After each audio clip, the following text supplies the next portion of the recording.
Good afternoon, Natasha McFarlane with ABC News. A new federal government campaign being launched today aims to address the issue of gendered violence by improving community attitudes around consent and respectful relationships. It's hoped the If We Don't Know the Answers, How Will Our Kids campaign will help adults feel comfortable and confident talking about these issues with young people. Daniel Principe is a campaign ambassador and says conversations about these topics should be ongoing. This isn't one big one-off conversation that happens like a big old sex talk. This is just the normal day-to-day, navigating how to have healthy interpersonal relationships and having the interpersonal skills and tools to do that well. The WA Premier Roger Cook has described the shooting deaths of a Perth mother and daughter as chilling and horrific. A 59-year-old woman and her 18-year-old daughter were killed in their Floreat home on Friday by a 63-year-old man who believed his ex-partner was at the property. Mr Cook says it's a sad reminder the whole community needs to do more to address and prevent violence against women. Every measure it looks senseless, chilling, and absolutely horrific. And we really just, I think, need to take the opportunity today, on a Sunday, as you say, to reflect on it and think about how we can all continue to make the world a safer place. Ukraine's President Volodymyr Zelensky has denounced a deadly airstrike on a crowded superstore in the country's second biggest city, Kharkiv, that has claimed at least 6 lives. Dozens more were injured when 2 glide bombs struck the DIY store, as the BBC's Jeremy Bowen explains. President Zelensky of Ukraine is saying repeatedly that all this proves they need more effective air defences. This is going to be a very difficult summer for the Ukrainians because those Western weapons, those US weapons, which are finally perhaps coming through, aren't going to arrive instantaneously and change the game. And the Russians see a window of opportunity which they are trying to exploit. Authorities say there's no risk of a tsunami in the Pacific Ocean, despite Vanuatu being hit by a strong earthquake this morning. The quake struck shortly after 9 o'clock local time, with a preliminary magnitude of 6.3. There are no reports of damage in the capital Port Vila, around 80 kilometres from the quake's epicentre, while the Hawaii-based Pacific Tsunami Warning Centre says there's no threat. A magnitude 7.7 earthquake last year caused a small tsunami to wash ashore at Vanuatu. However, no damage was reported. Humanitarian organisations say urgent supplies of food, water and shelter are needed after a huge landslide in Papua New Guinea's highlands. It's estimated more than 4,000 people have been directly impacted by the disaster, which struck a remote village in the Enga province on Friday. Care International's country director in PNG, Justin McMahon, says the scale of the disaster is significant. 60 houses have been buried under the dirt. That's between 6 to 8 metres deep. However, it's 200 kilometres wide, they believe, so they expect that the casualties will rise. The RSPCA says it responds to over 10,000 cases of animal cruelty each year. The charity is hosting the 30th Paws Walk event at Albert Park today, where thousands of dogs and their owners will raise funds for its programs and call for an end to the mistreatment of animals. Victorian CEO Dr Liz Walker says even some of the basic animal needs can be considered animal cruelty. The main sources of cruelty are around some of the basics: providing shelter, providing veterinary care, food and water. And often people are simply struggling with that. They don't know how or they can't.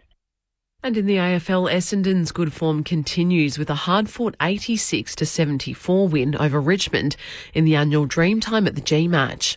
Jordan Ridley won the Best on Ground trophy in his first game back from injury with 31 disposals and a goal. Essendon's Dyson Heppel says it was a special win for the Bombers in the Sir Doug Nicholls round. It's great to get the chockies, sort of a grind of a game. They played some solid footy, so nice to stick fat and get the job done. Look, it's a tremendous occasion. Very grateful to be a part of it. To the weather across the state, a mostly sunny, dry and cool to mild day. For Melbourne, sunny, a top of 17 today. Right now it's 14 degrees. ABC News. Time to steady and pull the trigger. Tackle your week with the ABC AFL Daily Podcast. Join myself, Catherine Murphy, AFL legend Paul Roos and expert panellists every day to get the latest news, game analysis and insights straight from the field. The way the rules are now, you're not allowed to brace yourself and hit someone in the head in a marking contest. Tune in to stay ahead of the game and get your daily dose of footy fever. Find the ABC AFL Daily Podcast on the ABC Listen app. ABC Sport.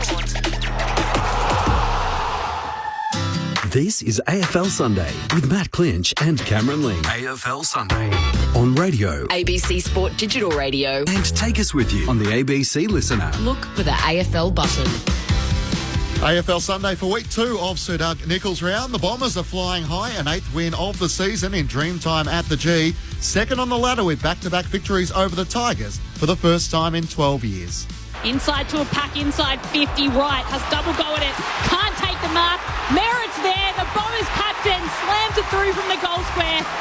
He's happy with that one too. A giant win in Geelong. GWS yet again beat the Cats on their own home turf, handing Chris Scott a 4th consecutive loss for the first time in his coaching career. Straight to Mullen, his kick is smothered. Now to Toby Green, off the outside of the bench. You've got to be kidding me! What a goal from the captain! That's his second, and he won't kick many better. And that's saying something, being Toby Green. Wow, just wow. He was facing the fence. He had no right to kick that. That was a great goal. The Blues are back on the winners list with an unlikely new forward hero booting a career-best 4 goals, taking back their spot in the 8 at the Suns' expense. Long kick to full forward. Need to mark the Blues. No one can take it. Fogarty coming through. Spills to Williams on his left. Hooks it over the shoulder and lays on his back to celebrate. 4 for Zach Williams. And it's going to be 4 points for the Blues. A powerful Port extend the Roos' losing streak as they claim victory in Hobart. To Georgiades, and now a little chipping ball finds Marshall from Jones for goal number 5, sits it up, it's a good looking kick, I reckon he's back, I reckon he is back in sharp shooting form, Todd Marshall, he's got 5 for the game. Great to have your company on this Sunday. Matt Clinch with you for ABC Sport. Round 11 of the AFL continues today as Hawthorn take on the Brisbane Lions from Docklands, Nam and Uro from the MCG, and Kawana and Walich Marua taking place as the final match of the weekend's footy. Each Sunday we try and make sense of what it means and what we take away from another ripping round of footy. I'm hoping he's not a bit flat today. The 3-time Premiership player, Geelong Premiership captain, Cameron Ling is with you once more. Welcome, Lingy. Oh, good afternoon, Clinchy. Slight bit of flatness, I must say, but a good round of footy, as you said, and plenty for us to talk about. Bombers fans aren't flat, so they're up and about. Nick Martin's going to join us shortly, so they'll be very, very happy to hear from him. I'm going to do this one through slightly gritted teeth, but it deserves it. We like to start our Sunday show with a bit of a highlight and something special from the weekend. You played that Toby Green goal there, which was just a thing of absolute beauty. I want to go down the other end of the ground. Now, this hurts me to do this one, Clinchy, but what a couple of moments, and in particular that one incredible mark from Lek Alir from the GWS Giants to save the game and hold off and get a really important win. Have a listen to this. Lek Alir at his finest. Off to Atkins. The underground hand pass will work in the end. Off to Clark, who kicks inside 50. Again! What a chest mark over the top. On rest my case, that was the best one by a long way. He's outdone himself in 60 seconds. Lek Alir. What a time and what a stage. Now, I was there at the ground, Clinchy, and we were all up. Here we go. The Cats are going to kick the winning goal. That bloke, by himself, twice, flattened the entire Cardinia Park with 2 superb marks, and that one was the best of both of them. But brilliant moment, held up strong. I think they even had a bit of fun after the game. Weren't they trying to sing the song? And he was still talking to the media, whatever he was doing. But so he should enjoy it. Brilliant mark, brilliant skill, brilliant courage, everything. And the Giants deserved the win, and I know we're going to talk about what that means for them and what it means for the Cats a little bit later on, but what a moment for Alir. Yeah, absolutely. His 6th intercept mark of the match, and what a crucial mark it was. It was sort of similar to Leo Barry, and he mentioned Toby Green at the other end. 24-5, the inside 50s in that final term. Geelong were coming with a surge. And as you mentioned, he was taking the selfies for any fan who wanted in the race. So much so that someone had to come out and say, mate, they want to sing the song and they're waiting for you. And he had a smile as he eventually made his way in the room, still on cloud nine. So the Cats started the season 6 wins and 0 losses. They've now lost their last 4. There's a little bit to break apart with you there. I want to go to, Docklands, where Lloyd Johnston, Indigenous round, so Doug Nicholls round, it's become such a key part of the landscape. I know when Adam Goods had his goal celebration, we weren't quite ready for that as a footy community. I hope now we are, and we're really celebrating what it means to be an Indigenous player, and a part of that is the celebrations that take place after a goal, and there was none better than Lloyd Johnston yesterday. It's laying it down for Humphrey on the move, gathers it half forward, left foot kick, a beauty. Johnston takes it, 45 out, directly in front. Lloyd Johnston with the finish and a backflip. He's backflipped. A special finish and an even better celebration.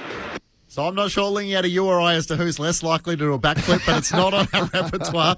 But for those who can't remember, like Adam Sandler's classic movie, The Waterboy, from Darwin, he helped out around the club. He was running water, collecting the balls, helping with the kit, and then ended up on the VFL list. Next minute, he's on the AFL list. Gee, he's got some tricks. And more of that, more of the Indigenous flair and the celebration. So Jamara Ugelhagen on Thursday night, Bobby Hill for the Magpies, Marlon Pickett last night, and I did like Zach Williams and Charlie Curnow joined Jess Webster after the game and gave a bit of a backstory to it. It was awesome. I mean, the mob, the crew that did the dance pre-game was amazing, and he copied that dance for one of his celebrations. So to see a bit of passion from our own boys and see our boys get around him, it brings a lot of energy to our team. It's such a great week. The AFL do such a great job with it. So, I'm super proud of the boys, yeah. Charlie Curnow on Zach Williams and his 4-goal heroic yesterday against the Gold Coast Suns. But more a tip of a cap to the AFL and everyone involved in Sir Doug Nicholls round. We want to celebrate our First Nations players and adding with that the events in the lead up to Dreamtime at the G. It's become such a special occasion, culminating with the long walk.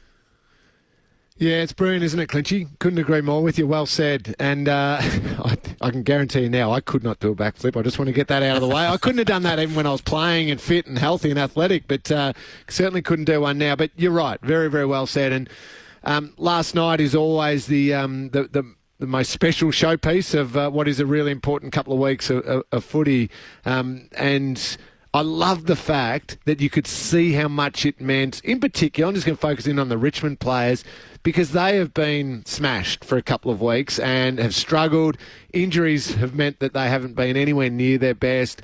There was always the risk of the Bombers are going to win this one by 10 or 12 goals, and it's going to be a little bit of a fizzer on what should be a great celebration night. But it meant so much to the Richmond players to play and be a part of what is a really special night. And they turned up and they played a ferocious game of footy and a really high-quality game. And to the Bombers' credit, they withstood it in the end and eventually got over the top in a good win, a terrific win. But I love the fact that Dreamtime at the G means so much to both teams that positions on the ladder and recent form is almost irrelevant. The Tigers were up for it. They threw everything they could at the Bombers. And we see again the growth and maturity of Essendon, Clinchy. They can, this might be a little bit unfair. 2 years ago, maybe they dropped that game. Maybe Richmond just get over the top and shock them. But to see the way they handled what Richmond threw at them and then came out strong at the other end, that's a high-quality win in a huge showcase game. Add your thoughts to ours on the SMS 0437 774 774 as to what has been your highlight of round 11 of the AFL. Sydney are clear on top, 10 wins, 1 loss. They are a game and a half clear of the Bombers in second position. 8 wins, 2 losses and a draw.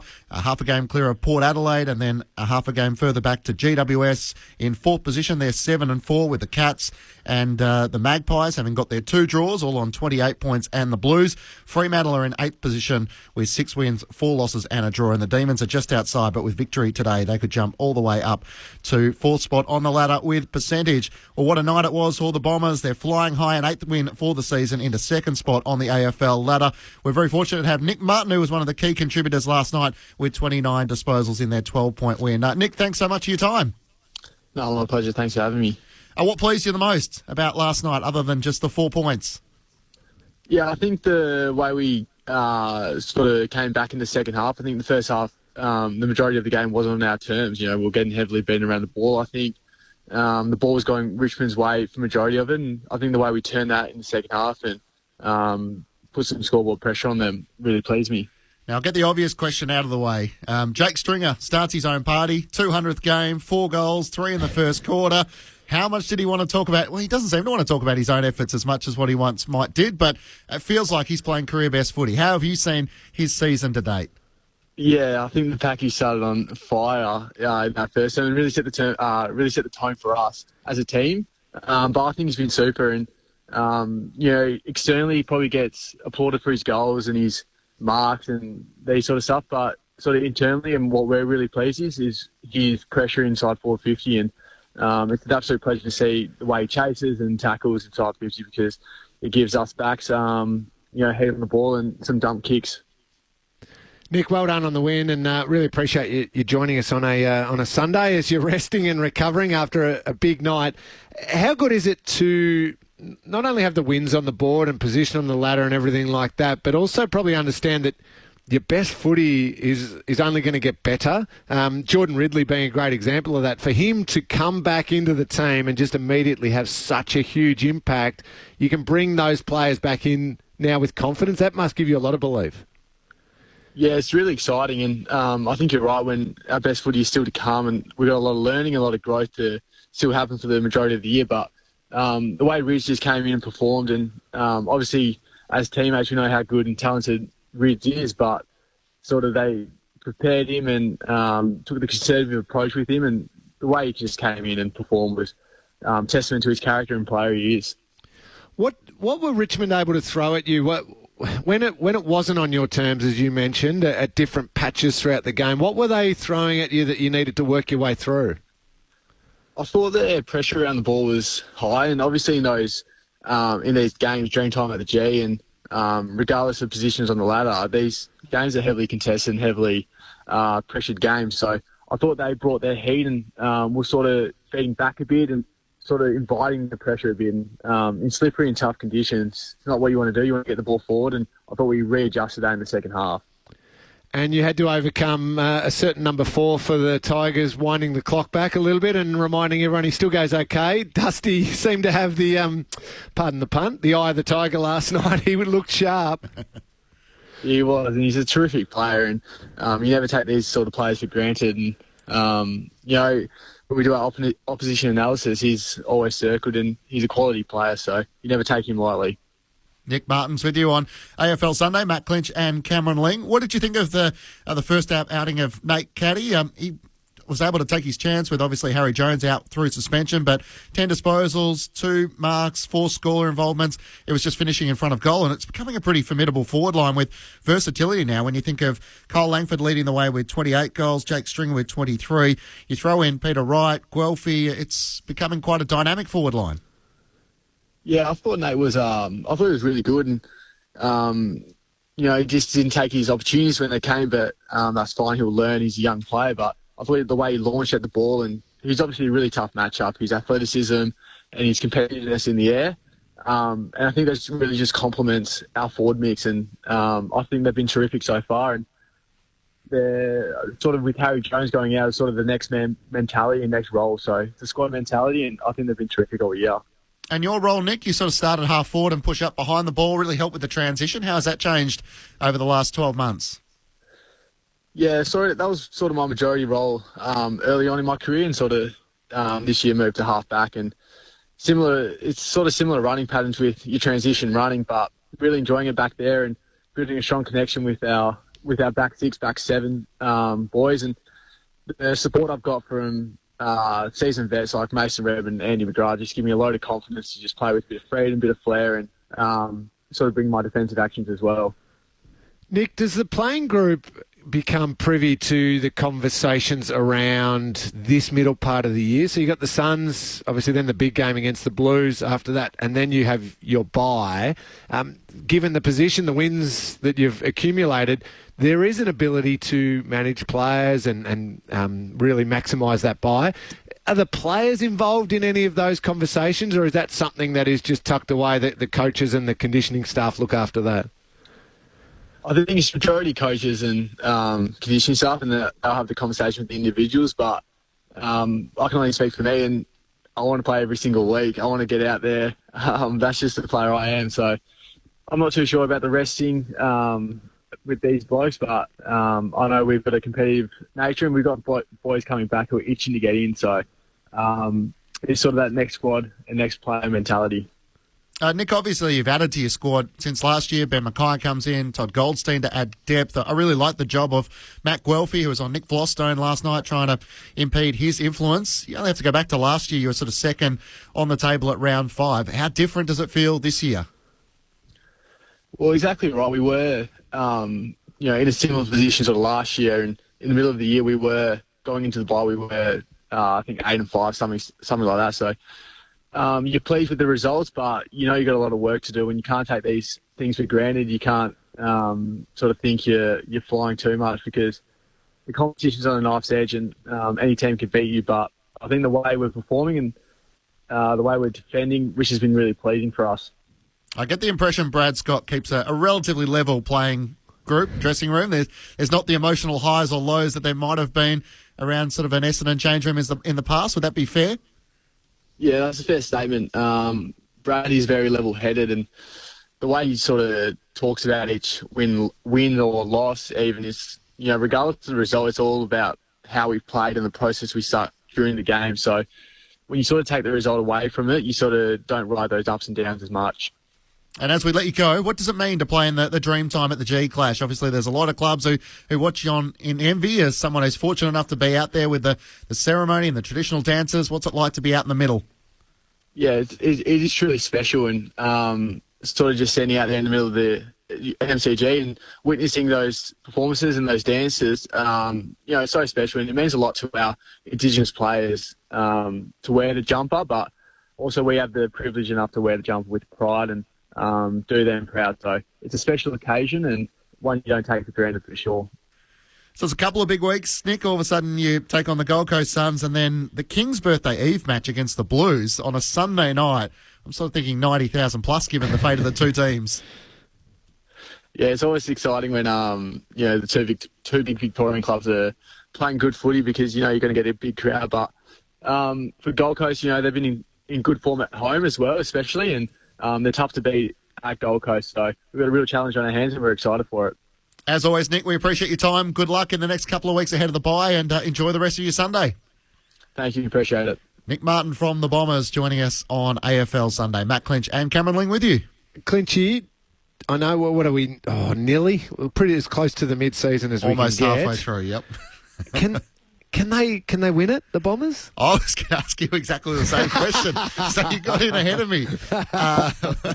Hang on, you're the expert. I'm meant to ask the questions.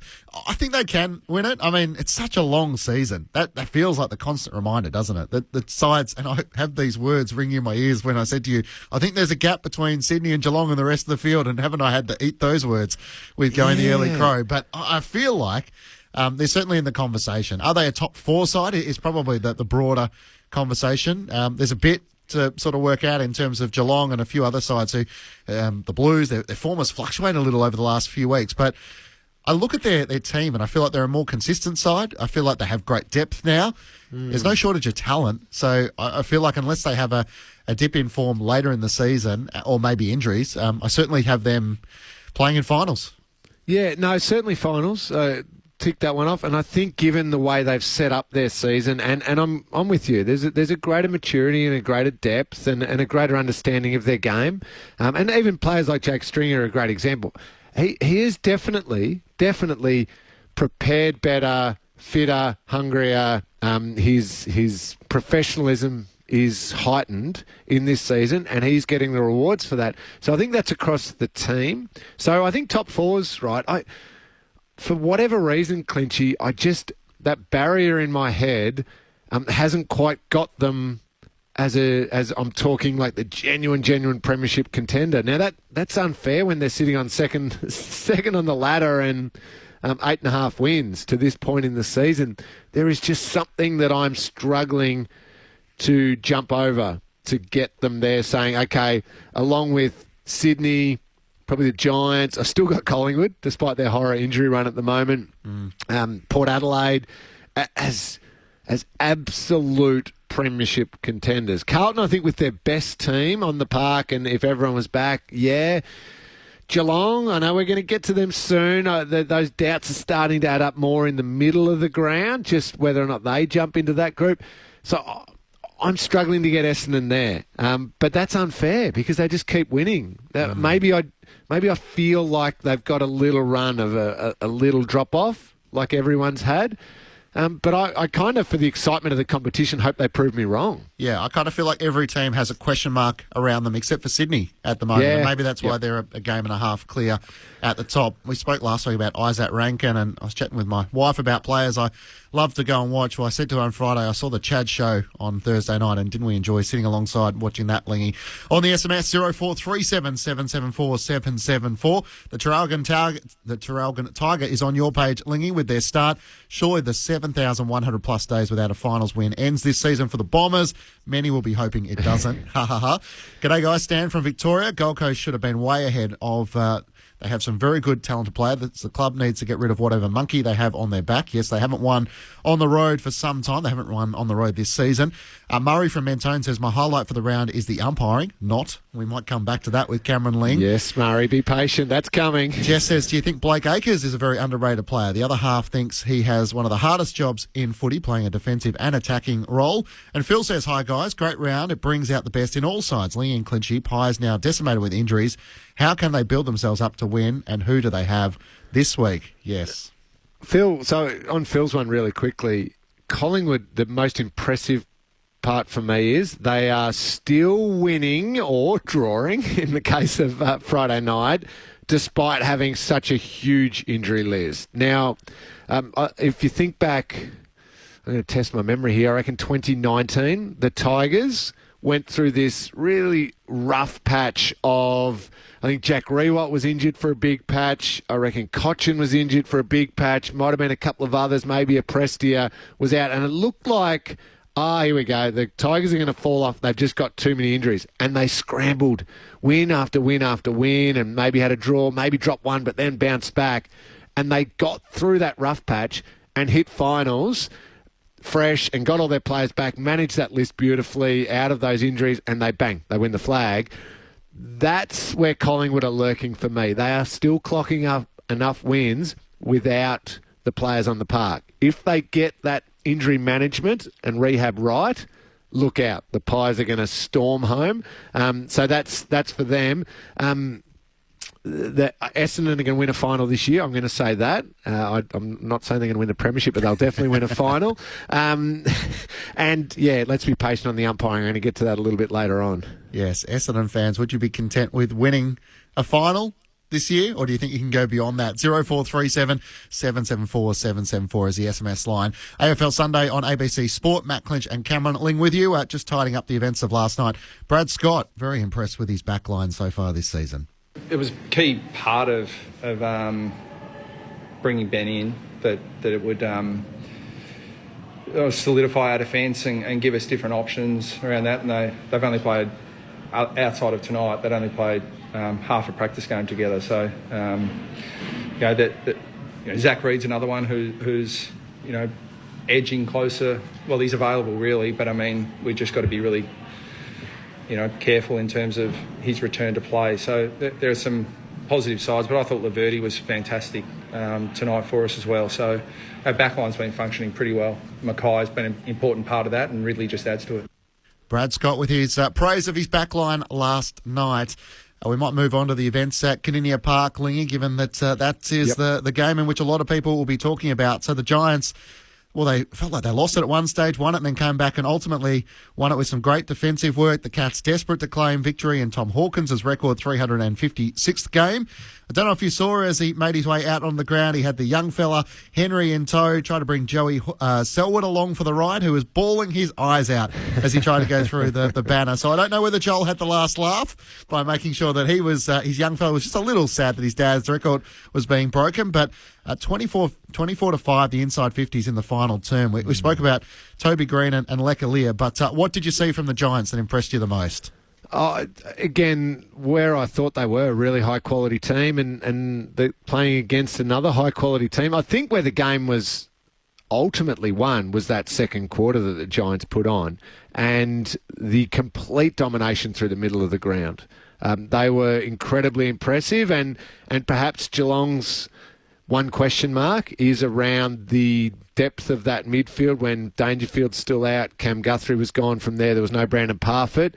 Max Holmes and Tanner Bruin. Max Holmes was very good. Tanner Bruin had some good moments, but it's a little thin from the Cats, whereas for the Giants, it is super high quality, and that's even without Josh Kelly playing. Steve Cornelio goes down with a bit of an injury. And they still had others to come in there. And Tom Green was brilliant, as he continues to be all season, with Callahan and Whitfield and these types of players using the ball beautifully. And Kieran Briggs dominated the ruck. He absolutely controlled everything. He was smart. He didn't let Toby Conway jump and use his leap and his athleticism or Shannon Neal. He just bodied them up and monstered them and completely destroyed them in the ruck. So the Giants got the win they so desperately needed because they'd been spluttering with their form. And the Cats, 4 losses in a row. I mean, you can say well done on the 7-0 start and be very, very happy. But now 4 losses in a row, the doubts start creeping in, even though they've been close and they stay in games. 4 losses is never nice. So give me your take. What are you seeing? What is it concerning? Is it fixable? Yeah, everything's fixable. When you've got enough good players and you've got good coaching, and Chris Scott's an outstanding coach. So it is fixable. However, it is what we've probably seen is a magnifying glass on a couple of their queries. So Tom Stewart the opposition have put so much time into Tom Stewart, basically tagging him every week for the last month. How can they get him back to his very best form without making it all about him? Because Zach Guthrie can jump into that role. The forward line is still dangerous, Clinchy. It is. Hawkins is a threat. Jeremy Cameron's a star. Some of those smalls are highly effective down there. It's the middle of the ground, and that's a work in progress. So how they bolster that midfield. The Max Holmes move from half-back to midfield, I think, is a really good one. But how they get that midfield going and can take on the very, very best midfield groups, that's going to determine whether or not they're a top 4 team this year or whether or not they're just going to make up the 5th to 8th in the 8. Oh, they're a finals team. They're a good team. But are they a great team who's going to be top 4, top 2? That's where the question marks lie right now. Yeah, my question as well is, where's Sam de Koning? Like, after that grand final win, he looked like he was the emerging defender of the competition, and his form, I don't know, it feels like with Jack Henry in there, they've got an abundance of defenders. Tom Stewart, as to how they can't get the right matchup to have one of those attacking defenders. And I feel like their midfield is just waiting for Patrick Dangerfield to return. It's like they don't have a spark. To use Ross Lyons' language, there's no sizzle when he's not there. Yeah, and that's a concern, waiting for and Paddy's still a star, but a 34-year-old, I think, I'm guessing. Hope I'm not aging him too much. Maybe 33-year-old is with a soft tissue history now is you can't put all your eggs into that basket. The de Koning one's an interesting one, Clinchy. I'm a little bit different to you. I think Sam de Koning is a terrific defender and is going to be one of the best key defenders going around for the next decade. But he's not going to be the intercept, super dynamic Tom Stewart type player. He's going to be the one you're going to put on Max King and Ben King and all of these, Nick Larkey and all of these star key forwards. For a long, long time, he's going to have to play on Joel Amartey for the Sydney Swans or Logan McDonald, someone like. He's going to play that position, and like Ben Mackay's doing for Essendon, you want him to reliably be able to stop that player and get an intercept mark every now and then. But he's not going to be a Tom Stewart. So I'm not looking for that jump. I'm looking for him to be just a star defender. Yeah, it's an interesting couple of weeks for the Cats. They have the Richmond Footy Club next week, so a chance to get back on the winners list. But then Sydney, Carlton, Essendon in the next three. I feel like we'll learn a thing or two about the Cats in the 3 weeks to come. Matt Clinch and Cameron Ling for AFL Sunday on ABC Sport. Our first stop today is Docklands, where the Hawks, who have had a great winning record against the Brisbane Lions, that's our first match for broadcast on ABC Sport. As he does every Sunday, Jake Knoll, the chief footy writer, is about to join us. Hey Google, play the footy on the ABC. Did you know you can now listen to the footy on your smart speaker? Oh, that is amazing! Play ABC AFL. Time to steady and pull the trigger! Get the best call, the biggest experts in the game, every round of the AFL season. Can he bend it back? You bet he can! On your favourite station, ABC Radio. Your home for footy. Now on your smart speaker. This is AFL Sunday with Matt Clinch, Cameron Lynn and Jake Niall. On your radio. ABC Sport Digital. And on the ABC Listen app. Collingwood Fremantle free kick. You gave the ball to him, you have to give it to me. You didn't hand the ball back to me, handed it to a teammate. Yep, clear out. It's Sean Darcy, clear out, boys. Clear out. He didn't hand the ball back to me, handed it to a teammate. He's not allowed to do that. Oh, wow. Really? 10 metres. Yep. What a gift this is. That was Matthew Nichols on Friday night, a draw between Collingwood and Fremantle. The AFL has signed off that was the right decision, time wasting by the Magpies. The concern is if you're not getting the television broadcast with the umpires' mics, you don't know that that's what the free kick's for. So my question is, does that make it a disadvantage to everyone trying to follow the game? Jake Knoll, the chief footy reporter for The Age newspaper in Melbourne, joins Matt Clinch and Cameron Ling on AFL Sunday. Jake, welcome to you. What did you think, having watched the game on Friday night? Well, it was, I suppose, watching it on TV, I was able to work it out fairly quickly what had happened. And, and at the time, it was clear the AFL, it is in the rules, and that the AFL was always going to tick it off. I had a look at some of the instances, 5 incidents the AFL's that have happened this year where this has happened. I had a look at some of them. Quite a few of them, Matt, were more egregious than Sullivan. Lockie Sullivan's handed it straight to Dacos. The umpire's Matt Nichols' blown time on. So there wasn't actually time wasted, but at the same time, it is technically, in the rules, the decision is correct. It's just that probably for Collingwood, it's a stiff one because... the situation in the game was the key point. So give me 2. Do you think it swung the game, and do you want those decisions to be made? Like, the umpire's blown time off, so it's not actually time wasting, but it's just they want the ball returned to them as quickly as possible so they can keep the game going. Yeah. Well, looking at some of the other incidents, some of them were ones where the throw was looped in the air to a teammate, or the ball was not returned that well or that quickly. Sullivan didn't waste time. You wouldn't want to see that, but I don't think it's going to be a problem because I think everyone now knows. I think you'll now get a situation where the ball will be left on the ground, as it was by Steele Sidebottom, interestingly enough, not long earlier in the game. He just left the ball on the ground, and that is okay. And that's what the AFL are saying. You can just leave the ball on the ground, the umpire will go and pick it up. The AFL had actually put out a memo on this as long ago as 2022, and I think there was a feeling that Collingwood, by no means it was targeting them, but that Collingwood's a club that's been good at eating up the clock. So, Jake, I think that, this specific example where it is so quickly, Sullivan to Dacos basically handing it back to the umpire with Sullivan having his back to... We don't want those paid, do we, really? There's nothing demonstrative about it. There's nothing time-wasting about it. It was just bang, bang. No, but I guess the point I'm making is that they're always able to say letter of the law. We had this situation a week earlier with Isaac Rankin where you look at it was 24 metres he ran. But watching it to the naked eye, it felt like there was a bit of a party pooping feel to that free kick. Now, this, I think, did swing the game, though. I think that's probably the why it's become so contentious is that the margin at the time, Lingy, was 19 points with a bit over 6 minutes of full time left, and I think it did change the game a bit. Can I agree with you too, Jake. Can I throw something at you then? So you say to the letter of the law, and agreed. Okay, so if it's in the rules, to the letter of the law, free kick. Let's use the contentious 50-metre penalty that was paid on Thursday night, which I didn't think was there. I thought it was a poor decision. Mark's taken a split second later. The spoil out of the hands is there. 50-metre penalties paid. The Isaac Rankin running too far. So let's assume that a message has perhaps, let's umpire the game to the letter of the law a little bit more. Let's just assume that with some of those decisions being a bit of a theme.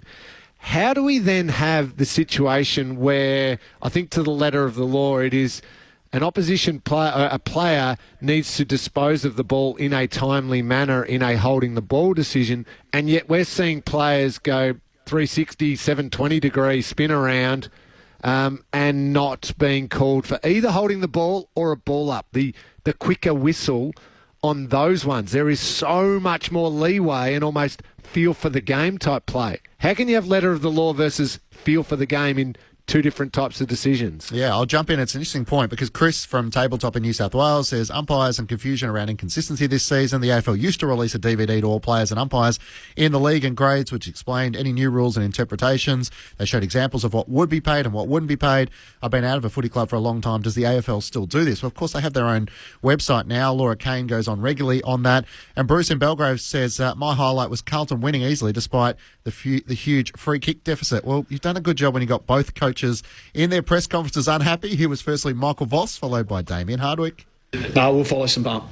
And I don't say that often. We'll follow some up. Yeah. I don't say that often. I've never sat in here, but we've got some things to follow up because either clearly we're not getting it right, or we're just we're educating it wrong. So we've got a couple of things to follow up. Just make sure we have clarity as well that we're seeing it the same way. And I don't sit up here and ever do that because I feel like most of it's all in our control, and I still firmly believe that. But we're also, it's our responsibility to get clarity when we're unsure, so we'll get the clarity. What I will say, there's 131 effective tackles today, and there were 4 holding the balls for both sides. That one where Mac Andrews had Charlie Curnow at the start, that is a very, very dangerous situation for both players. 1 for Charlie and 2 for Mac. We've just got to get on top of this because the players certainly owe each other a duty of care, but as umpires, we've got to blow the whistle earlier because the reality is they're putting players in a really compromising position that they could get hurt, and we don't want that. So we've got to look at it, we've got to coach it. I know it's incredibly hard, but, from a players' health and well-being point of view, we've just got to make sure, for the benefit of the game, that we look after the players. Damien Hardwick and Michael Voss, that might be a new term for it, a situation. But anyway, Jake, obviously the AFL will be keen to clarify on these, but it's never been a harder game to adjudicate. And that's where it's important that the AFL are clear and direct in how they want the game to be umpired so everyone can follow, from those that are in charge blowing the whistle to those at home trying to follow from the couches or listening on the radio.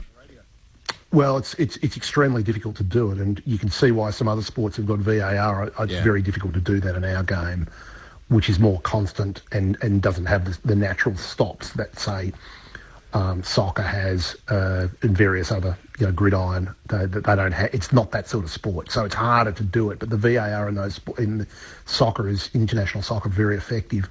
I think that on the Collingwood game, the injuries to Collingwood were more significant though than that free kick. If you look at Lingy, if you look at Mason Cox going off, and also Mychek.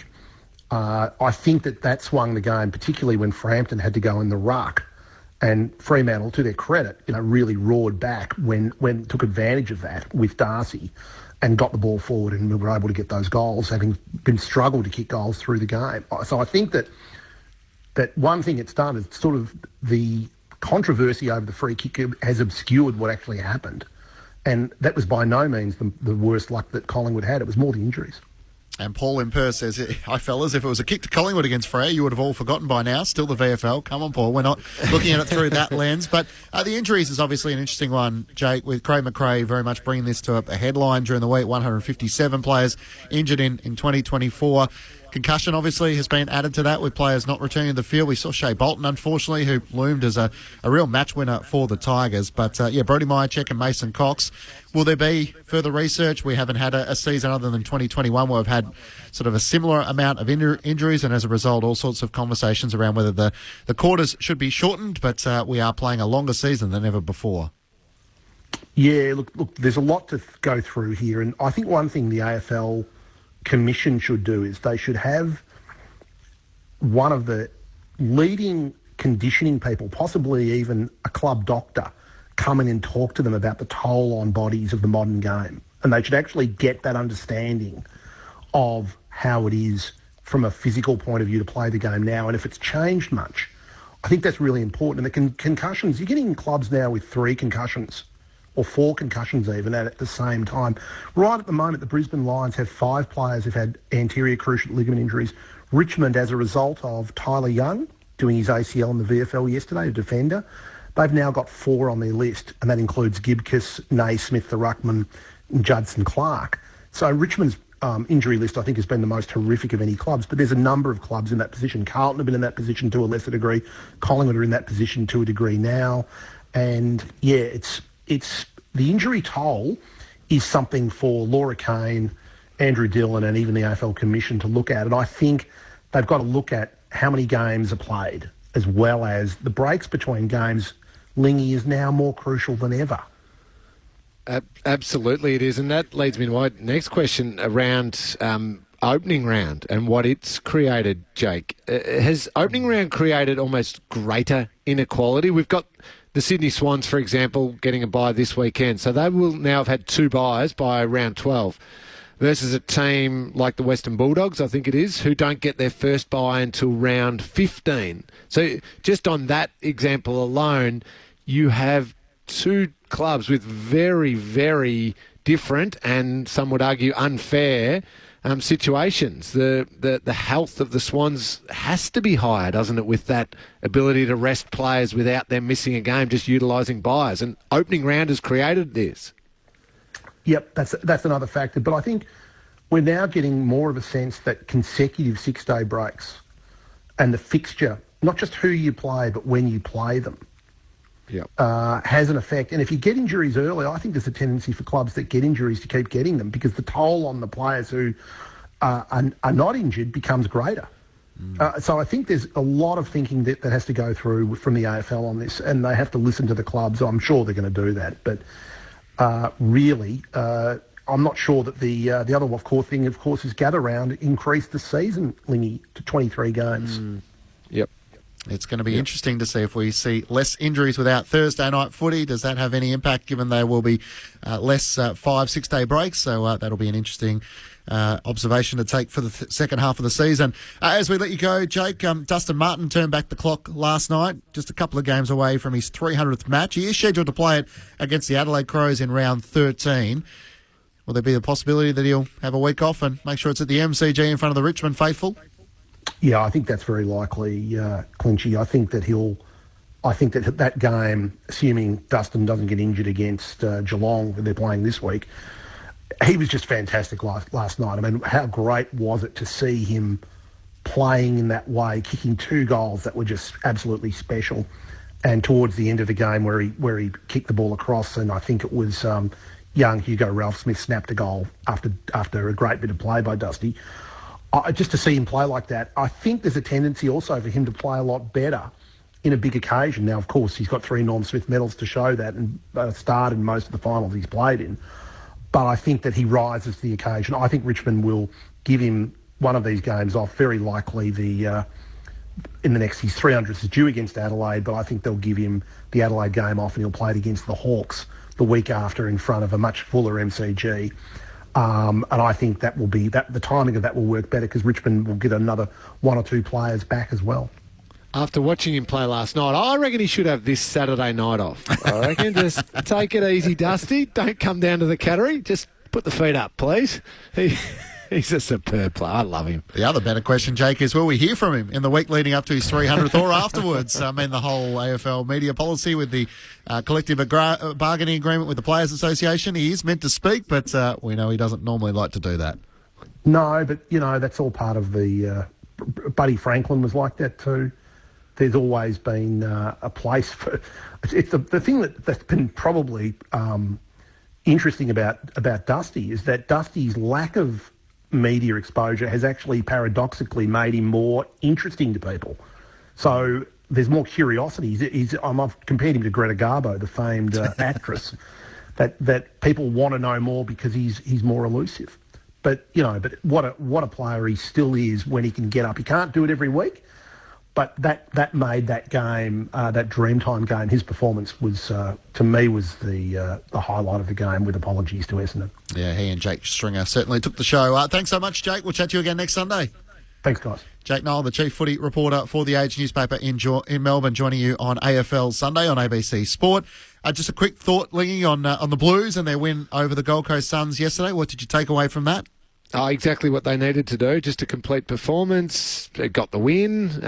Sometimes it does just simply come down to you're a slightly better team, and as far as development goes and where they're going to, you're a better team. You're on your home deck or one of your home decks. Just win. As simple as that. I know it should be more complicated than that, but just win. Get the 4 points and get on to next week. I mean, Walsh's form continues to be good. Akers was excellent, I thought. The players there, they're going to be a lot about the health of their list, Carlton. They need their players back. They don't have super depth, so they just need to keep clocking up wins, get a couple of players coming back into that team, and as Adam Sard gets back in and gets games under his belt so that you can trust the fact his hammies are going to hold up and he's fine. He plays that important role down back. All of those little elements are going to be what sets Carlton up. I'm glad Michael Voss made the comments after the game. Just to quickly jump back to that umpiring, there needs to be questions asked around the holding the ball stuff and blowing the whistle.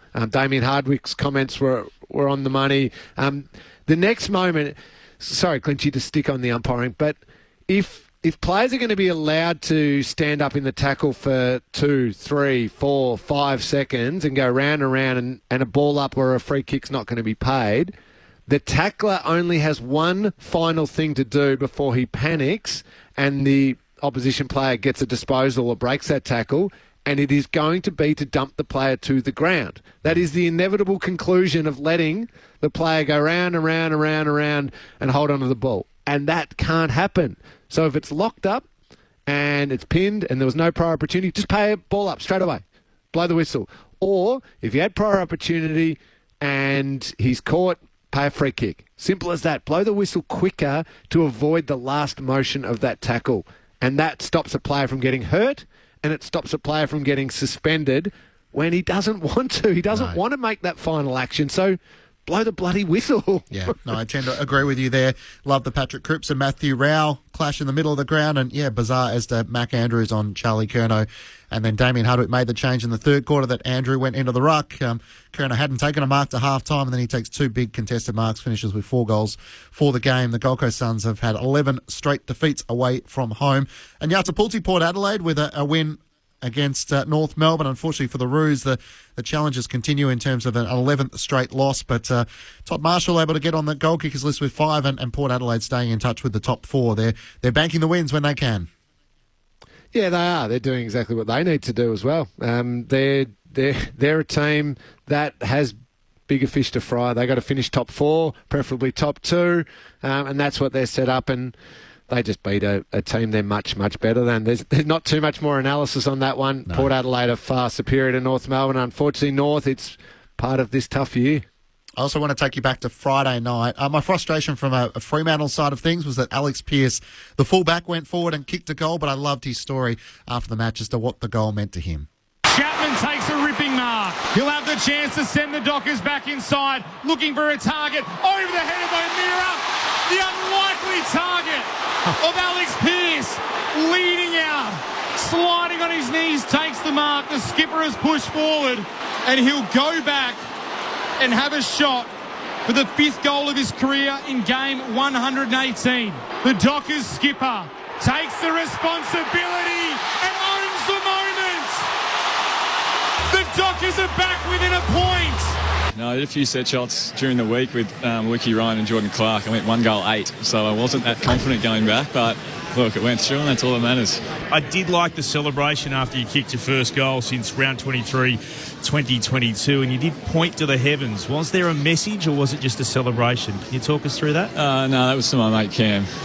We obviously lost him a couple of weeks ago, and it's been a really hard couple of weeks for those that were close to him, and I thought of him when I was going back. I was pretty nervous, to be honest. As I said, I wasn't kicking him well at training, and I thought, geez, Cam had kicked this, no worries. And I think he might have guided it through for me. And it's been hard. It's put things into perspective a little bit. Missed the big fella, and it was nice to be able to do that for him. A beautiful tribute from Alex Pearce with our ABC Sport team in Perth after the game on Friday night. It's not that hard. Send the fullbacks forward, give them a crack in the last 9 minutes. Maybe they can come up with a winning goal. We like to finish each Sunday on ABC Sport with Lee's last word. Ladies and gentlemen, we now have much pleasure in inviting 1963 Geelong Premiership player Doug Wade to present the Premiership Cup to Cameron Ling and the Geelong Football Club. Dane Swan, toughest opponent. Probably Cameron Ling. Ben Cousins, toughest opponent. Cameron Ling. Oh, thanks, guys. Love that each week. I'm sorry, Clinchy. I'm going to finish on maybe a little bit of a downer here, and sorry to do that to you. But okay, let's just park North Melbourne. Unfortunately, they are in the worst situation in the AFL right now, just with the list, the win-loss, everything like that.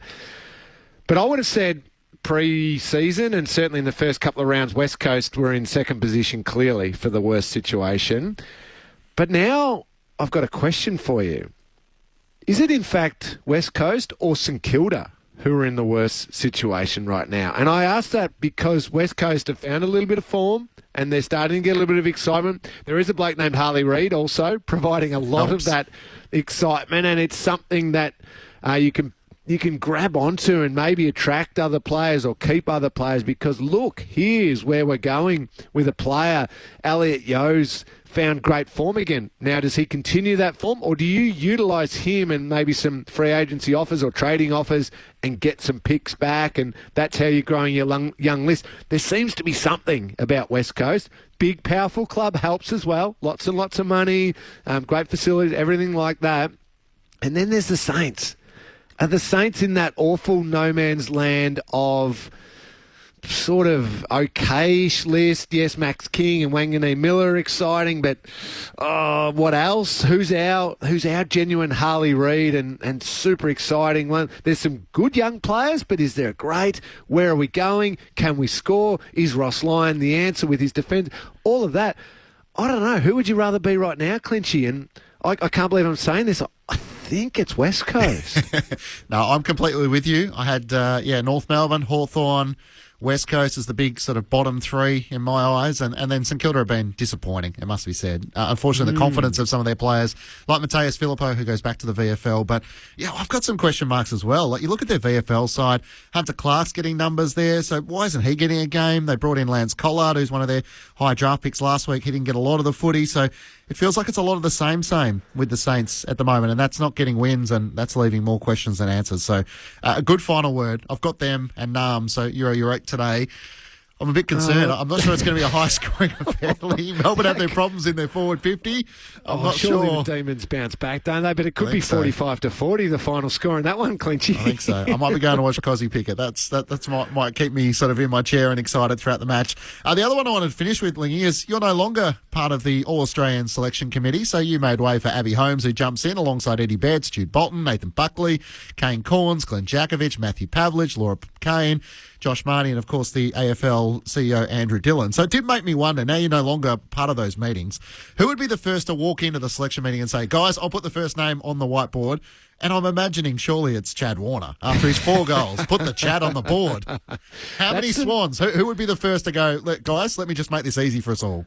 All right, now that's the easy part, isn't it? Yeah, the first meeting, though, you do go through club by club and nominate a few players. But later on, there's always that hesitation around. You don't want to be the first person to say, oh, what about this guy? And then everyone shoots you down. But I think you could pretty confidently, if you're making the team right now, just go, hey, I've got a suggestion.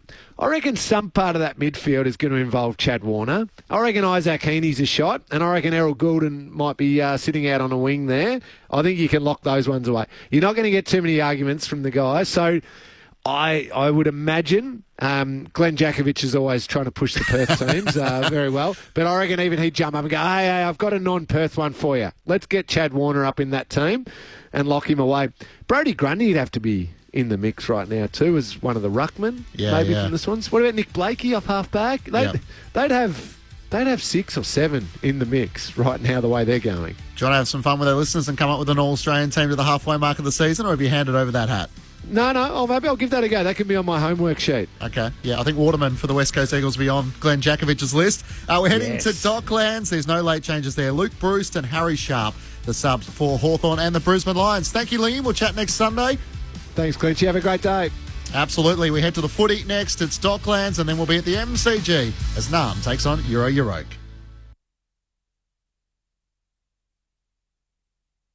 Time to steady and pull the trigger. Get your footy fix with the ABC AFL Daily Podcast. Join me, Catherine Murphy, and AFL legend Paul Roos as we bring you all the latest news and analysis. Whether you're a diehard footy fan or you watch from the sidelines, this is the podcast for you. Find the ABC AFL Daily Podcast on the Listen app or wherever you get your podcasts. ABC Sport. We begin this broadcast by acknowledging the traditional custodians of the land on which this match will be played today and pay our respects to their elders past, present and emerging. We extend that respect to Aboriginal and Torres Strait Islander peoples listening. Welcome to ABC Sports coverage of the 2024 Sir Doug Nicholls Round. On your radio, Sport Digital, and on the ABC Listen app. Just look for the AFL button. Two teams turning around their seasons. Only one will continue the climb today. It's Hawthorn and Brisbane beneath the dome on a Sunday Arvo, Sunday footy here on ABC Sport. Ben Cameron and Andrew Mays to call all of the action. We've got a dual premiership hawk and also the Carlton AFLW captain in Karen Peterson to tell us how it all plays out. That's Brad Sewell, the dual premiership hawk. By the way, Andrew Mays, always a treat to see you on a Sunday afternoon. They're filing in. There's not an awful lot in attendance, but great to see you. Good to see you as well, Ben. Very interesting game, this one as well. It's weird to say, but a lot of the top 8 teams have sort of been in and out of form apart from Sydney. And then you look at these two teams who are a fair way out of the 8 at the moment, and they're looking quite confident and finding new ways to get their teams together and towards wins. So you'd have to say there are a couple of the informed teams coming into this game, which is a strange thing to say considering where they are in the ladder. It would have been a horrible week for the Hawks, Brad Sewell, no doubt about that, reliving the final 33 seconds of their loss to Port Adelaide, gone in 33 seconds. What would that have been like? Pretty grim, I think, and it would have felt a lot longer than 33 seconds. Yeah, astonishing result last week for Hawthorn. But knowing Mitch, I suggest they would have taken a lot out of that game. And even just the lessons of what they would have learnt from those last few minutes. We're about to head into our Sir Doug Nicholls round. Welcome to country as well, but Karen Peterson, a quick hello to you. Always a treat to see you on a Sunday. G'day, Benny. It is. I'm looking forward to this one. I like Maisie's summary, two informed teams potentially, and we'll see what happens today. Let's see if we can head downstairs and join the ceremony. The Wurundjeri people, and I'd like to take this opportunity to pay my respects to my elders, both past, present and emerging, elders from all nations, but I particularly want to pay my respects to everyone gathered here this afternoon, Aboriginal and non-Aboriginal. But I want to make a special acknowledgement to Sir Douglas Nicholls and the contribution that he's made to this country and acknowledge the Nicholls mob. Woomajeka welcome. Wurundjeri Balik, Yimankundi Bik. The Wurundjeri people welcome everyone's land today. Wurundjeri, no, Buddambor War, Kondi Nagnak, Dubban Bik, Bullock Bor, Chilikan. The Wurundjeri people want to look after and protect the land as they did long before. Wurundjeri country extends from the inner city of Melbourne. It goes across the mountains of the Great Dividing Range, west to the Werribee River, south to the Mordialloc Creek and east to Mount Borbor. And the Wurundjeri people are part of the Kulin Nation and of the Walron language group. And while you're on Wurundjeri country, you're most welcome to the traditional lands of the waterways of the Wurundjeri people. So Woomajeka, welcome, enjoy the game. Thank you.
Uncle Colin Hunter Jr. with the Welcome to Country, followed by a cultural dance downstairs, including a little bit of shaking of the leg, as it's described, which we've seen a number of our First Nations footballers do to celebrate a goal throughout Sir Doug Nicholls round, including Bobby Hill back on Friday night. Both of these teams in their Sir Doug Nicholls round jumpers. So for the Hawks, the jumper designed by 177-game Hawk player Chance Changa-Bateman and artist Jade Dolman. So the Guernsey represents Bateman's football journey, his connection to his home, which is Balladong country, and honours all First Nations players who have spent time at the Hawthorn Football Club. A former teammate of yours, of course, Brad Sewell. Yeah, absolutely. Changa was a ripper. He was one of the strongest leaders we had at the club, and incredibly proud of his culture and his heritage, and was a real leader in particular to the likes of Cyril, Cameron Stokes, Buddy, some of the Indigenous players we had come through that period of time. For those tuning in as well, make sure you head to the Hawthorn website. Great feature goes for a little bit if you've got a bit of spare time. Just to they go back to WA and guide us through the journey of that jumper as well. So it's a really nice piece that Hawthorn have put together. Yeah, back to Balladong country. It's tremendous to see. The Brisbane Lions, their Guernsey design is broken down into the past, which represents the Lardle people, who are the traditional custodians of the Mornington Island, and the present depicted by the blue of the ocean surrounding that island, and then the future maintaining and preserving culture and passing it on to the next generation. All right, we mentioned, Kes Peterson, about these two teams being in-form sides. What specifically are you looking for from the men that matter out there today? Well, so I'd be interested in your thoughts on this, but we didn't learn a lot from Brisbane last week. They had a game against Richmond that in the first 20 minutes was put to bed, and then it was a Fill Your Confidence Cup for the Brisbane players. So for them today, I think it's just going to come down to contest. I feel like it always comes down to contest, but if they can get it done in the middle of the ground and just take away, particularly early in the game, I mean, Hawthorn have got probably two choices on the back of last week. They can either use the confidence that they got in that first three quarters and be able to come out today and hopefully replicate it, or they can be little bit hungover from the disappointment of what it was. So for Brisbane today, it's going to be how quickly can they hopefully get on top in the middle and give their forwards the best opportunity. Danaher was great last week. I think he kicked 3 goals. So between him and Charlie Cameron, I think they're the two, plus the midfield, that'll get it done for Brisbane. Let's head downstairs and join Rory Campbell, who's between the benches here on ABC Sport. Yeah, good afternoon, team. Fantastic to be with you. Beautiful afternoon here in Melbourne. Almost a shame to be under the roof. Hey, the deck has seen a bit of action the last few days. We had a game of footy yesterday, a couple of games of international football on Friday night, and another game of footy on Thursday night. All things considered, the deck's in pretty good condition. A bit of wear and tear in the middle and around the centre square, but I think we've got some pretty good footy conditions here. Thanks, Rory. Keep us updated from downstairs throughout the match. Tips as we head into it. Which way are we looking, Brad Sewell? Hawks in a tight one. Ooh. Controversial. I'll go Brisbane, but I think it's going to be tight for the first half. What about you, Maisie? Brisbane, but not as comfortably as you'd think. I might make it a 2-2 split. I'll take the Hawks in an upset. We might need Rory Campbell as the deciding vote. Which way are you going, Rory? Got to go with the Lions, guys, but I wouldn't be at all surprised if the Hawks cause an upset. I like it. The first game of 3 in your Sunday slate here on ABC Sport. Beneath the lid at Docklands, round 11 football, Sunday footy here on ABC Sport. In position of the players, and you're with Andrew Mays. Meek v McInerney in the ruck for the first time this afternoon, and McInerney slaps it out of there, only as far as Day though. Got his arms free off to Newcombe, who flares it wide by hand. Sicily, short chip, only just went the 15 metres. Nash takes it, attacking kick into the middle is a good one too. Amon thought about the hand pass, then uses that penetrating left boot to the top of the square. Flyers include Hardwick, who's been handy up forward, punched away from him and into the scrimmage for a ball up. So just repeating, no late changes for either side. Luke Bruce and Harry Sharp are the subs. So an interesting one there. McInerney wins the tap down. Clearing kick from a Cluggage towards halfback. Flying in Cameron, can't take the mark. Zorko Rose for the Lions. Handball out towards Dunkley, under pressure. Neil comes and wins it. Cuts a swathe through them. He'll kick into the middle of the ground. Spots up Cameron. Looks long inside 50. Has a man out the back. And he's got him. Ryan Marks. And whacks it through against the old mob. Brandon Ryan, first game for the Brisbane Lions. First kick, first goal. He's a Lion now. 1 straight 6 plays, no score through the opening minute. Sunday footy on ABC Sport. Brad Sewell, Karen Peterson. Lions had spare players forward of the ball all over the place. I'm not sure if Hawthorn were expecting Neil to get held up a little bit more. He got through far too easily. And then the Lions are off the races. Cameron in a paddock in the middle of the square, and Ryan, he'd feel pretty good about that, having been given a chance from Hawthorn initially and then moving up to Brisbane. So he's a mid-season draft pick for the Hawks. He's actually the cousin of Luke Ryan at the Dockers, and was then part of the Jack Gunston trade to bring Gunston back to the Hawks, and he went up to the Lions and playing his first game for Brisbane today, kicks that goal. Mid-season draft during the week as well, so plenty of new faces to get opportunities after Wednesday night. Free kick in the middle, going the way of McInerney, who thumps it long to the hot spot again. The Hawks get numbers there. Oh, it's off hands to Lohman. Flying shot at goal. Just misses to the left-hand side. 1-1-7 the Lions. Hawks yet to score. 2 played opening term. Ominous signs. So the Lions, even in that Sir Doug Nicholls round jumper, pretty consistent with their usual colours and regular design, and white shorts. Hawthorn in the brown and gold and the brown shorts. Jarman Impey, the captain for the Hawks. Long kick up to the wing. Meek has a lot of it. Doesn't complete it. Comes down for Leicester. His kick goes straight up and down. Off hands, out of play. Throwing on the City wing. I love some of these jumpers. It's fantastic, aren't they? Oh, I'm big on... I think when they usually incorporate as much of the original design but have a take on that, I think it works best. The stories behind them are beautiful as well, as we mentioned with Chance Bateman. I'm sure that might become a bit of a feature of them in the future as well, profiling a few of the past Indigenous players. Rayner now with a chance. He's ushered over the boundary line from the stoppage. Another ball in to take place. Right on centre wing. Lions with the opening goal through Ryan. Ball will be thrown back into play. Meek and McInerney on the wing. The ball in as well. Meek won it down. Day was being held, almost socketed out of his teammate's hand, and then And he's just caught in a tackle there. Moore couldn't get out of it, and here's McCluggage with the free.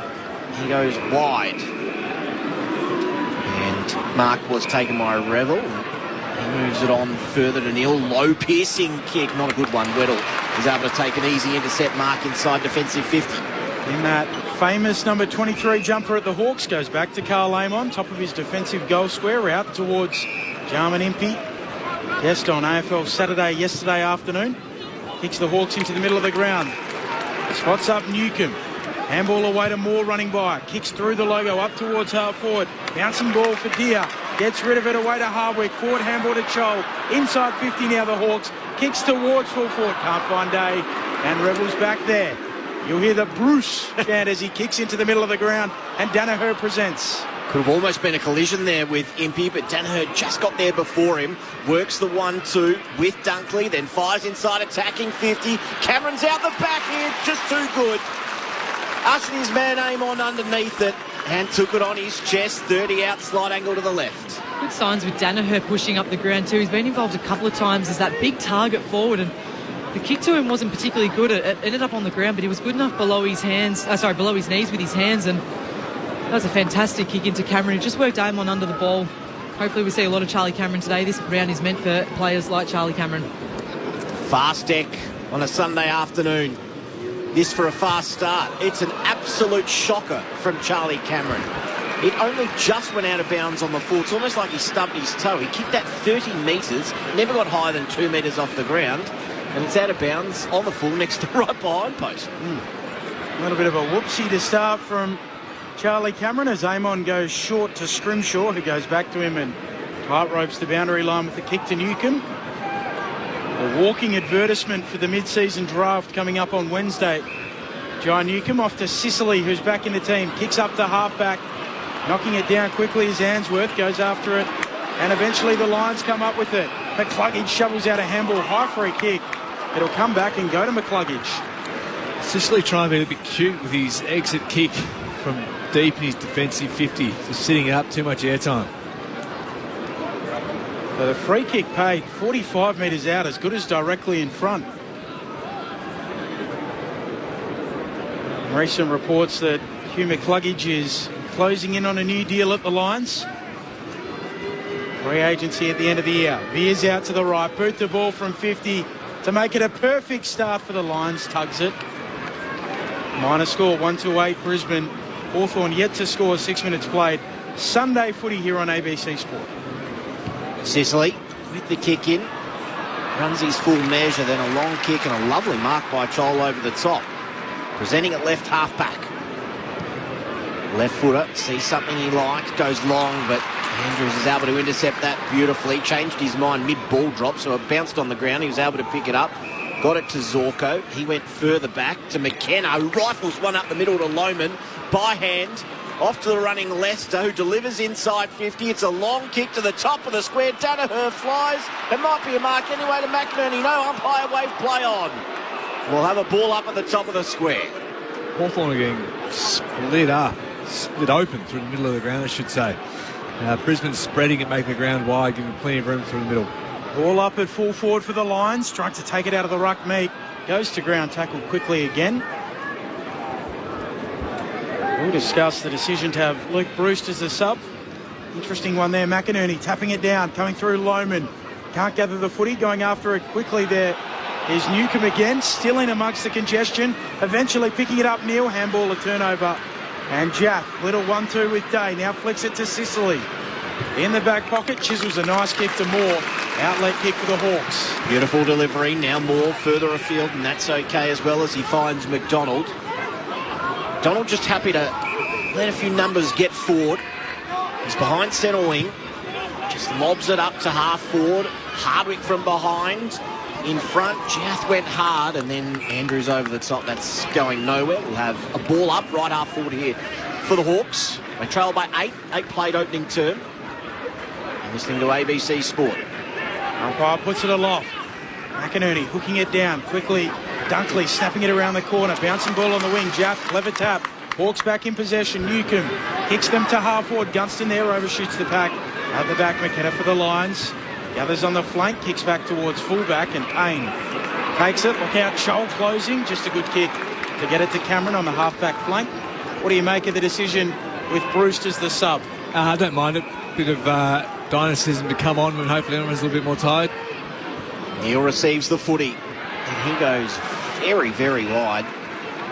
Mark is taken out wide there by Ainsworth.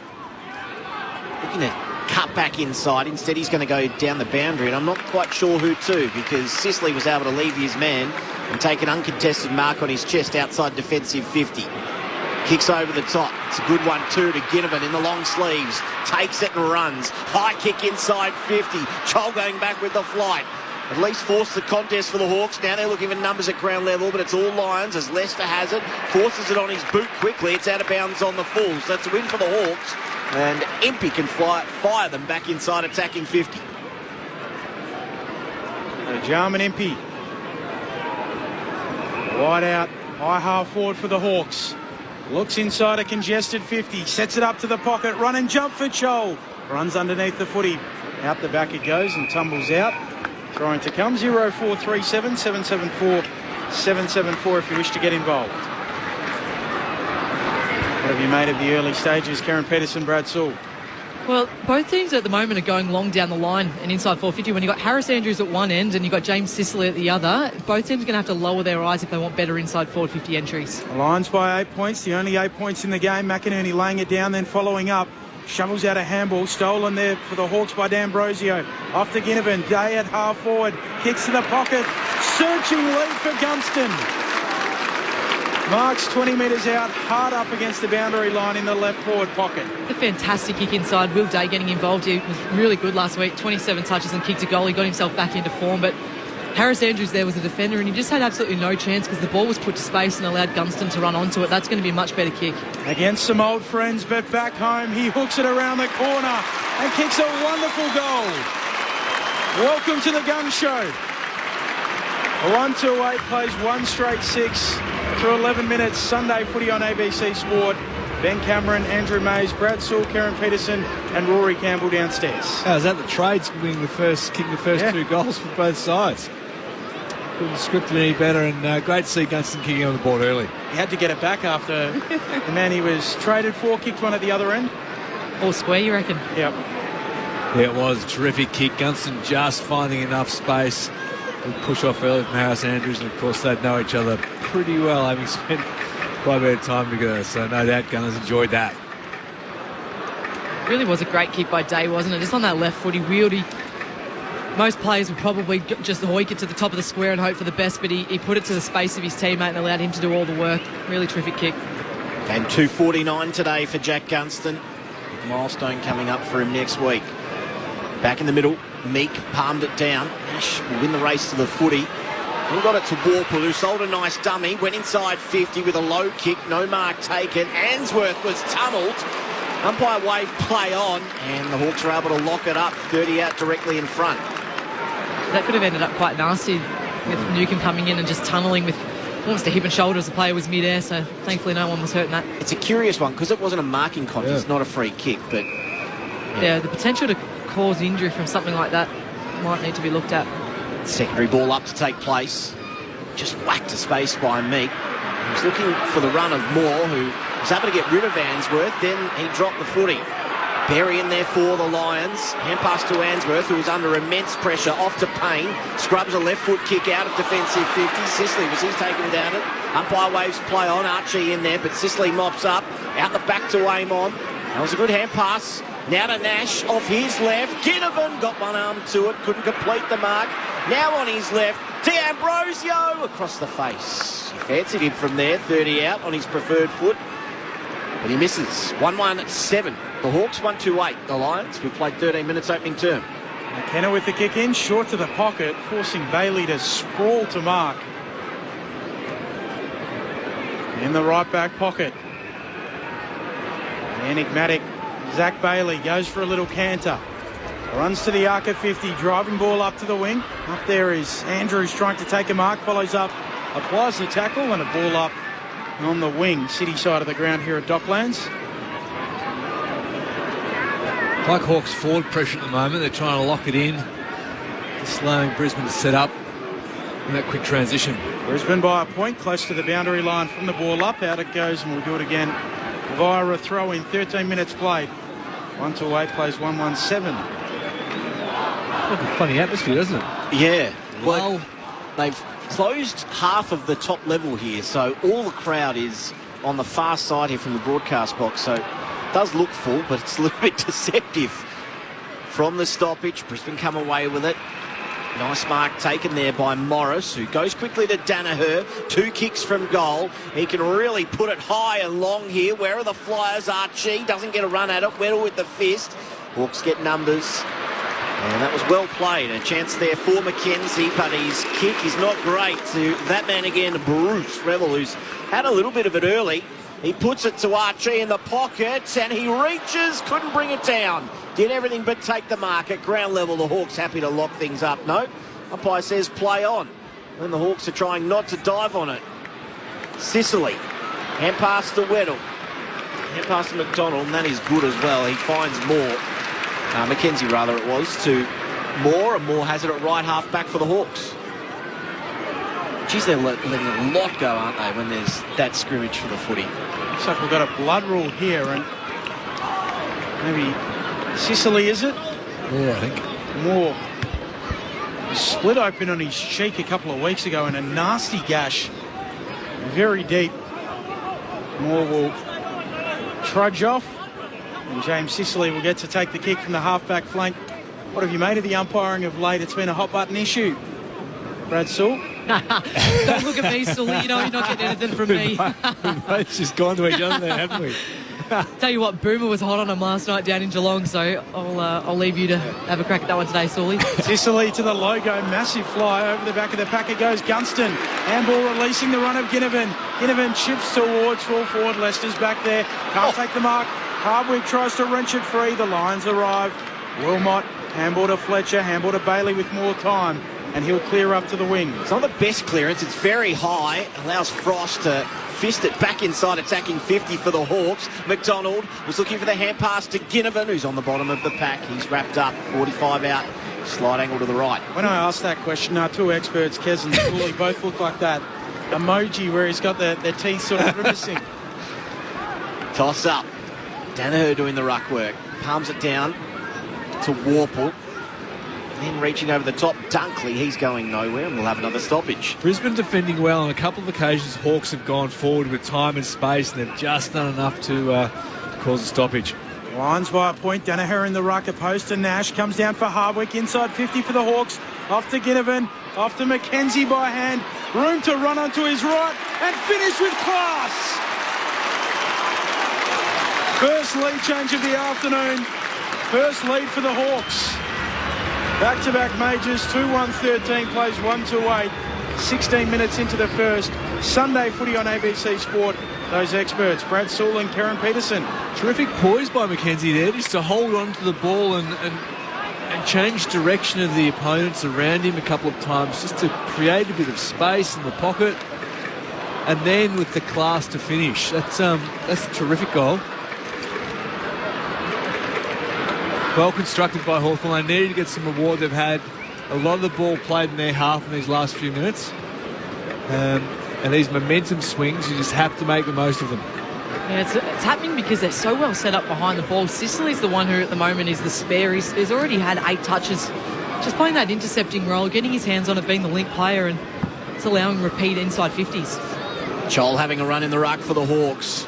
McInerney tries to slap it forward, couldn't do so. Day got the hand pass away, but it's intercepted. Lohman back into the middle to Cameron, who kicks low and hard inside attacking 50. No mark taken. At ground level, Danaher tries to sock it to space. Weddle just got his arm free to get the handball away. D'Ambrosio's onto it. He's taken in a strong tackle. And we'll have a ball up right forward pocket. Rory Campbell downstairs. Yeah, guys, we've got just an update on Dylan Moore there. He's the Hawks doctors are just working on him at the moment, doing their best impression of a boxing cut man. He's got a cut above the left eye, some blood coming down, but they've scrubbed that off, and they're giving him the mummified treatment just now, but he shouldn't be too far away from coming back on. Good news for Hawks fans. Amon with the clearance. Long kick up towards the wing. No mark taken. Big fist over the top. There'll be a ball in between wing and half forward for the Lions. They trail by 5, 18 played opening term. Hopefully they have more luck than Tim Zoo's corner at stopping the blood flow. That was unbelievable. Chris and Vicky loving the call team, driving from Tabletop near Albury to Sydney. Giddevan seems to be having a positive impact at the Hawks. We think Collingwood regret letting him go. As Archie leads up to mark. Quarter of the wing for Brisbane, looks inside 50, a bullet pass onto the chest of Morris. 48.5 metres out, the mark set right on the edge of 50. So he'll just set it up towards full forward, brought down to ground level, onto it Dunkley, handball from McCluggage, slapped down to Berry, snap goes the wrong way, slapped away by the Hawks. Straight to Zorko though, off one step, the veteran all the way to the goal line, touched. Wonderful diving effort in the end, and being able to stop that one was Mitchell on the last line of defence. Yeah, he did really well then. Cameron was doing his absolute best to hold him off and shepherd the ball through, but really great defensive effort. Hawks by 4. Kick in here for Amon, who runs his full measure, then kicks high. His target was Chol, who almost took the grab. Out to Warple, who gets around one tackle. Hand passes back to Chol, who's on the boundary line. That left foot is a lovely kick as well to find Gunston. Forward of centre. Now they can go, the Hawks. Lovely kick in the middle too by Gunston. Off to Day, who gave it to the running McDonald from end to end. Oh, it would have been brilliant. He misses one behind, but lovely movement by the Hawks. 2-2-14, plays 1-3-9, margin 5 points after 20 minutes. I like seeing Chol up the ground a little bit higher too. His field kicking's really nice. Answorth with the kick-in duties. Runs and kicks as long as he can, and a good mark to Ambrosio. In front, another mid-season draft pickup. Comes to centre half forward, and McKenzie takes it. Attacking edge of the square for the Hawks. They led it by 5 points. Already kicked a goal today. Sets it up to full forward. Down there is Chol. Swirling it down McKenna. Ginnivan coming through. Tries a little shrug. Taken high. Giddy up, Giddy. They took him a little high, and he'll get the free kick and a little cheeky grin to go along with it. I think he starts smirking as he takes possession of the ball. I think he's like, I've got him here. I've absolutely got him. Just waiting for a replay because I couldn't tell in live whether... Oh, yeah, that's probably there. He does go to ground, and he certainly makes the umpire think that it's a tough one, isn't it? Got him higher than what it did. Ginnivan comes in, Plum in front, and pokes it through. Lift off for the Hawks. 3-2-20. Brisbane 1-3-9. An 11-point advantage. They've kicked the last 3 goals. 21 minutes into the first. Brad Sewell, Karen Peterson on Sunday Footy on ABC Sport. It's such a dangerous ball, top of the goal square like that. Off hands, small forwards, and Giddy does it so well. As soon as an arm, a tackle arm is across his bicep, he throws his arms straight up, forcing the tackler's arm to slip up around his neck. Really difficult one to adjudicate. Dane Zorko too absolutely hated it. Well, Zorko's probably done it as well as anyone too, so take good with the bad. The Hawks' forward movement was really good. When the intercept mark was taken 60 out from goal, you could just see everyone started moving. It's a really good sign as a midfielder. The team with the midfielder with the ball. If you look up and you see all your forwards moving, they're working together, creating blocks for each other. Great play from the Hawks forwards. Meek tries to palm it down. Rayner bursting through, couldn't get onto the footy. Warple over the top, ensures it's going nowhere. We'll have another stoppage forward of the centre circles for the Hawks. Pete listening in says a 50 years plus Hawks fan. He doesn't sound like a big fan of Jack Ginnivan. So the clearance comes away. McKenzie did extremely well off the left. Now Day, is that going to be 50? Yes, it is. Against Zorko. Just went on with it after Day took the mark, got in his way, and he'll be marched all the way to the goal line. The Hawks enjoying a good period. So Wilday comes in and kicks the goal. The Hawks have 4, and they've really dominated the last 15 minutes of footy. 4-2-26, plays 1-3-9, margin 17, 23 played opening term. Brad Sewell and Kieran Peterson. Just waiting for the replay on that as it pops up. Will Day's taken a great mark, and it just looked like Zorko pretending to get a little bit tangled. The umpire was right there, could see Zorko's arm wrapped around Day as he tried to buy time for his defenders to get back.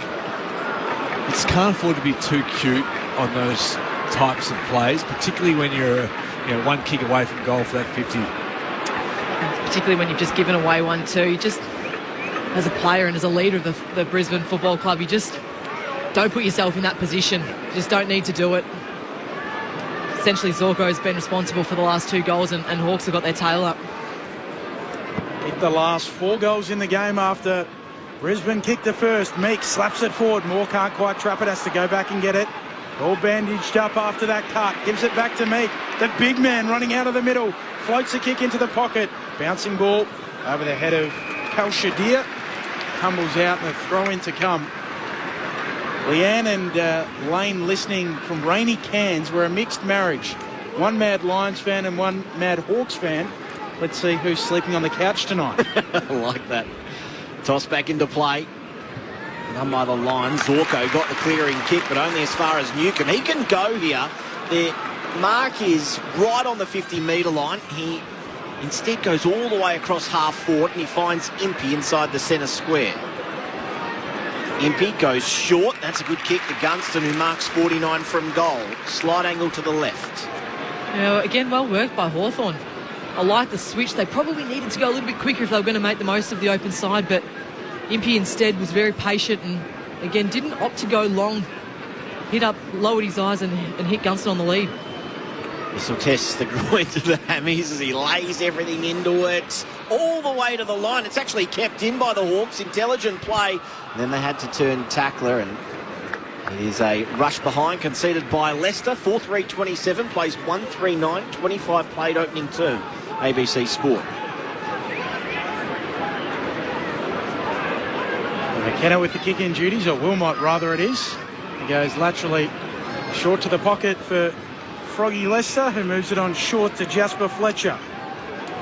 Second generation Brisbane Lion goes back to Archie in the back pocket, back to fullback, and the mark taken by Payne at the top of his defensive goal square.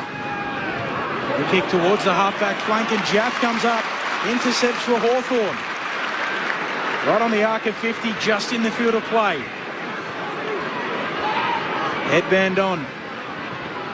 He'll chip it a little more central and gain a metre or two, as well as Amon, who is a long kick, accepts it 49.5 metres out. They're all over him here, Hawthorn, not just on the scoreboard. They completely shut down Brisbane's ball movement outside D50, forcing them to come back around, and then a really, really ordinary D50 exit kick where they gained absolutely no meterage at all, led to an intercept, and Hawthorn another shot on goal. Averaging 560 metres gained per game this year, and he shanks that kick. Out of bounds on the full. After I said he was a good kick, he was never kicking it, was he? Rory Campbell downstairs. Guys, you mentioned Dylan Moore back out on the ground. He's got that strapping across his brow. He's also got a bit of tape under his eye, so very much looking like a boxer. The Hawks doctors were also just having a quick chat with Josh Weddle. He looks like he's got a bit of a bruised cheek, but they had a chat and he's back out there now. Archie in the right back pocket for the Lions. Goes as long as he can. Lohman was up in that pack. Lohman was able to bring it down. Number of Lions on the floor here. Get it to McCluggage, who tried to break out of the tackle. No prior. Held to him. And stoppage to take place left half forward for the Hawks. We know that Brisbane are going to make a run at some point, Sully, so the Hawks need to they've wasted a few opportunities and hope that the conversion rate doesn't come back to bite them later in the game. Meek palmed it straight to Neil, who was caught high for the Lions. He goes immediately with the hand pass to McCluggage. That's not a great kick. Gave Sicily all the time in the world to lead up on Rayner and take the mark. Sicily over the top to Day. Gave it out wider to D'Ambrosio. Low kick that hits the chest of Harris Andrews, which is not something we've said too often. They've been pretty good going inside attacking 50, the Hawks. Sunday footy here on ABC Sport. Lions at halfback through their co-captain Andrews. He turns it over. And Will Day takes a nice overhead mark. Kicks into the middle of the ground for Amon. Sweeps a handball forward, the run of Nash. He'll kick out towards the half-forward flank. Bouncing ball for Moore inside 50. Coming up to McDonald, picks it up, wrapped up immediately. And taken high. Yeah, I'm not a fan of that one. He led with his head, hoping for the free kick, so yeah, not what they'd be after. Is that you who scoffed, or was that you, Sully? Which part? I heard someone go, oh! No, that was me. That was Maisie. That was Maisie. I was feeling it though. Lead with your head. I mean, it's become such a ball-winning tactic for players. McDonald sets it up to the hot spot, looking for a marker. More nearly ropes his own stuff. And the kick smothered, a goal-saving effort down there from Froggy Lester. It became a favourite of mine last year. Did a radio interview up in Brisbane after the game. It was the first one he's done. He's played 190 games, and it was his first post-game radio interview. Ryan Lester. Wow. He's played a lot of footy. From the scrimmage, no one can emerge. Played at my junior footy club, actually. He must have Waverley Rovers. Sorry, Maisie, you must have upset the media manager at some point if you're not getting sent on radio at some point. He's one of the nicest people you could ever meet, too. Palm down from the forward 50 stoppage. Joel in over the top. And a little bit of a problem here for a couple of Lions caught on the bottom. Umpire says, I'll have it. Forward pocket here for Hawthorn. They lead by 3 straight goals. 29 played opening term. Up it goes in the forward pocket. McInerney tapping it boundary side onto it. Fletcher, left foot kick. Clears the defensive 50. Weddle punches it up in the air. Coming through Jath with a burst. Tackled by Danaher. And got in his back. Free kick to Hawthorn. 55 metres out from the attacking goal. Makes a difference to this Hawthorn side, CJ, when he's playing. Had so many issues with soft tissue injuries. Sets up a high kick to full forward. Harris Andrews punches it away, roving McCluggage. Handball to Lohman, off to Berry. Kicks the Lions into the middle of the ground. Oh, just got over the head there. And able to mop up was Frost. Frost into the middle to Amon, who kicks it straight back inside, attacking 50. No mark taken at ground level. The Hawks are able to hold things up. It pops out at the last moment. Andrews has to go and fetch it.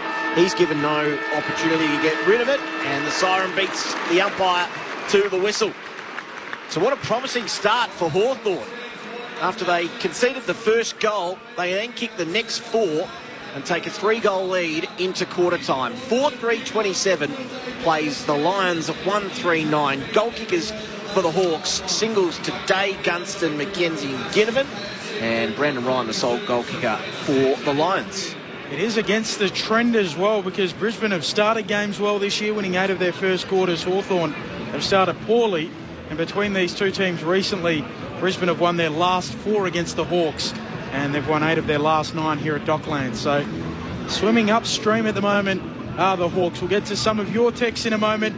0437 774 774, and have the thoughts of our experts, dual premiership Hawk Brad Sewell and Carlton AFLW captain Karen Peterson. That's all coming up. Quarter time, Hawthorn by 18 points. This is Sunday Footy on ABC Sport.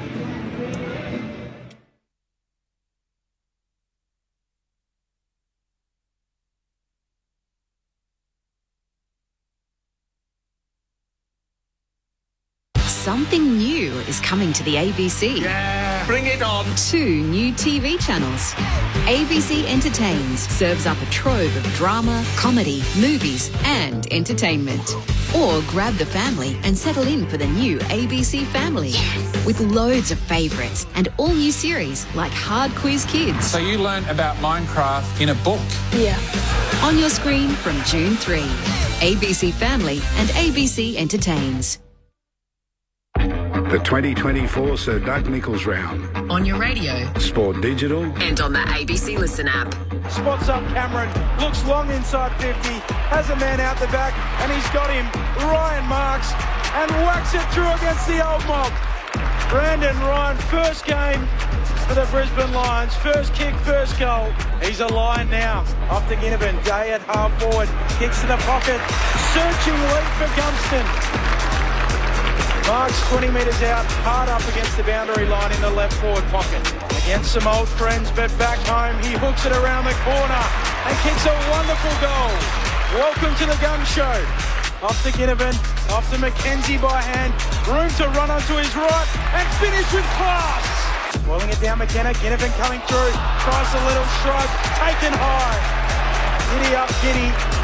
They took it a little high and he'll get the free kick and a little cheeky grin to go along with it. I think he starts smirking as he takes possession of the ball. I think he's like, I've got him here. I've absolutely got him.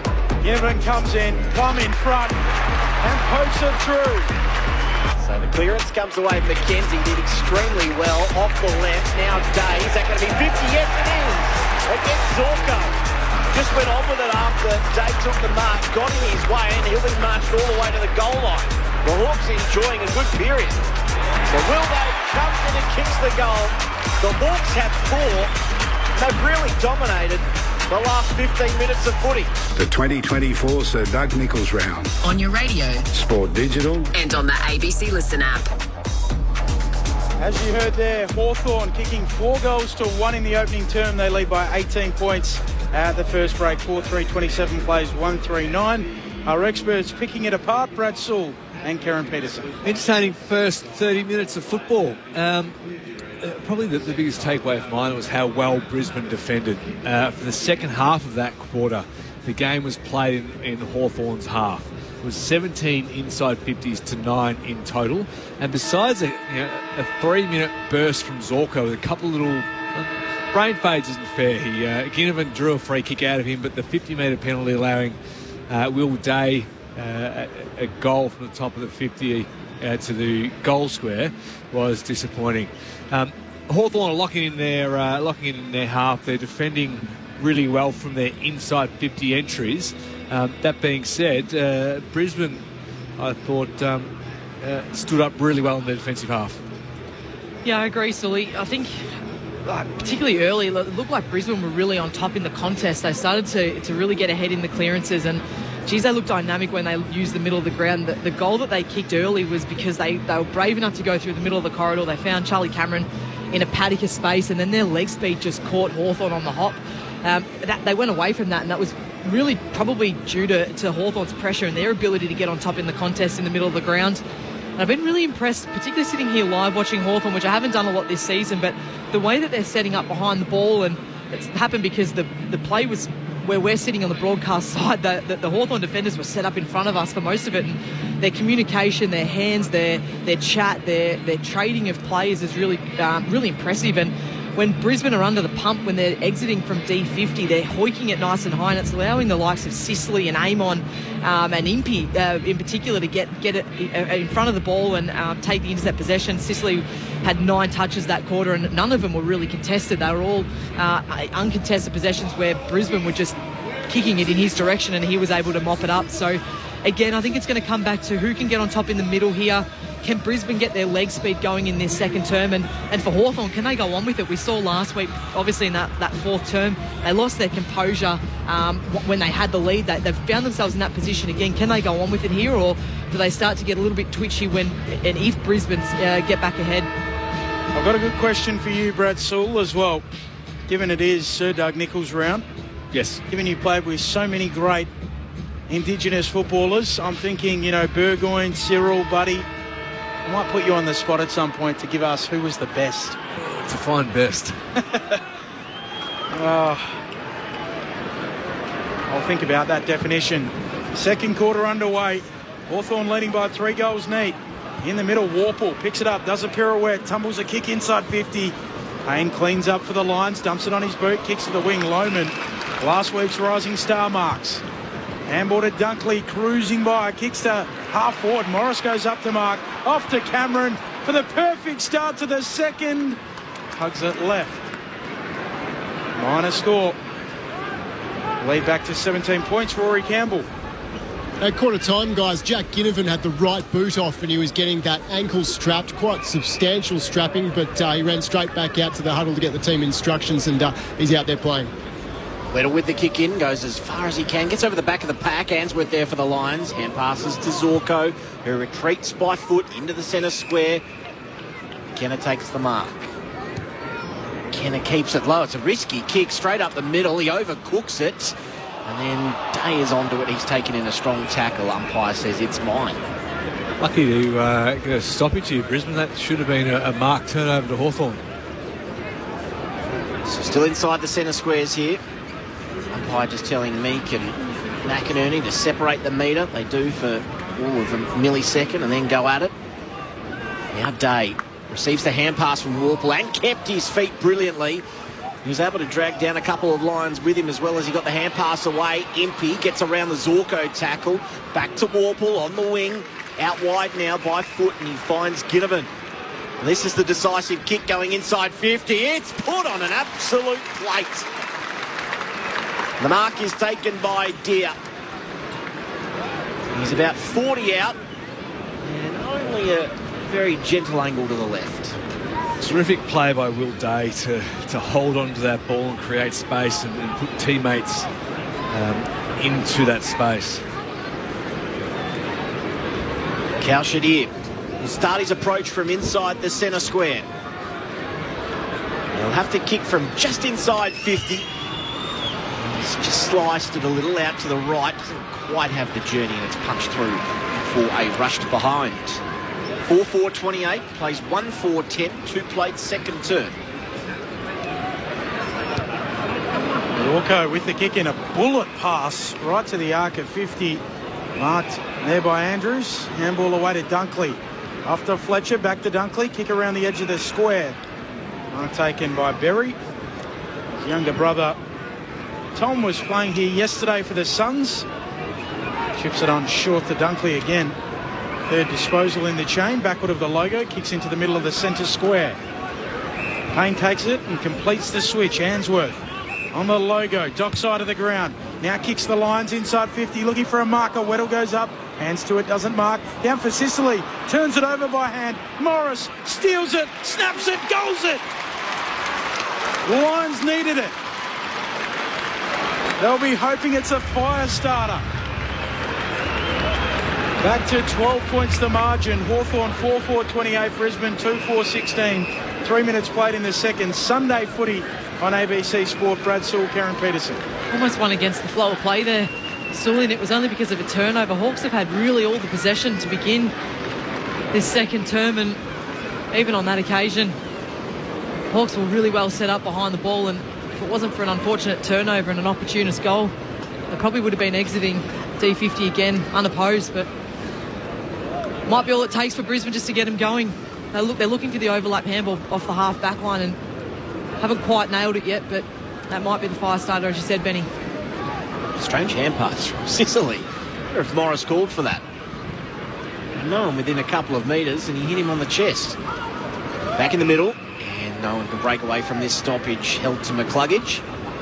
Another ball up to take place, and numbers gather around this stoppage. Palmed down by Meek. McInerney tried to burst away, as did McCluggage. He was taken down. Ball spills free. And now a chance for McKenzie. Goes long inside 50. Gunston worked his way to the front. Couldn't take the mark. Giath turns tackler at ground level. And then a big tackle by Ward on that occasion. And we'll have a ball up right half forward. Nice forward pressure there from the Hawks when they looked a little out of the contest. They lead by 2 goals. 4.5 minutes played, second term. Brisbane did kick the first goal of the first term. The Hawks kicked the next 4. That was the issue. Meek taps it down, then picks it up. Half forward for the Hawks, off today. Mongrel punt inside 50. Moore gathers, gives it off to Newcomb. Flying shot on goal. He's out of bounds on the full. But the Lions to get it back. Deep in there. Left back pocket. Harris Andrews. Kicks long in the Danaher direction. Meek there with him, off the hands of Meek. It comes down for Danaher. Goes for a run down the city wing. Took a bounce, worked the 1-2, and he's done this nicely, Danaher. Good kick too. Finds Berry, left half forward. Oh, that's not a good kick. Kicked into a couple of Hawks who are running back to their defensive 50 where the kick should have headed. Now a chance for Hawthorn as they get numbers round the ball. McKenzie out wide. It's a good kick to find Meek. He's at right half forward, flares it over the top of their head of McDonald. And Zorko will be happy enough to see this out of bounds. Does it get there? Not quite. Yes, it does in the end. So it'll be a throw in. And right half forward for the Hawks. Messy couple of minutes here, Sully. A few turnovers by both teams. Both teams threatening to break it open, but through skill error, just are unable to break clean. Voice of Karen Peterson on ABC Sport. Toss back into play. Warple, he was taken off it, didn't get a boot to it. Umpire wave play on. Dunkley just slams it on his left boot, gets it out of the immediate danger zone, but it's coming back. Day pounces out wide to McKenzie. Centering kick is a good one too to Joel, who takes it low down on his chest. The entrance inside 50, low and hard again, and it's paying dividends. They're low and hard again, but again it was Will Day who just set that up and put McKenzie into a bit more space. Really impressed with the way Day can just hold onto the ball whilst moving forward with it and just putting that defender trying to tackle in two minds. Cyril Rioli was the best I've seen at it. Last two passes of play, Will Day's also been very good. So Chol crosses the paint of 50. He'll kick from just inside 40. Angled to the right. And he liked it off the boot with a big fist pump as well. The Hawks have 5. The margin back out to 3 goals. We've just ticked over 7 minutes in this second term. Sunday footy on ABC Sport. You can absolutely put that goal down to Will Day. As you mentioned, Sully, he's up to 11 touches. He's going at 100% efficiency and he's already been involved in 5 scores. So the question now for Brisbane is not necessarily to send a tag to him, but someone needs to take responsibility for him in transition of play. And it's not going to be one player. It might need to be multiple players who you're responsible for him until you can hand him over to a teammate because he's doing all the damage. The way the game's being played at the moment, it's really suiting Hawthorn that they're okay with a bit of a slow grind, contested, in and under kind of game because it suits the players that they've got. For Brisbane, they need to find some space. They're the ones that like the overlap handball and run and carry, which they're just not able to do at the moment. Back in the middle, Meek and McInerney. Meek trying to slap it forward with the left, comes down to Warple. Handball back to Meek. In the bullseye, handball to Warple again. Looks inside 50, Chol leading, spots up Moore instead. 40 metres out, as good as directly in front. Dominant out of the centre bounce, Hawthorn. Creative, getting the ball moving forward. Warple's been impressive. Meek's been good in the ruck. Moore on the approach. Dylan Moore kicks the goal. Moore with the goal and more for the Hawks. They're piling them on. 6-4, 40 plays, 2-4, 16. They lead by 24, 9 minutes into the second. Brad Sewell and Kieran Peterson. The mistake the Hawks were making early in that first term was that they were just banging it long and hoping for the best. In the last certainly to start this second term and that back half of the first quarter, they've lowered their eyes and they're putting it to space. They're completely dominating, as you said, Sully, out the middle, but they're doing the money kick inside forward 50 is what's the most impressive. They're finding their teammates on the chest, giving the Brisbane defenders absolutely no chance at all to make any impact. I wanted to pick up what you said about Will Day as well, playing his 5th game. I don't think it's a surprise that their season's turned around in that period, is it? Yeah, he's an important player, classy player that adds a different dynamic to that midfield mix. Neil, his hand pass was loose, straight to Warple, out of the middle again. The Hawks rifles one into Joel. Oh, this is picture-perfect footy for the Hawks at the moment. Joel will line up, 40 out directly in front. Again, a clever kick going 40. Being within his rights to blaze away and put it top of the square, but doing so had the Brisbane defender in two minds and he dropped off Chol, giving him plenty of space and really clever kick jabbing it forward. They've had 6 individual goal kickers so far, Hawthorn. Chol to become the first multiple. He'll kick from 45 and it looks pretty straight. It's all looking pretty good for the Hawks at the moment. 7 goals for 46, plays 2-4-16. They have made a break 10 minutes into the second term. Reasonably reliable in front of goal, Chol. He's got a pretty simplistic, smooth, clean action in his setup. I feel like he's really starting to get a better understanding of his teammates. He looked out of sorts a little bit those first few games, not quite knowing where to move and how to run and put himself in position, but it looks as though there's more continuity between he and his teammates and the mid-forward connections, and he's certainly getting more of a look at it. So last 3 goals of the game after they kicked the first 4 of the match.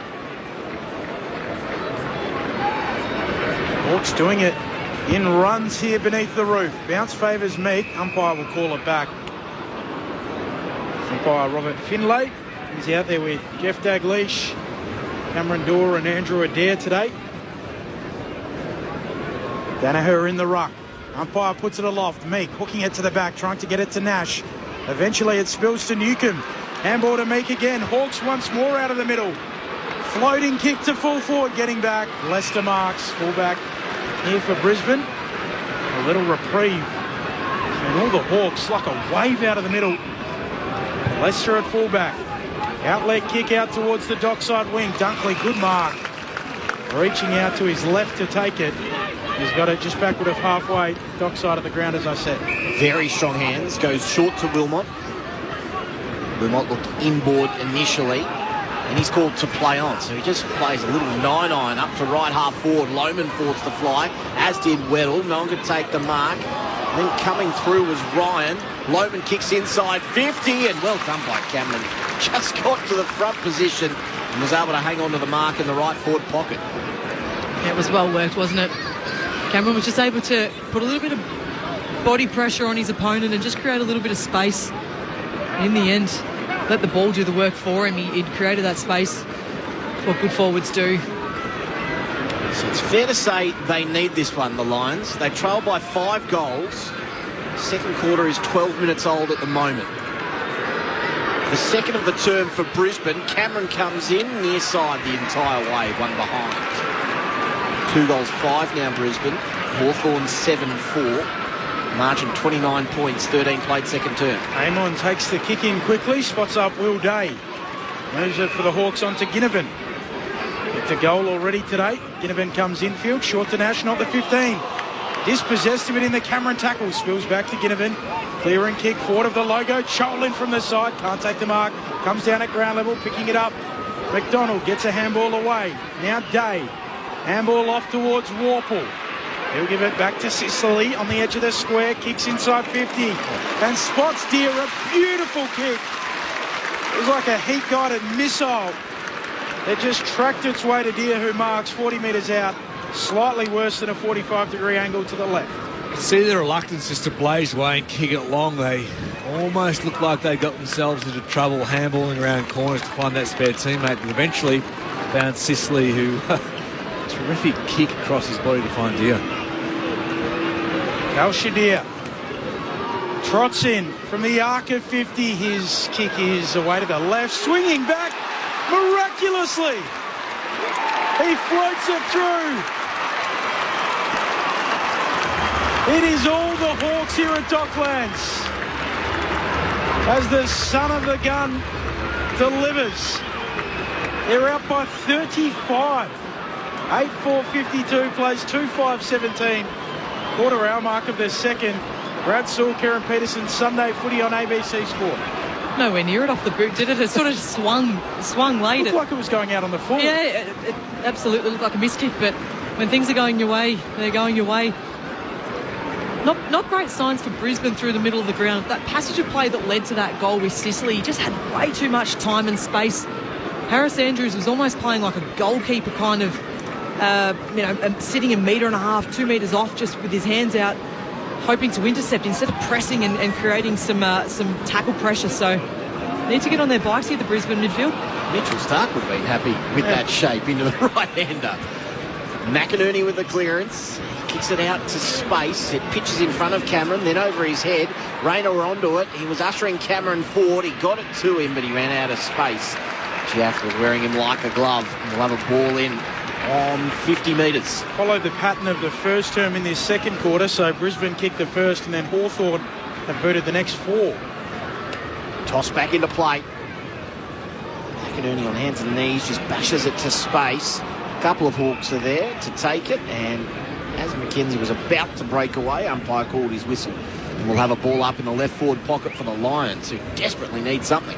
Do you think that was off slightly the instep, and that's why it had the weird swing? Yep. Johnny Barker special inside out. McKenzie with the clearance, high ball, didn't travel too far. Andrews with a big fist.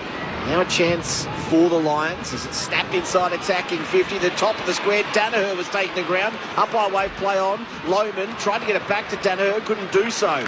Amon comes away for the Hawks. And that penetrating left boot is a good one as well.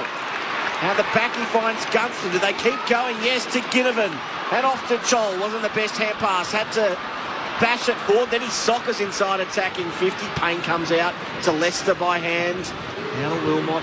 Out wider still. It's okay for the Lions. And the mark is taken inside defensive 50.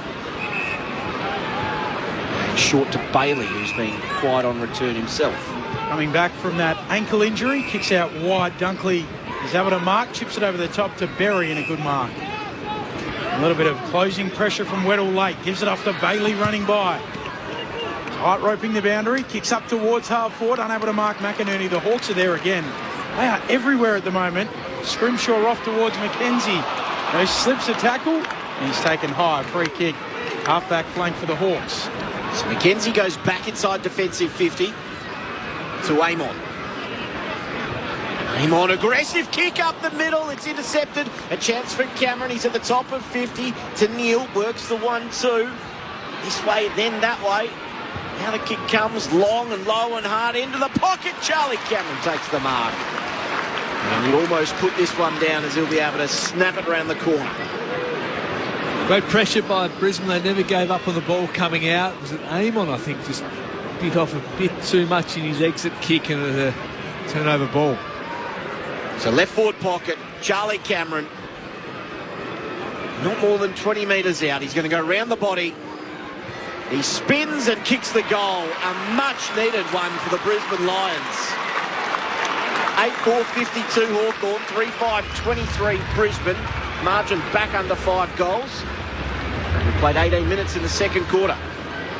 It might be the way back in for Brisbane because it's not coming through their slick ball movement or their run and carry like what we would normally expect for Brisbane. It might come through turnover and forcing Hawthorn to make some ordinary decisions, particularly off the back line as they did there. I think it was Amon, you said, Sully, who tried to just bite off too much and be a bit cute coming outside of D50, and Brisbane were just able to effect a spoil and were outnumbering in the contest 4-1 and found Cameron with a actually quite impressive mark from to the naked eye. He ran and leapt at the absolute highest point over the top of CJ, I think it is. So good finish by Brisbane. Question for you, Brad and Karen, from Peter in Hobart. We'll get to that. And also, Brad Sewell has promised to name his best Indigenous player that he played with. So we're looking forward to that as we move through the afternoon. Played with some good ones. Berry out of the middle for Brisbane. Kicks inside 50. Danaher through his fingers. And Impey onto it. Runs away with it quickly for the Hawks. Off to D'Ambrosio. Low ball around the wing. Bouncing for Meek. Stands up in the tackle. Handball away. McDonald gets it on the boot. Outside of the boot. Inside 50. Unable to mark Andrews. Gunston there trying to wrench it free. Holds it in. Ball up. Ball forward here for the Hawks, who went Wooshka from their D50 to inside 50 quickly down the dockside wing. Hawthorn by 29. McInerney grabs it out of the ruck, clears the immediate danger with a kick forward. Danaher onto it, just got the hand pass away to Lohman. It's turned over. Now Impey fires from 50. It's a little bit of a floater. It's across the face for one behind. 8 goals, 5-53 to 3-5-23. Margin 5 goals even. Listening to Sunday Footy on ABC Sport. Oh, Zorko takes the kick in. Shanks his kick to Wilmot. Picks it up off the deck. Kicks out wide. Lohman. Good mark leading up. It's dealt with a little bit from Lake Wendouree in Ballarat, which Big Malthouse tells us is why he's such a good player. Nick's stomping ground as a young man. Lohman kicks towards the logo. Meek sticks a hand up, can't mark. Comes down from McInerney in Brisbane. Berry shoveling a handball forward. Knocked down by Sicily and onto it. Neil gives it off to Lohman again. Kick just dribbles away towards Archie. He was clean though to Neil, who goes inside attacking 50. One grab, and did Schultz take it? No, not quite. And it is going to be a ball up 40 out from the Brisbane goal. So ball will be tossed up. Meek drifts down, as does McInerney. McInerney palmed it down. Cameron was flashing through the stoppage. Wasn't clean. Turned tackler. We'll have another ball up. 30 out in front of goal. 5 goals, even the margin. Hawks have been impressive so far this afternoon. Meek to space. CJ is there. He's given a hand pass back to Wimpy, who's hand passed as he's tackled, and then Frost was hoping for the boundary line. He just got it. If he hadn't, might have been caught holding the ball. It's a ball in to take place next to the left behind post. And for once, a couple of repeat inside 50s here for Brisbane. Yeah, good tackle pressure by Brisbane forwards on that occasion. McInerney to the front, Meek behind him. McInerney taps it to the back. Cameron coming through. Can't find Archie with the handball.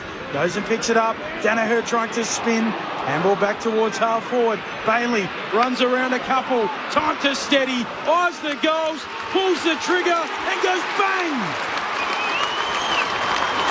Brilliant from Bailey. Brisbane finding their groove. 8-5-53 the Hawks. Brisbane 4-5-29. 22 minutes played in the second. Sunday footy on ABC Sport. Good build up by the Lions. They stayed in the contest, found space, continue to find space out the back of the stoppage, and terrific finish by Bailey. It feels like they've just been missing that little bit of class, that little bit of finish around goals, and that's certainly what he provides. Thoughts of Brad Sewell here on ABC Sport. That is the first time today the Lions have kicked back-to-back majors. So this is a challenge here for Hawthorn, because little doubts will start to creep in. We've got a lead now. We coughed it up last week. Can they hang on here? And not just hang on, we've still got another half of football, but can they keep accelerating? Almost 6 minutes still left in this quarter as well, so we've got a little while to go before half-time. In the middle, held to Dunkley. We'll have another stoppage. Tossed up. Umpire hit the deck. Seen a bit of that this weekend as well. Warple couldn't get the hand pass away. Perry holding him close. And we'll have another ball up in the middle. Brisbane picked up their intensity around these stoppages here, not allowing Hawthorn any free ball to spill out. Up it goes. McInerney just spikes it forward, but bursting onto it. Seamus Mitchell, he's tackled quickly by Cameron. Shovels out an almost rugby pass. Comes out for the Hawks. Away towards Warple, who tumbles a kick around the city wing. Bouncing ball. Players arrive to mop it up. Wilmot coughs it up.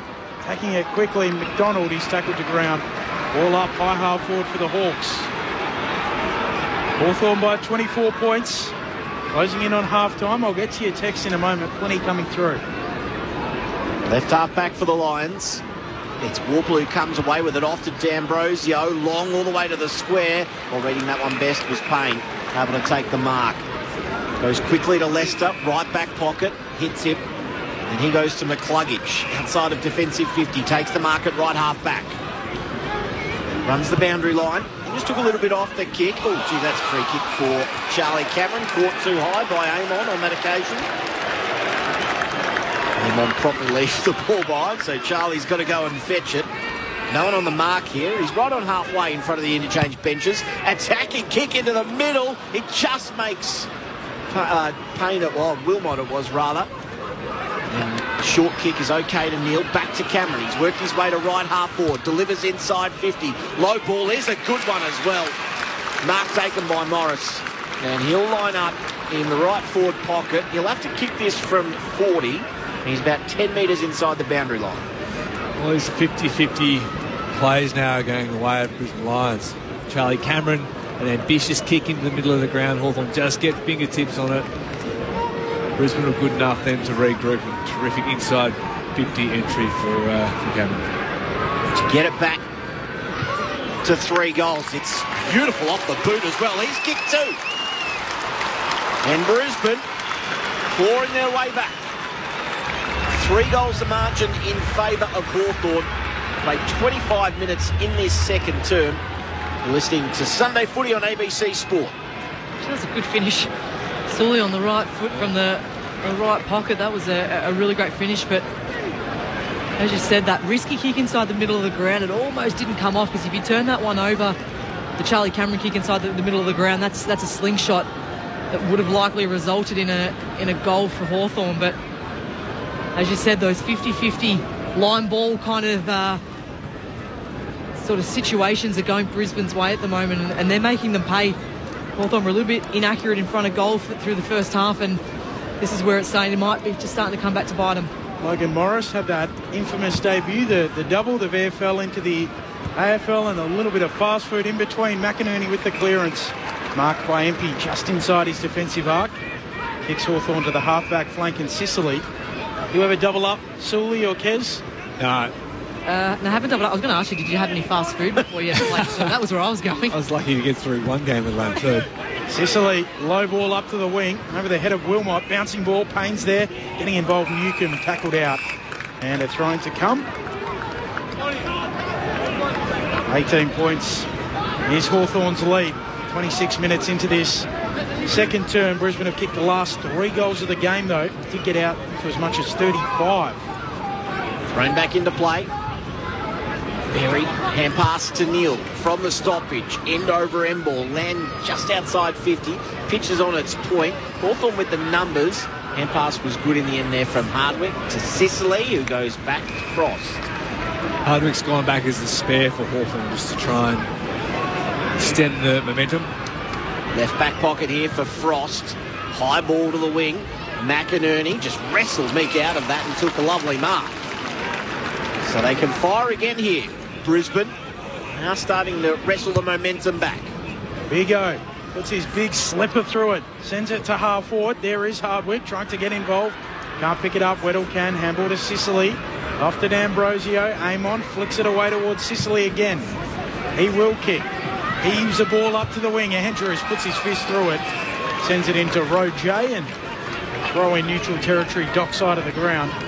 Rex in Mosman Park in WA. Hey team, enjoying the call while sweeping up the leaves prior to cooking a paella feast for the family. Oh, can you please tell me if any coaches actually resign as opposed to being sacked?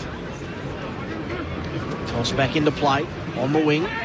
Neil got his arms free, but then gave it straight to Newcomb. Off to Chol by hand. Date running past. Receives a good shepherd there from Warple, so he's able to buy a bit of time. Goes back by hand to D'Ambrosio. Sold a lovely dummy, and then all the way up to the 50. But it's Harris Andrews chiming in front for the mark. Andrews comes infield to Zorko. Zorko stabs it short to McDonald. Don't have an influence, Andrews, these last 5 to 10 minutes. McKenna, rather, who just chips it short to Rayner, and then Rayner stabs it over the top to Berry. Berry will poke a kick out towards the wing, and McCluggage just keeping it in the field of play, flicks it over the top. Here is McKenna again getting involved, back feeding a handball. Off to Bailey. Handball backward of the logo to McCluggage. He'll kick to half forward. Hardwick sent back and stifling the foray forward of Brisbane. Marks on the half-back flank for the Hawks. They lead it by 18. Sunday footy on ABC Sport. Kicks very short to Ginnivan, who's actually called to play on. He goes further wide to the boundary line, and Impey takes the mark on his chest. So just reaching for half-time here, the Hawks. Lions have kicked the last 3 of the game. Short ball inside to Hardwick, right half-back. This is good stuff by Hawthorn, just playing a bit of tempo footy. Runs towards the boundary line. Hardwick then kicks as far as he can over the wing. No mark taken. Boundary line is a win here for the Hawks. Ginnivan in. He's happy to take the tackle. We'll have a stoppage in between wing and right half forward for Hawthorn. Ben Cameron, Andrew Mays, Brad Sewell, Kieran Peterson and Rory Campbell bringing you the action. Ball up on the City wing, tapped out, and another throw-in to come. Such an advantage for Hawthorn being able to throw Hardwick back behind the ball. Up until the last couple of minutes, he'd only touched the ball 3 times through this game, so getting his hands on it, huge advantage to be able to throw him back there. McInerney just spiking it forward again. Impey there for the Hawks. Off to McKenzie, swivelling with a long kick to half forward. Spills down for Ginnivan. Off to Warple. He'll look inside 50 for Hawthorn. Over the head of the pack, bouncing ball, tracking it back Leicester. Quite cleverly just says, I'll shoulder arms and see it out. A throw-in to come deep in the right forward pocket. Here for the Hawks. They lead by 18, as Maisie said. Brisbane with the last 3 of the game. Lions can't afford to give one up here. Thrown back into play, McInerney palms it down. Oh, spills free, Gunston got out of 1 and then 2 tackles. And it's been paid too high. The tackle just slipping high. Jack Gunston will line up. He's probably on a 45-degree angle to the right, but he's only 15 metres out from goal. Well called, Sully. The last thing that Brisbane can afford to do after kicking the last three was concede one here, particularly a cheap one with a tackle over the shoulder. His kick will just beat the siren here, Jack Gunston. Kicks. Siren. Goals. Very handy one. His second, right on the stroke of half-time. 9-5-59 Hawthorn. Brisbane 5-5-35. The margin back to 4 straight goals with Jack Gunston's second of the afternoon. Chol also has 2 for the Hawks and singles today. Moore, McKenzie, Ginnivan and Deere. Meanwhile for the Lions, 2 to Logan Morris and singles to Cameron, Ryan and Bailey. It is Sunday footy here on ABC Sport. No reason to change the dial. We've got a full slate of 3 games coming up over the course of this afternoon. Our experts for this one, Hawthorn and Brisbane, with the Hawks leading by 24, as Maisie said. Brad Sewell and Karen Peterson. Really unfortunate for the Lions to give away that goal in the last couple of seconds, just stifling that momentum they had the chance to take into half-time. Hawthorn are playing some really good footy. The first half of that quarter in particular, they just controlled momentum, controlled the centre square in particular, dominated out the centre bounces, lowered their eyes really well. And Harris Andrews was a non-factor whatsoever. It wasn't until they sort of got held up around the ball and around the contest in the last 10 to 15 minutes there, Harris Andrews begun to have an impact. Importantly, Brisbane wrestled momentum back their way through the middle to latter part of that quarter, and really sets us up for a fantastic second half here. 4 straight kicks in it, and both sides, you feel, have got the ability to use momentum and score quickly. Yeah, well summarised. So there's a couple of plays I just wanted to highlight. James Walker was enormous for Hawthorn in that second term. He finished the quarter with 13 touches, 6 of those contested and 4 clearances, and he was a big reason why Hawthorn were able to get on top and dominate out of the middle like they did in that first half of the second quarter there, along with Will Day. His composure, and you highlighted a couple of times, just his ability to hang on to the ball for a second, 2 seconds longer than perhaps what other players would be able to in those sort of circumstances, so that he's kicking going forward, isn't rushed, he's got the ability to lower his eyes and hit his teammates. And then it was the Lions in that second half of the second term. They were able to control the play, and they had 33 to 11 more uncontested possessions in the last 7 minutes of that quarter, just showing how much they dominated possession. And it wasn't, just flicking handballs around contested. They were able to actually dominate play, use the kick mark, and be very composed going forward, which ultimately is really, I don't know if they've got themselves back in the game, but they certainly swung the game back in their favour as far as momentum's concerned. And then that really unfortunate free kick to Gunston late in the quarter, that would have really extinguished a little bit of the fire that Brisbane started to burn for themselves. So a really interesting second half coming up. The Lions have only had 10 scoring shots, so they need to generate more out of the middle going forward, and much better, forward entries, to their big guys. Danaher had a big impact early in the first term, and then he's really kind of gone away out of the game. And it's not through lack of work rate; it's just through the entries that his teammates are giving him. They're not good enough at the moment, so they need to generate more out of the middle. And for Hawthorn, we need to see, this is it. Did you learn from last week? You're able to do the same against Port Adelaide over in Adelaide, which was a great effort, but then you weren't able to go on with it and win the game. Can you put the foot on the throat and accelerate and show more composure in the second half than what you did last week? And I don't think any Hawk supporters, probably including yourself, Sully, would be too upset with what happened over in Port Adelaide last week. That's what happens with inexperienced teams. They cough up goals. They don't have the composure, but how quickly can they learn from what happened last week? Did they learn their lesson, and are they able to put it into practice? That's what the Hawthorn supporters will be wanting to see in his second half. So the thoughts of Karen Peterson and Brad Sewell here on Sunday Footy on ABC Sport. Hawks leading by 24 at the main break. Coming up later today, we've got Naarm against Euroa, which is Melbourne and St Kilda. And then later on today, it is the Crows and the Eagles as well to round out the Sunday slate. Lots of texts coming through, one of which says, "Hi team, Fran from Melbourne, one of our favourites and regulars. Going for Fagan, he is great. Ben, heard your podcast. Did you go and sit like us folk and enjoy the wonderful spectacle last night. Enjoying your experts, Karen and Brad. They are doing a great job. I did. Sat in the stands last night. Awful lot of fun watching Dreamtime at the G. A heap more texts. We'll get to those after the news, which is coming up. So just repeating. As Maisie said, the goal kickers, Chol and Gunston with a couple, Moore, Day, Mackenzie, Ginnivan and Deer.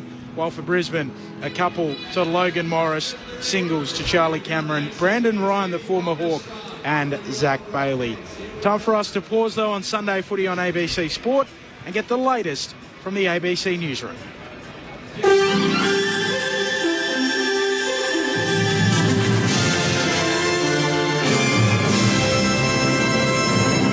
Hello, this is ABC News with David Rowlands.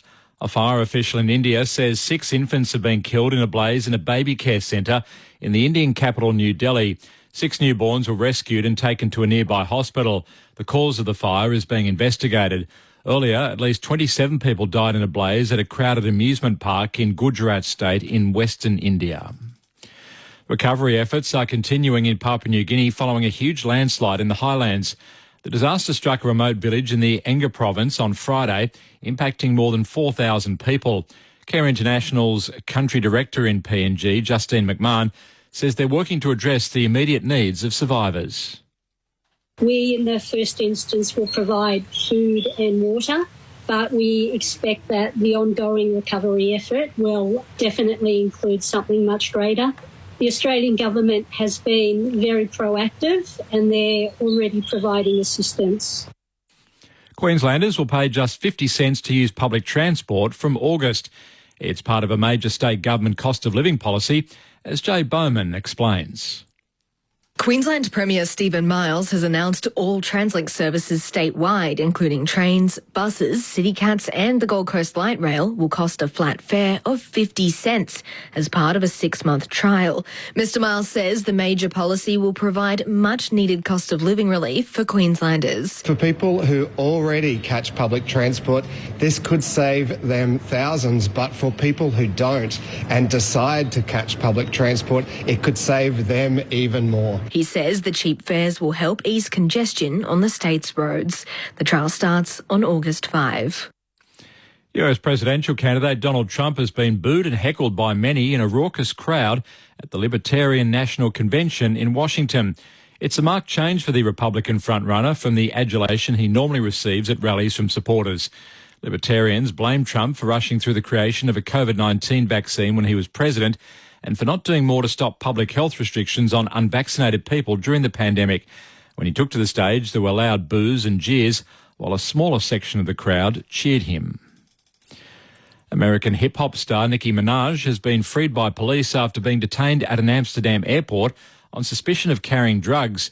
She'd been travelling to the UK for a concert, which has since been postponed. The BBC's Anna Holligan has more. In a video posted on Instagram, the 12-time Grammy Award nominee can be seen surrounded by Dutch military police. She seems to be holding the camera just out of shot, and you hear the police say, "You are under arrest." She is then ushered onto a police van while she's asking for her lawyer. Nicki Minaj has denied carrying drugs, and later she posted on X to say that pre-rolled joints belonging to her security team had been found on board her private jet. Dogs of all shapes and sizes have been strutting their stuff across the country today for the Million Paws Walk. The charity event, which raises money for the RSPCA, is celebrating its 30th birthday this year. Phoebe Brasher from the New South Wales RSPCA says the money raised goes to dogs in need. As you can imagine, our inspectorate brings through animals that are absolutely broken, and it is our job to mend them and rehabilitate them. And ultimately, we just want them to have a second chance in a new home. In sports, Central Coast Mariners captain Danny Vukovic has announced he's retiring from soccer after last night's historic win of the A-League men's final on the New South Wales Central Coast. Emma Simpkin reports from a fans' celebration today in Erina. Today, the really surprising news that Danny Vukovic, the captain of this team, the goalkeeper of this side, has officially announced his retirement from football. Don't worry, he's already got himself a new job. He's on the coaching staff here at the Mariners, so he's going to continue to have an impact at this club as the goalkeepers coach. But a fantastic afternoon here at Erin Affair as the fans and the players come together to appreciate what has been a momentous season for the Central Coast Mariners. And Tadej Pogacar is all but assured of winning cycling's Giro d'Italia for the first time after winning his sixth stage. The Slovenian continued his domination of this year's event to earn another victory and increase his overall advantage to nearly 10 minutes. He simply has to avoid any mishaps in tonight's largely processional stage, which ends with a sprint in Rome, to confirm the triumph in his first appearance at the Giro. Hello, Patrick Stack from ABC Sport Daily. If you like sport, he would believe they could win a premiership. Wayne's about winning premierships, I think, at this point in his career. and great conversation. He came in and presided over 4 straight losses to start the season, but his belief never wavered. You will love ABC Sport Daily. And then pretty much as soon as she could spell, she started Googling and YouTubing barrel racing. ABC Sport Daily. Get it on the Listen app. The 2024 Sir Doug Nicholls Round. On your radio. Sport Digital. And on the ABC Listen app. Down for Sicily, turns it over by hand. Morris steals it, snaps it, goals it. Lions needed it. They'll be hoping it's a fire starter. Looks inside 50, Joel leading, spots up Moore instead. Dylan Moore kicks the goal. Moore with the goal and Moore for the Hawks. They're piling them on. His hand pass was loose, straight to Warple, out of the middle again. The Hawks right in front into Joel. Well, this is picture perfect footy for the Hawks at the moment. He'll kick from 45. And it looks pretty straight. It's all looking pretty good for the Hawks at the moment. Now the kick comes long and low and hard into the pocket. Charlie Cameron takes the mark. And he almost put this one down as he'll be able to snap it around the corner. He spins and kicks the goal. A much-needed one for the Brisbane Lions. And ball back towards half forward. Bailey runs around a couple. Time to steady. Buys the goals. Pulls the trigger and goes bang. Brilliant from Bailey. Delivers inside 50. Low ball is a good one as well. Mark taken by Morris. And he'll line up in the right forward pocket. He'll have to kick this from 40. He's about 10 metres inside the boundary line. Get it back to 3 goals. It's beautiful off the boot as well. He's kicked 2. And Brisbane clawing their way back. Oh, spills free. Gunston got out of 1 and then 2 tackles. And it's been paid too high. The tackle just slipping high. Kick will just beat the siren here, Jack Gunston. Kicks. Siren. Goal. Very handy one. His second, right on the stroke of half-time. The 2024 Sir Doug Nicholls Round. On your radio. Sport Digital. And on the ABC Listen app. Sunday footy on ABC Sport, and the Hawks lead it by 24 points. Did they learn last week and they hold on and down the Brisbane Lions this afternoon? Now, we have been promising that Brad Sewell would name his best Indigenous teammate. He played with some greats. I'm thinking Cyril, I'm thinking Buddy, I'm thinking Burgoyne. Let me preface this with this text from Mark in Geelong. Cyril, Franklin or Burgoyne? Who was best? Footy, like a lot of things, is like marriage. You need consistency to have consistent success. Cyril and Lance would have had periods of brilliance that could not be rivalled, but it was Silk that delivered week in, week out. Add the on-field leadership, and for me, the choice is clear. That's Mark in Geelong. Brad Sewell, which way are you going? I think Mark struck a chord there. I think certainly Silk for consistency and influence over a period of time. And his versatility became so important for the football club. Depending on which holes need to be plugged, he could go through and have an impact on any line, in any position on the ground. I mean, Cyril and Bud for their pure brilliance. And I think of some of the training efforts and the running drills and stuff that Bud was capable of was just extraordinary. But in terms of having, just his repeat speed for a 6'6" bloke to be able to move the way that he did, and his agility to be able to pick the ball off the ground his field kicking is something that is often overlooked. It was just extraordinary. But I think, and not just because we've seen him today, but I think to have had the most influence at the club was Chance Bateman, as one of the, a really strong Indigenous man who paved the way for Cyril and Bud during those early years, and was a really strong leader, not only for those guys, but more broadly for the entire club. Was really important. So I'd put down Changa as having the most influence and the strongest influence, and arguably the most important influence out of all Indigenous players at Hawthorn. That's, I think, a brilliant answer. You've done really well there, Sully. What do you think, Kez? You happy with Sully's answer? It's hard to argue, isn't it? Yeah. Well, firstly, they're not my teammates, so can't argue with you, but I like the summary of the broader leadership piece as well. I mean, clearly any footy fan who's paid attention for any amount of time would know how brilliant Cyril and Buddy were, but to know what Sully is saying from behind the scenes and what went on at Clubland, that's a great insight. Do you have any that you played with or against in the AFLW that spring to mind? Yeah, there's two that come to mind really quickly. Maddie Prasparkas, just her ability to dominate a game from the minute that she arrived at the club was something that was very, very impressive. But as far as skill was concerned, Kirby Bentley by far had the most slickest ball movement that I've ever come across in the AFLW. So shout out to both of those. I'm surprised you're still using the Prasparkas name. Oh, no, I don't have anything against Maddie Prasparkas. I mean, what she brings to the game and her reasons for moving on to Essendon, I can't argue with, but she's an outstanding player. What about this text? Sam Mitchell goes defensive with about 5 minutes to go in every quarter.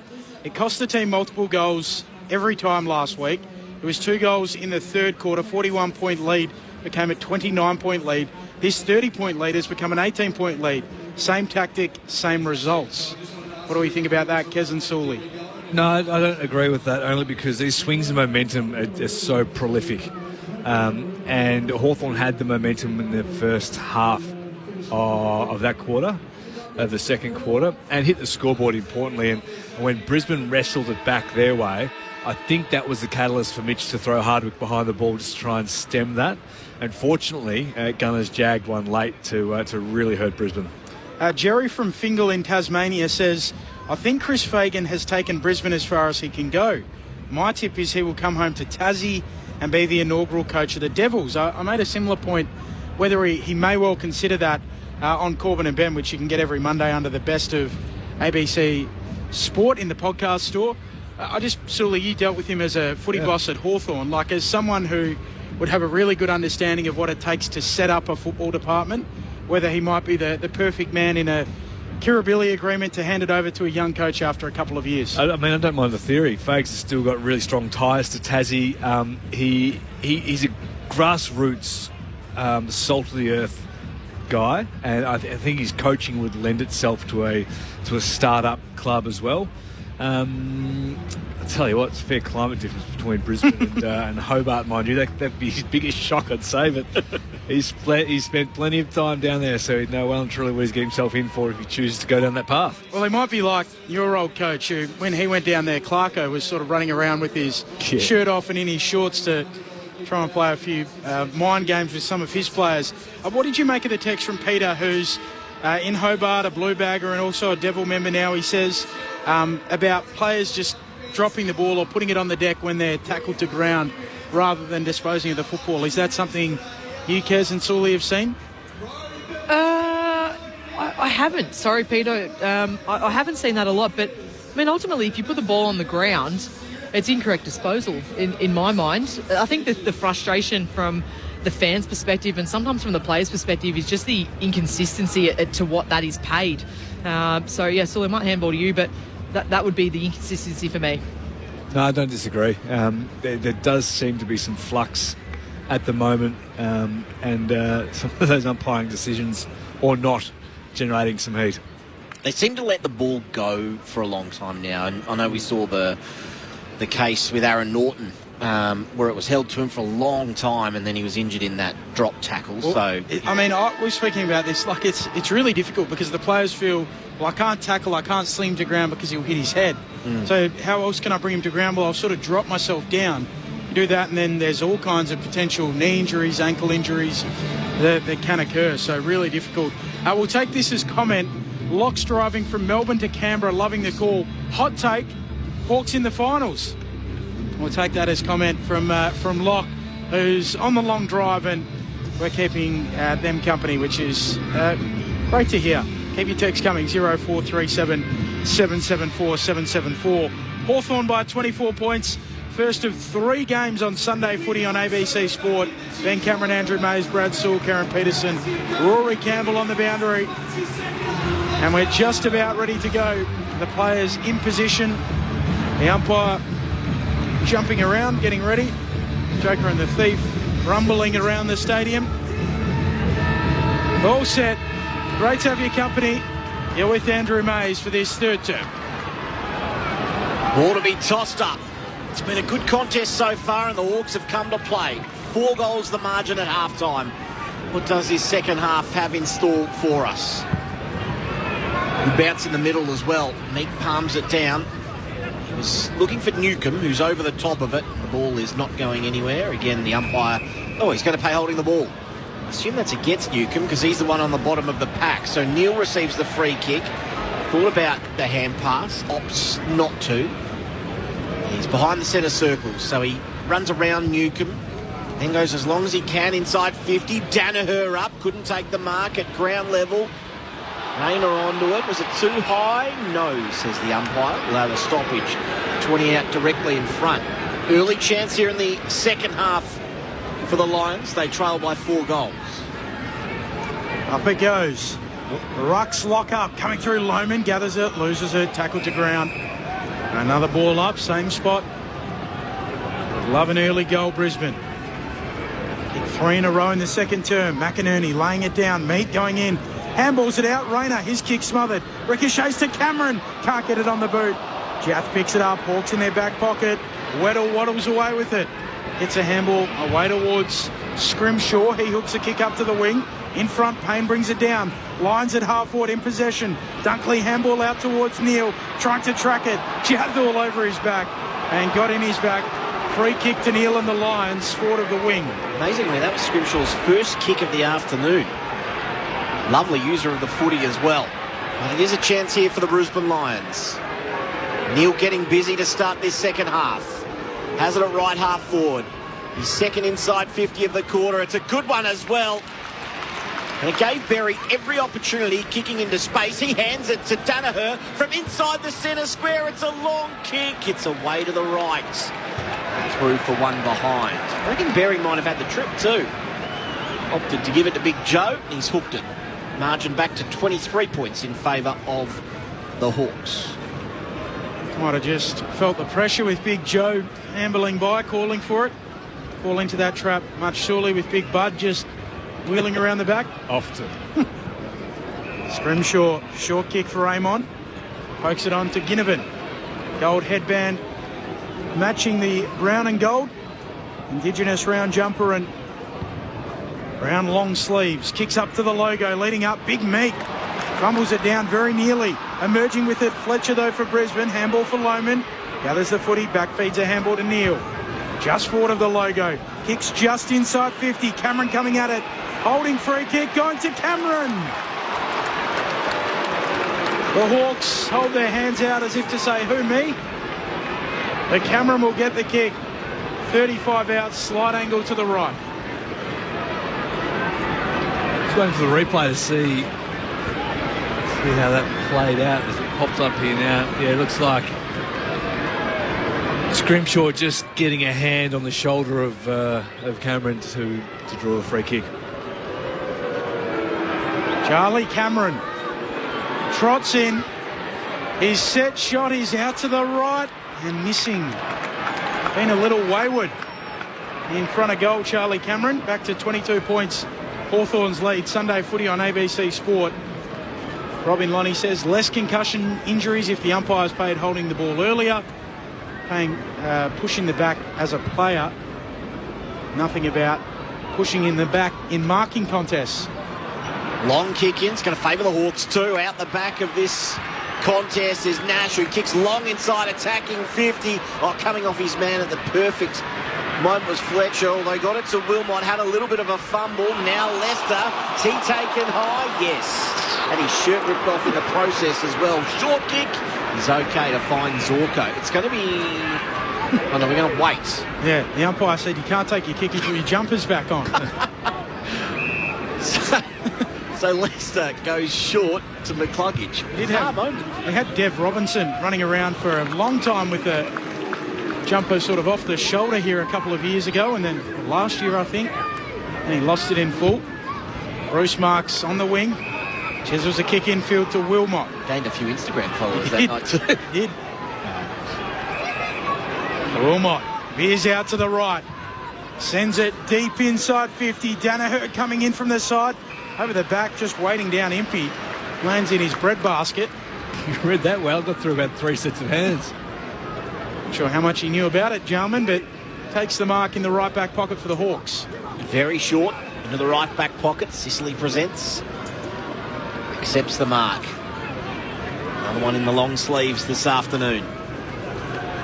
Goes all the way down the boundary line. Leicester flies, couldn't complete the mark. Hardwick, quick hands, and more taken, or almost in a wrestling move over the top. Ball held to him. We'll have a ball up just inside the boundary, about a metre, where Rory Campbell is as well. Rory.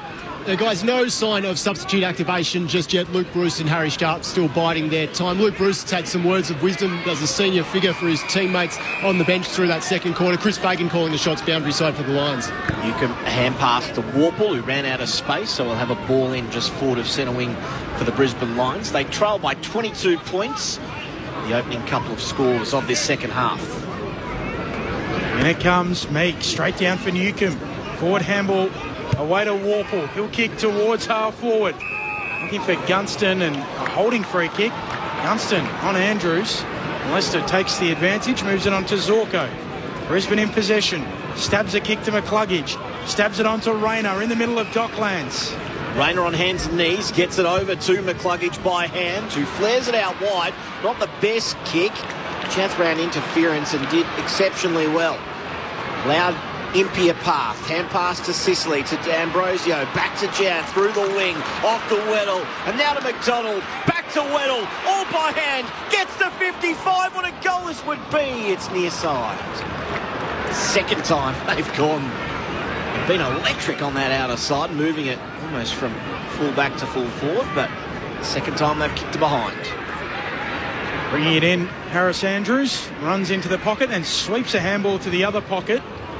Now McKenna roosts the kick out to the City wing and the Lions are out. Dunkley releases the run of Neal. Little legs pumping. Now he kicks it inside 50, looking for Danaher. Overshoots him, out the back it goes. Scrimshaw gathers it, time and space. Stops and props for a moment, then stabs a kick and turns it over. Kicks it back to Lockie Neal. Lions at half forward. Kicks into the pocket. Lohman on the lead. Takes it 35 out. A 45-degree angle to the right. Scrimshaw just lazy. He had a number of outlet players on this on the other side that he chose to exit from. Just off one step, gave it too much airtime. Lohman. Sorry, Sully. Rising Star nomination last week for Kyle Lohman. 5 goals and 9 score involvements. Impressive. Big afternoon. A boy from Ballarat. Lohman's drop punt is leading the Lions back into the game. Back to 17 points. 9-6-60 Hawthorn, Brisbane 6-7-43. 8 gone, third term. Brad Sewell and Karen Peterson. Another great finish there, Sully, but a couple of possessions on both sides of the equation here. We're starting to see the game open up a little bit. Some overlap, run, handball through the middle of the ground. Hawthorn in particular, they ran with 3 or 4 numbers in a wave coming through half forward, and unfortunately the kick ended up in a behind when really probably could have ended up in the hands of a teammate that was open in forward 50, but conversely Brisbane did the same thing coming back, so hopefully that's a sign of things to come for this second half, because it's been a little bit congested and in tight. Not particularly entertaining football, even though it's been a good contest, but the last couple of minutes really opened up, started to see some leg speed, which I think is probably going to favour Brisbane, but looks really good when Hawthorn get on the move. 4 of the last 5 goals for the Lions, working their way back into this one. In the middle, Dunkley is able to leave it for Berry, then received the hand pass. High kick around the wing. Where are the Flyers all positioning himself nicely on that occasion is Scrimshaw. He takes the mark at left half back. Low piercing kick is over the head of Moore and almost trickled out of bounds. Gilman gave it to Moore, who gets around the boundary line, takes a bounce, goes inboard, off to D'Ambrosio, who gets to 48, was pushed as he kicked, affected the kick, and Leicester takes the mark on his defensive goal line. Wants to play on too, Leicester. Sends it out towards Zach Bailey, right there with him, Jath. Jath paddles and carries it out. Trying to come between wing and half forward here for the Hawks. Attacking the Coventry end in this third term. Jath got shoved into the fence, took a seat and high-fived the bloke in the front row. A couple of high fives, why not? Missed all of that past the computer monitor in the corner. Good pick up, Maisie. McInerney palming it boundary side. Warple tracking it right there with him, Neil. Through his legs it goes for Neil. Day keeps it in. Shovels a handball out. Getting involved, Berry. Hugs it in. Once holding the ball. Umpire says yes. Warple sitting on top of it. Ping. Hawthorn by 17 points. Brisbane, 4 of the last 5 goals in the game. Berry back to Leicester, who's called to play on. Left back pocket here for Brisbane. High ball outside of defensive 50. Danaher flies in front. Couldn't complete the mark. At ground level, roving beautifully is Neil. Getting busy in their second half. Off his left. Nice ball too to find Rayner. In front of the interchange benches. Rayner, an attacking kick into the middle. It's a good one too. Zorko, chip over the top to Bailey. The runners are getting going here. Bailey is 80 from goal. I almost called play on. He's going to now. Bailey to the pocket. Where are the Flyers? No mark taken. Frost. Oh, Lohman came through, stole it from him off his left, snaps and misses. Neat work at ground level from Kai Lohman, who's starting to look dangerous like last week. 6-8-44 the Lions, 9-6-60 the Hawks. 11 played third quarter. Neil's the other that's having an impact for Brisbane. He's in everything at the moment. We know he uses the ball so well. Scrimshaw has had a quiet day, so wisely taking the kick-ins.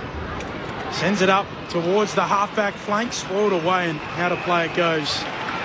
But a throw in half forward here for the Lions. Well, Paul Sully, Neil's up to 21 touches. He's had 9 score involvements and 8 handball receives, so he's really started to get going. Just ratcheted it up a little bit. Here the Lions. McInerney rids himself of Meek. Can't take it cleanly out of the ruck. Diving over it. Clearing kick from Day. Sends the Hawks to the wing. No mark taken. Wilmot eventually picks it up. Off to Fletcher. Works his way through a few. Handball to Dunkley. Half forward for the Lions. Goes back to Wilmot. High ball inside attacking 50. Danaher's down there. Frost swirls it down. Archie onto it. His dribbler bends a little hard. Along the ground, minor score. Tracking in the right direction, Brisbane. Hawthorn by 16 points, 12 minutes into the third. 1 goal 4 for Brisbane in this third term, so they are creating plenty of opportunities. Just need to take full toll. Sicily with the barrel over halfway. Magnificent stuff. And a great mark taken by Andrews. Good intercept, but that was entertaining. Andrews short to Berry. Berry drives them back inside attacking 50. Rayner will fly from 3 deep. Couldn't complete the mark. At ground level, McCluggage paddles it to his own advantage. Then he's taken in a tackle. Umpire circles and says he'll have it. Leader inside the boundary, left half forward. Brisbane dominating here. They really need to put some scoreboard pressure on and make more of these opportunities. Let's head downstairs, Rory. Seamus Mitchell's running around with what looks like a sore ankle. The Hawks doctor's trying to get to him at the moment, but he's involved in play. Hawthorn come away with the footy here. Little handball from Newcombe, a turnover. Back onto it, Brisbane. McCluggage, handball to Berry. Low ball for Lohman. He marks 20 out directly in front. Gets in good, dangerous spaces, doesn't he? Just reads the game well. He just sucked off that contest a little bit, allowing the Hawthorn defenders to push up, and a clever kick just clearing the pack. Not entirely sure it was deliberate. I was going to give him credit for it because it's a blistering kick. Kai Lohman strutting in. Kicked the only goal of the second half. Loman's lighting it up. And he loves it. Lions right back into it. Back to just 9 points. 9-6-60 Hawthorn, Brisbane 7-9-51. 14 minutes into the third. Sunday footy on ABC Sport. Well, it's game on here. If it wasn't already, it certainly is now. This is where Hawthorn will get a little bit twitchy just remembering what happened last week. But Brisbane have absolutely dominated this third term. 9-3 inside forward 50 entries. They're making them pay at the moment. The entries as well for Brisbane, they've been really high quality ones. They've had a couple of really good looks at it. And as you called, Sully, Loman's just finding himself in really dangerous positions, and his teammates are doing a good job finding him. So from a Hawthorn perspective, they're going to have to lock down on these small forwards because Cameron's look dangerous as well as Loman here. Stats backing up our experts' eyes as well, with Neil with 6 possessions, 100% efficiency in a clearance as well. So he's starting to dominate, and here he is again. He's taken in a strong tackle on this occasion, and another ball up will take place inside the centre square. So Hawthorn leading by 9, but wouldn't be all that confident at the moment as the Lions are starting to hum. Danaher turned tackler in that ruck contest. Kick squeeze to half forward for the Hawks. It's a little bit of a scrimmage. Wilmot tackle. Oh, it's out wide to D'Ambrosio from 50. Lowers his eyes into the pocket. Moore couldn't take the mark. Recovered at ground level. He's got a man inside. It's D'Ambrosio. Didn't quite reach him on the full. D'Ambrosio's tackled. Ball spilled free. Now he turns tackler, and he's going to lock things in over the top. Left forward pocket rather. For Hawks. Rare foray forward here in the second half. 9 points they lead by. The Lions are coming. With 5 of the last 6. On the ball up, spills down to ground level. Ainsworth tackled strongly. Nash clattering into him, and another ball up. Coming up later today, the D's and also St Kilda. Up it goes. Meek taking it out of the ruck. Handball away to Newcomb. Tries a low kick. Smothered. Ricochets away. Dunkley the clearance. High ball up towards the wing. There to Mark Sicily. Hawks back in possession. City wing. Quickly, Rory Campbell. Seamus Mitchell looks to have shaken off those injury concerns, guys. He's stayed out in the field and still running around on Charlie Cameron, so he's got a big task. Sicily sends it back inside 50. Arriving late, Meek. Gunston roving. Floats it on goal. It'll bounce in the pocket and tumble out. Thrown to come. Right forward pocket. Hawks by 9 points. We've played 16 minutes in the third. Good minute or so here for Hawks. They've had some repeat inside forward 50s. Forward pressure's been really good with their tackle pressure on the Brisbane defenders.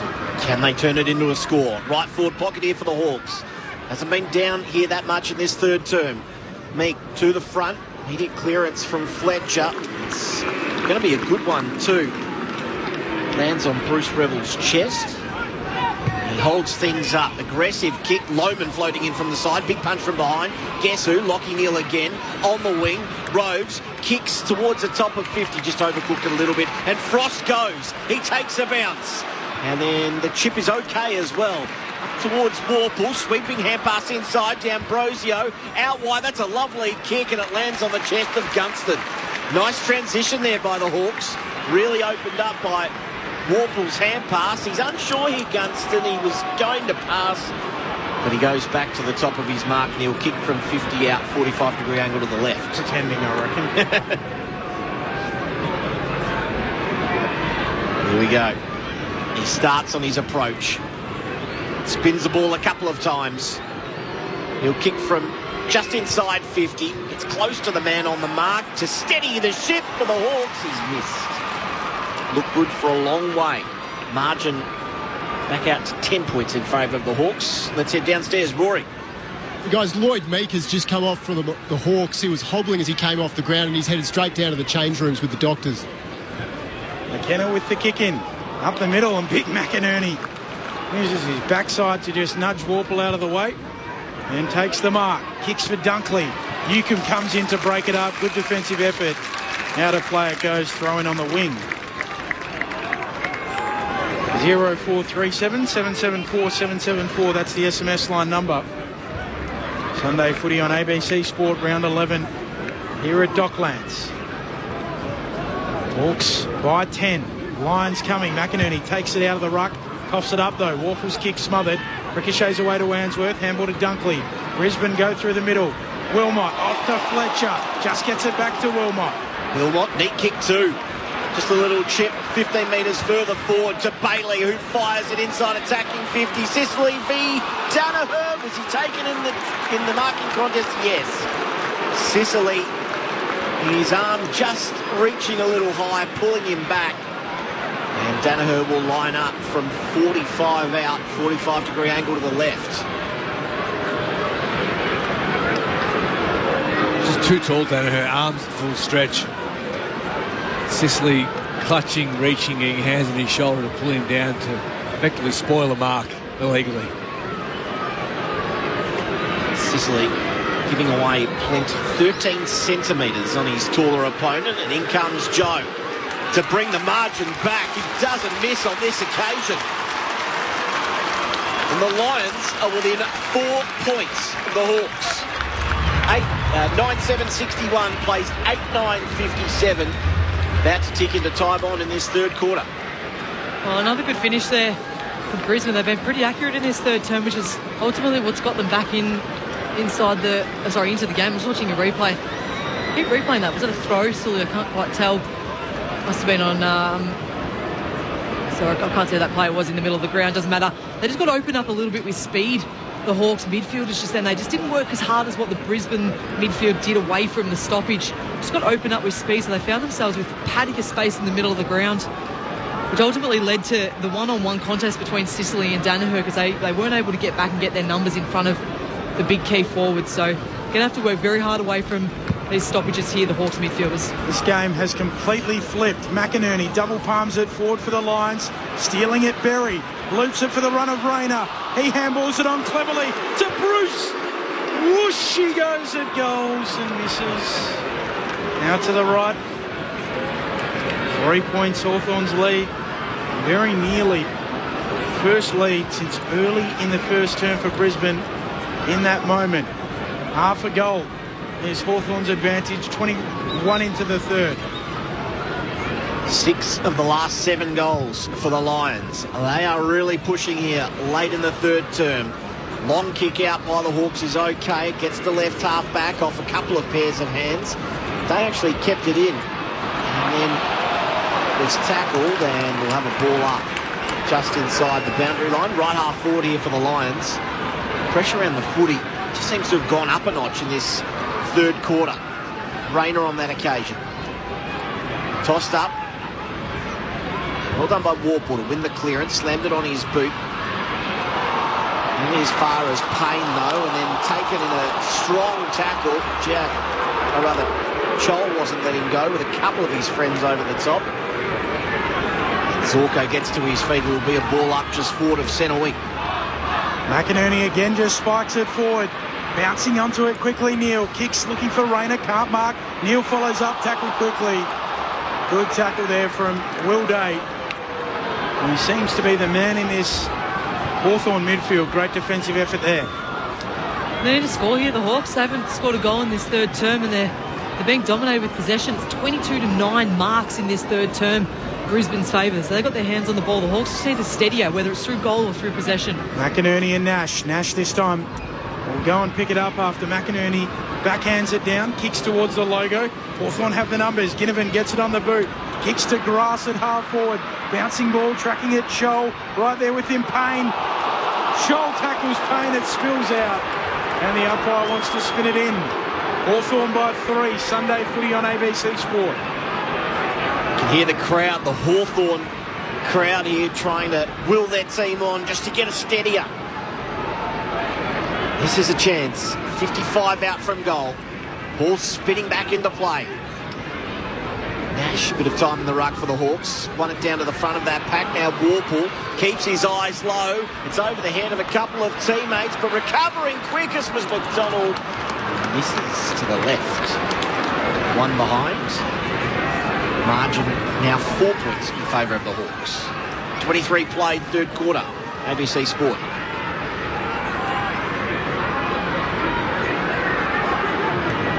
Zorko taking the kick in, stabs it really short and carefully away towards Ainsworth. Left back pocket. He'll send it long up to the logo. Morris just buffeted out of it. Mitchell can't mark for the Hawks. Danaher pinches it. Gives it back to Morris. Long kick to half forward. Archie in good position. Weddle spoils. Arriving Hardwick. Back feeds a handball to D'Ambrosio. Back pocket for the Hawks. Kicks to fullback. And Amon takes it. Top of defensive goal square for Hawthorn. Pokes it to the other pocket. And the mark taken by D'Ambrosio. Under pressure here, the Hawks. Brisbane coming. Just urging his teammates to settle a little bit. Runs 5 or 6 metres, then kicks as far as he can. And through the hands of Harris Andrews. Payne high kick round the corner, and it's marked. McCluggage, the front of that pack, now kicks inside, attacking 50. McInerney sets himself from the side. Oh, wonderfully roved by Cameron. Kicks to the square. Archie over the top, couldn't take the mark. It bounces through for a rush behind. Nervous moments for the Hawks. 9-8-62, plays 8-11-59, 24 played third term. Rory downstairs. Yeah, guys, Lloyd Meek has hurt his ankle. That's what's taken him down to the change rooms. He's having it strapped and tested at the moment. He's just come back out on the ground now, so we'll see if he can take further part.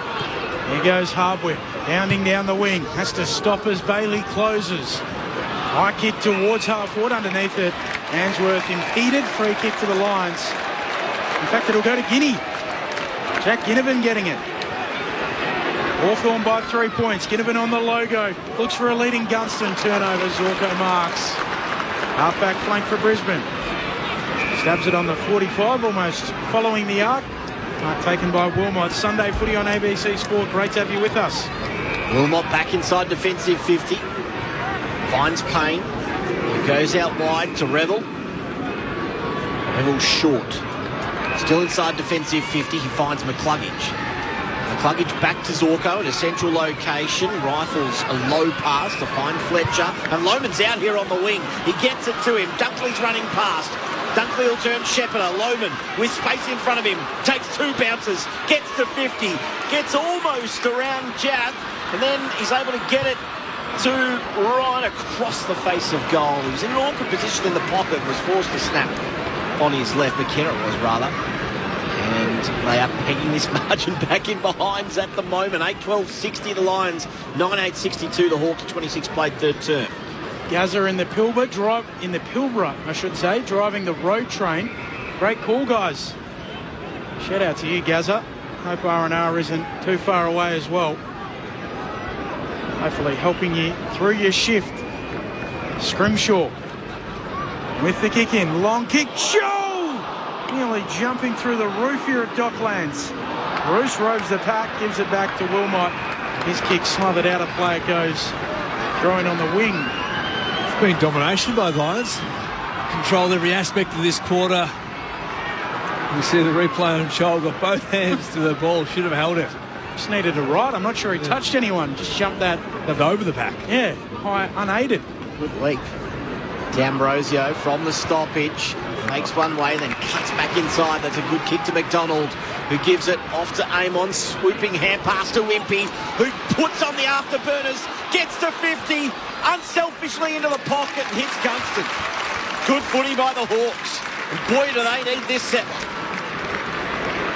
They look good coming through the middle of the ground with speed on the ball, don't they? And you can see the advantage of having someone like Impey who's coming in and had every right to probably blaze away then, but instead, again, put it to the pocket to the advantage of his teammate Gunston running into space. Left forward pocket.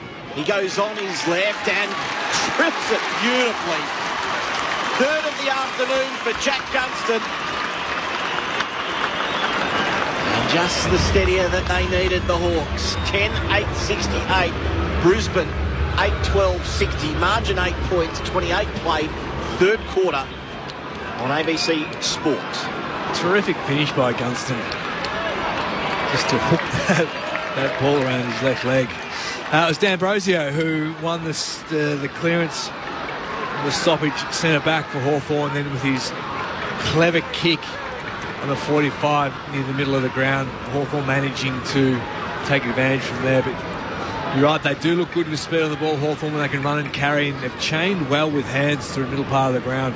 And that's when they're the most dangerous. Ambrosio's had a big quarter. He's up to 10 touches. He's had 5 handball receives. So he is the one that is generating a lot of that run and carry that the Hawks have been able to have. Bounce in the middle. Meek wins the tap, but the Lions onto it through McCluggage. Handball to Berry. Getting involved, Newcomb shovels it out. Aim on there.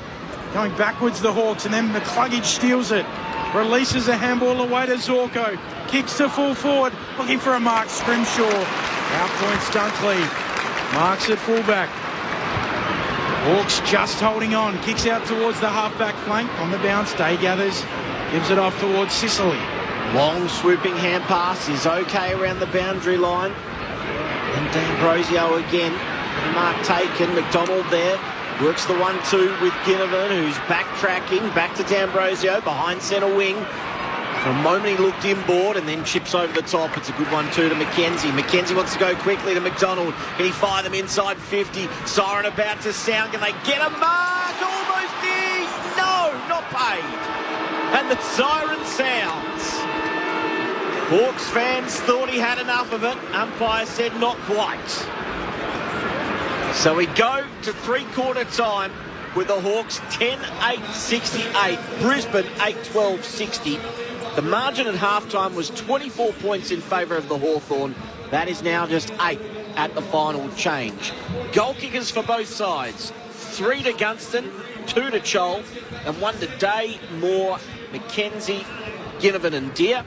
For the Lions, 2 each to Lohman and Morris, and 1 to Cameron, Ryan and Bailey. The analysis of Brad Sewell and Karen Peterson coming up. Tim and Andrea driving from Geelong back to Adelaide, loving the call. Both play fantasy football, so keeping an ear out for their players. Great to have you with us, Tim and Andrea. Hawthorn by 8 points at three-quarter time. It is Sunday footy on ABC Sport. Sport and Spice brings you the big picture conversations and plenty of fun every week. So you were peeing in a cup with Messi? Yeah, basically I saw Messi's pee. It's like I call it the race for $1 million.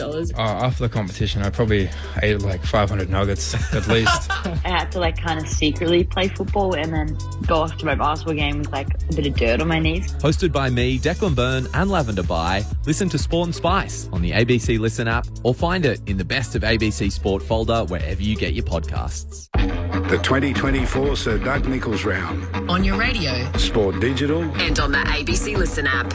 Lions at half forward. Kicks into the pocket. Lohman on the lead. Lohman's drop punt is leading the Lions back into the game.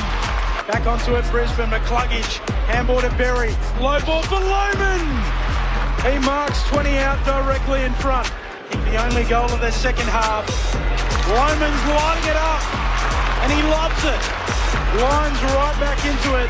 To Bailey, who fires it inside, attacking 50. Sicily v. Danaher. Was he taken in the marking contest? Yes. Sicily, his arm just reaching a little high, pulling him back. And in comes Joe to bring the margin back. He doesn't miss on this occasion. Whipping hand pass to Wimpy, who puts on the afterburners, gets to 50, unselfishly into the pocket, hits Gunston. Good footy by the Hawks. Boy, do they need this set. Left forward pocket, he goes on his left and trips it beautifully. Third of the afternoon for Jack Gunston. Just the steadier that they needed, the Hawks. The 2024 Sir Doug Nicholls round. On your radio. Sport Digital. And on the ABC Listen app. So Hawthorn leading by 8 points at three-quarter time. Can they heed the lessons of last week and hold on to win? Coming up later today, we've got the D's and St Kilda, as well as the Crows and the Eagles, all to come. As always, if you're a little unsure of where you can find it or how to find it, your best and safest bet, always the ABC Listen app. Plenty of goodies on there, but go to the toggles across the top and click on the AFL button, AFL Extra, if it's not the game you are looking for. Our experts, always brilliant in their analysis. Brad Sewell, the dual premiership Hawk, and the Carlton AFLW captain, Karen Peterson. Lachie Neale was the one in the third quarter that sparked that for Brisbane. He had 8 disposals, 5 inside 50s, 5 score involvements, and over 330 metres gained. He was the issue for Hawthorn for the most part, but Brisbane just dominant in that third quarter across every line, and most importantly, hit the scoreboard in what was required to get themselves back into the game. And you're right, what lessons have Hawthorn learned? Because they can't save it now. It's an even ball game right now as we speak, and you could argue that Brisbane have had the momentum in the previous sort of 20-25 minutes, and in those swings of momentum that we've seen throughout the game, Hawthorn managed to get to arm wrestle the ball back in their favour in the latter parts of that quarter, but the siren sounded and they ran out of time, so sets this up for a fascinating final 30 minutes. Turn my mic on, that would help. Yeah, it certainly does, Sully, and you nailed it when you said Lockie Neal was the one. He was the big reason why Brisbane went 4-0 in centre bounce clearances in that third term. Overall, they were 10-8. Sorry, they won the clearances 10-8 and had 7 more inside forward 50 entries than what Hawks did. So it was just total domination. And I mean, in the end, probably Hawthorn did well to still have an 8-point lead going into this final term. So I think if I was a Hawthorn supporter, and one of the listeners texted in before and said that they don't want to see this Hawthorn team go defensive. I don't want to see Hardwick go behind the ball in this last term. I want to see him playing forward. He hasn't had a big game, but it doesn't really matter. It's more the position that when he goes behind the ball. I want to see them go all out attack and see if they can win this game. And as you said, Sully, not try and save the game. Now that might change if they go out and kick the first 3 in the first 10 minutes of this last quarter. I just don't see that happening. So for that reason, I want to see them even up the ground and see if they can back themselves in to win the contest around the middle of the ground, go forward to even numbers forward of the ball and see if they can win this game. And it's going to be the likes of Ginnivan and who else might go forward. It's probably, as I mentioned, with Hardwick, but Dylan Moore's likely to bob up and kick 2 or 3 in this last term. So I want to see them back themselves in against a really high-quality team in Brisbane and see if they can win this. We're up for an absolute belter in this last term. Sounding like Frank Tarkenton, the former NFL quarterback, his great quote was, "Winning means being unafraid to lose," which is what you want to see from the Hawks today, Kez. I want to see them roll the dice. I want to see them go all out attack, use that run and gun off the half-back line. And if they lose by really trying to win the game. So the final quarter underway. Hawthorn leading by 8 points. Meek palming it down. Neal getting busy again. Tackled heavily. Day drives him into the turf. Umpire lets them go. And a ball up coming in the middle. Great text rolling in as well. Ball up. Back in the middle. Big McInerney puts his fist into it. Knocked down close to the stoppage. Dunkley picks it up. Gives it back to McInerney. Kicks towards Cameron. Can't pick it up. Sockers it on. Allows in his opponent in Warple. He's tackled to ground. Loving the call. Neal seems to be breaking our heart. Doing meals for the weekend. If the kids catch me crying in the kitchen after this, I'll blame the onions. That's from Spud in Ferntree Gully. Soul Country. Let's head downstairs, Rory. Guys, the Lions have pulled the trigger on their sub. Harry Sharp is on the club debutant. Brandon Ryan is the player who's made way. He's on the back seat of the bench now. Berry in a strong tackle there, forces the third ball up in a row. My mistake. They said they're from, I'm not sure how to say that. Warborough. Which is Soul Country. Not far. Revel. Out to Fletcher, who got around 1 and not the second. So a big, or rather it was Sharp, the man who just come on. So a big moment here for D'Ambrosio to drive Hawthorn forward. Early in this final term, they lead by 8. He goes short today. Called to play on. I'm sure that was 15. Scrimshaw, he's taken in a wonderful tackle. Immediate turnover, no one out the back. So smartly, Bailey puts his hand up and just says, "Joe, you take it from the centre." Smoking Joe. Stabbing it short and well controlled by Zorko. Had to do the Paul Collingwood and just parry it up into the air and catch it on the way down, or the Jonty Rhodes was the original. It off to Danaher, who's turned away. It bounces off his back. Eventually, Danaher will get the free kick in the middle of Docklands. Big Joe looking for Big O. Over his head it goes, and Frost, nice little flick up to himself, gathers in the back pocket. Hawthorn with it, handball to Sicily, off towards Impey. Impey running off halfback. Handball to D'Ambrosio, loops it over the top. Moore tries to shrug a tackle. Forward handball away towards a teammate there in Warple. Off to Ginnivan, high spiralling kick around his body, and Andrews punches it out and it collides into the fence. Another ball in. It's forward of the interchange benches. Mitch has moved himself down to the bench for Hawthorn this last quarter. Spinning back into play, Neal just taps to the advantage of Dunkley. A little bit of time, off to Payne, great tackle. going nowhere on that occasion, and Chol's able to drag him over, and it'll be a boundary throw-in where it was 30 seconds ago. Those sort of efforts will make Mitchell very happy. Chol was probably out of the play, but he just made that last-ditch attempt. It's what they need from all of his teammates in this last term. Might have just hurt his knee a little bit there. Payne as well. McInerney decisively down to the front. Berry gets it. Off to Neil. Runs a U-turn. Kicks a banana towards half forward.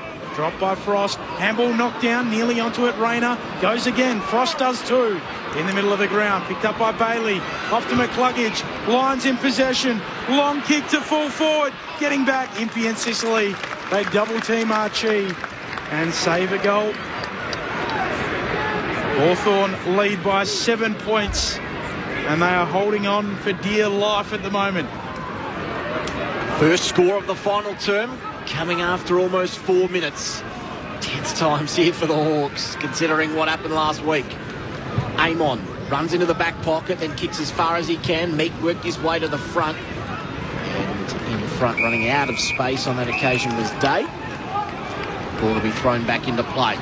Wonder how quickly Hawthorn are going to pull the trigger on Luke Bruce, in this last term. Just another experienced body who can help with the composure for the Hawks players out there. He's on the phone at the moment, Kes, so I wonder if he might be getting some last-minute instructions before we see him enter the game. Warple bursts away from the stoppage. He got the handball to Ward, who was taken down, to Moore rather. Hand pass inside from McDonald to Newcomb. Look, kick out the back. Deere takes the mark on his chest. Just snuck out the back, got a couple of metres on his opponent, and this should be the first of the final term.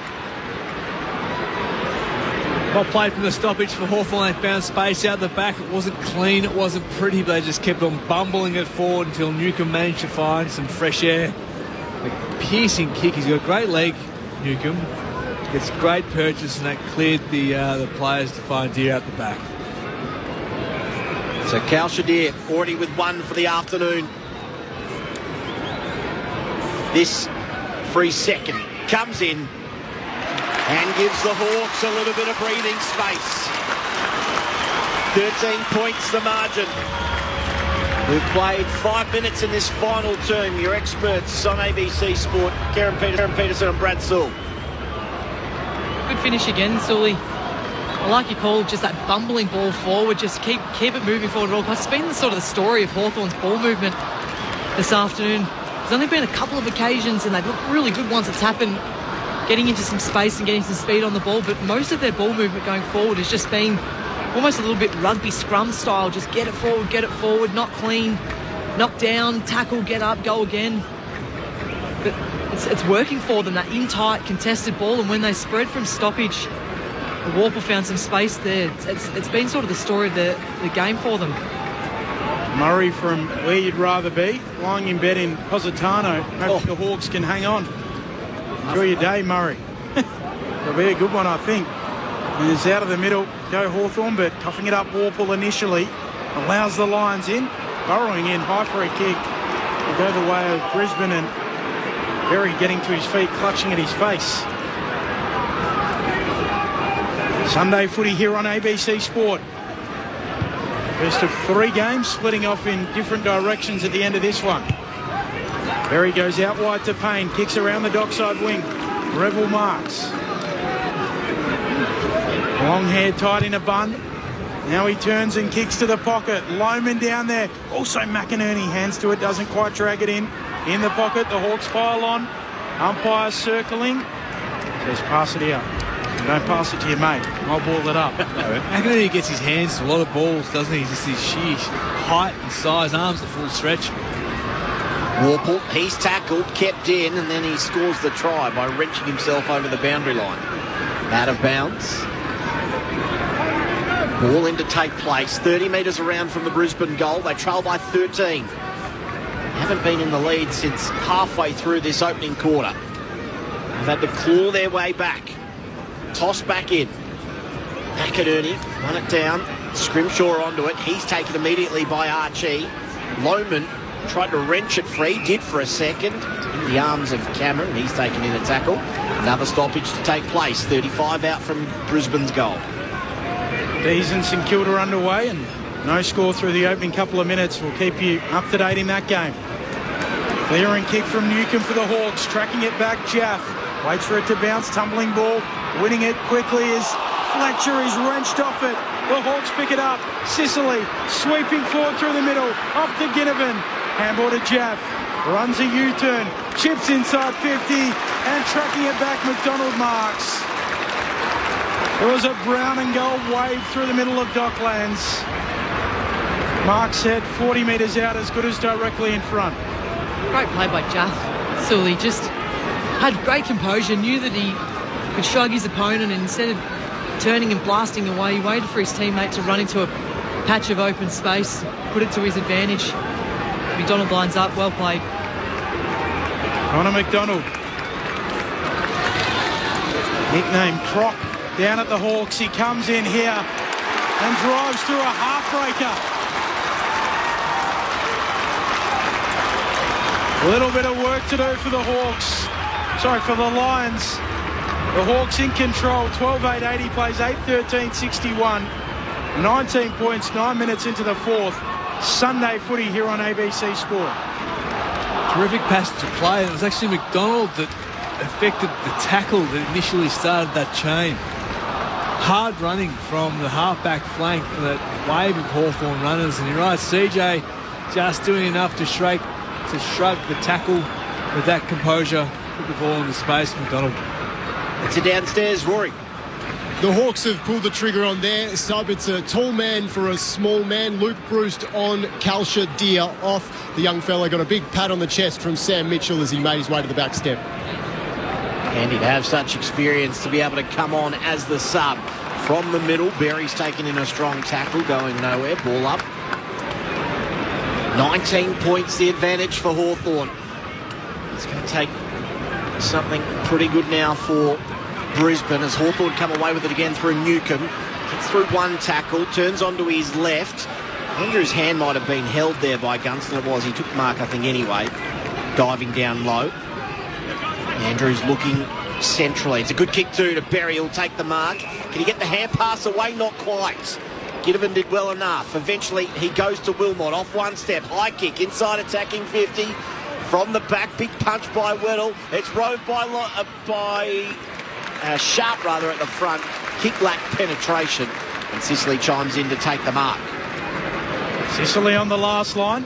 Pulls his kick towards the half-back flank. A beautiful kick. In stride. Able to mark it. McDonald, the goal kicker from a moment ago. Hawthorn by 19. Comes infield with his kick to D'Ambrosio. Chisels a left foot ball for Newcomb. Brisbane just getting a little bit lazy here, allowing these marks to be taken into space. Newcomb stabs it on short to Warple. Sunday footy on ABC Sport.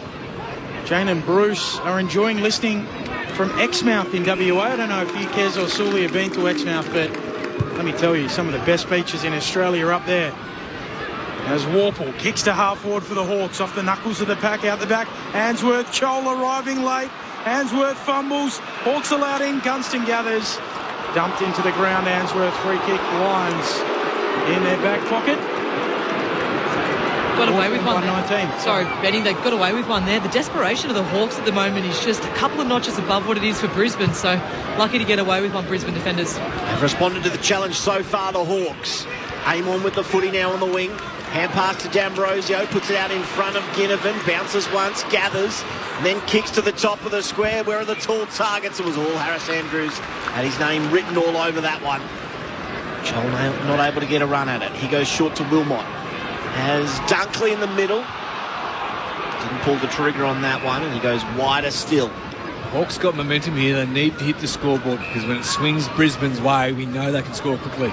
Payne to Lohman. Right half back for Brisbane. They trail by 19. Kick over halfway. Hawks with the numbers. Weddle with a big fist floating across the back. Finds the boundary line. There'll be a ball in. 19 points the advantage for the Hawks. 12 played, final term on ABC Sport. At the end of this game, if you're in Victoria or Tasmania, you're headed to the D's and St Kilda. Everywhere else, you're off to the Crows and also the Eagles. If you wish to listen to the game you want to, ABC Listen app on the AFL Listen button or the AFL Extra toggle. Free kick on the wing going the way of the Lions. Huge chase by Dunkley. Dunkley moves it on towards McKenna. He paddles it on, then gathers the footy.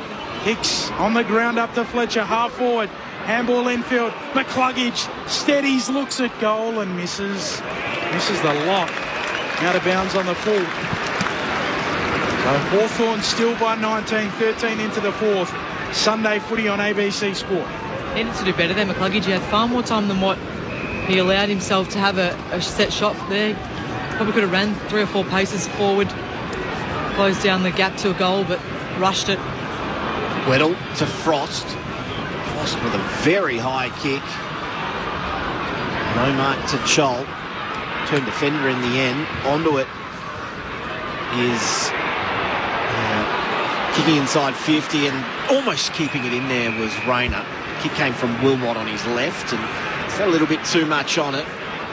Frost enough to not allow Joe Danaher a run at the footy, so we'll have a ball in deep inside attacking 50 here for the Lions. Trailing by 19, they've got to get going again soon. Got a chance here. McInerney taking it out of the ruck, gives it off towards Lohman, dribbles a kick on goal, misses.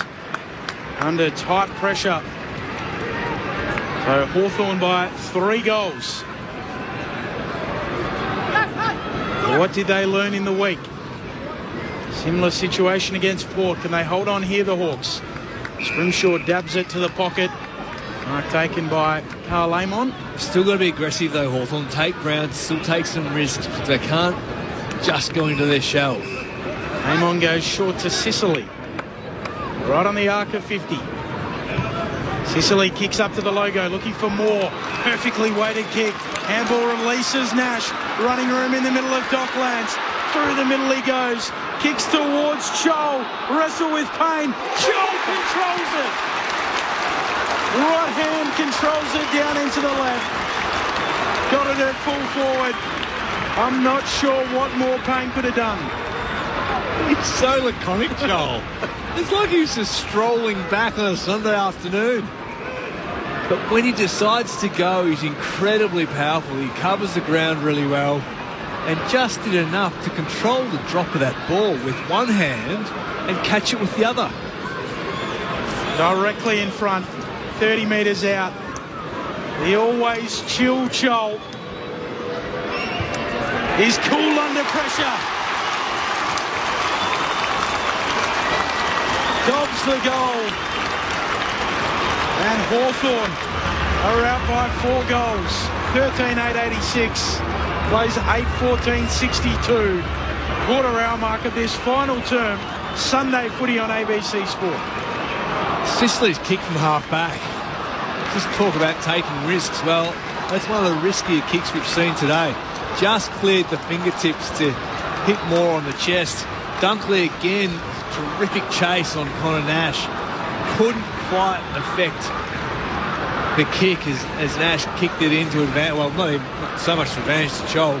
Chol made the kick look good.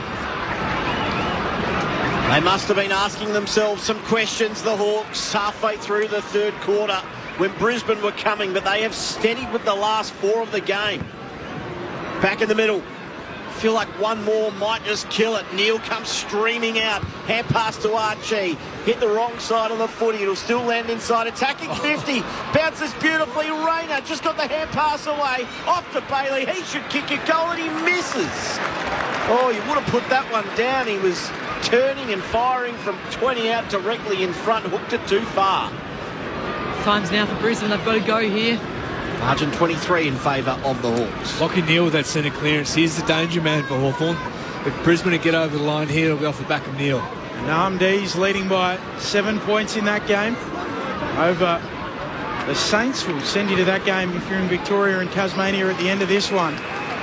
Hawthorn off half-back. Weddle running through the middle. Handball to Warpool. Runs straight into McCluggage. Slithers free, then kicks to half forward. Bouncing ball attacking at Leicester. Wins it for the Lions, off to Fletcher. Kicking forward of the logo, Ginnivan there. Archie reaches over him to Mark.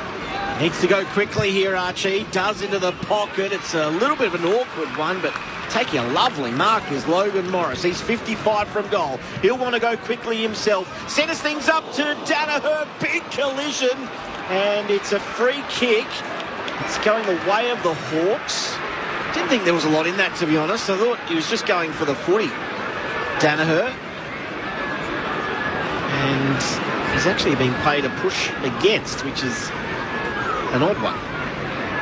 Well, it was a great contest. Yep, I absolutely agree with you, Sully. So it was Weddle going back who was crunched, and to be honest, Joe was just putting his hands out to try and take the mark. Concern will be it looked like Danaher's shoulder brushed Weddle's cheek, so I'd imagine that's the reason the doctor's gone out to speak to Weddle. Make sure there's no stars. He's off and running as well, Weddle. Spots a 2-on-1 on the wing. Just got through the hands of McKenzie. Following up at ground level. McKenna hooks it back. Lohman lands on his chest. He'll go inside 50, and mark is taken, yes, in the end, by Morris. He's 48 from goal, directly in front. He's kicked the ball pretty well so far this afternoon, Logan Morris. This will take his best.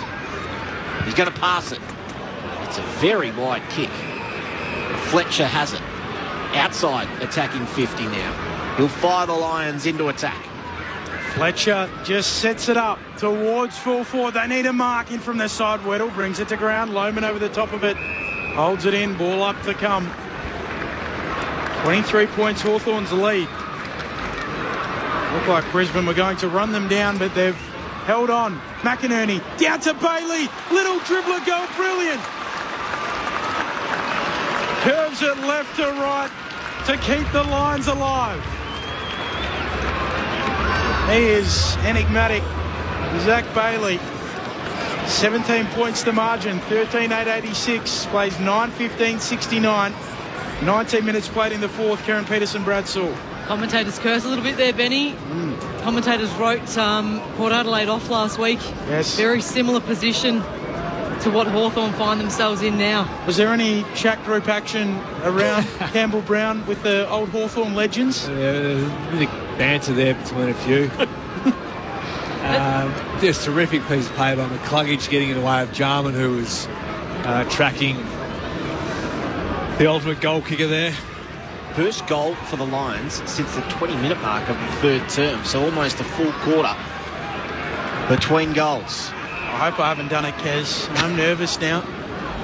Not as nervous as the Hawthorn supporters. Was it me? Did I? No, I wasn't listening to your call, Benny, if you were calling the game, but... Bounces recalled. Good news for Hawks as it lands in the lap of Day, who goes on his left, out wide, bouncing in front of Ginnivan, who's happy to take the tackle. Drop the footy, though. Now a chance for the Hawks. Oh, it's going to be holding the ball. Well, Ginnivan dropped it.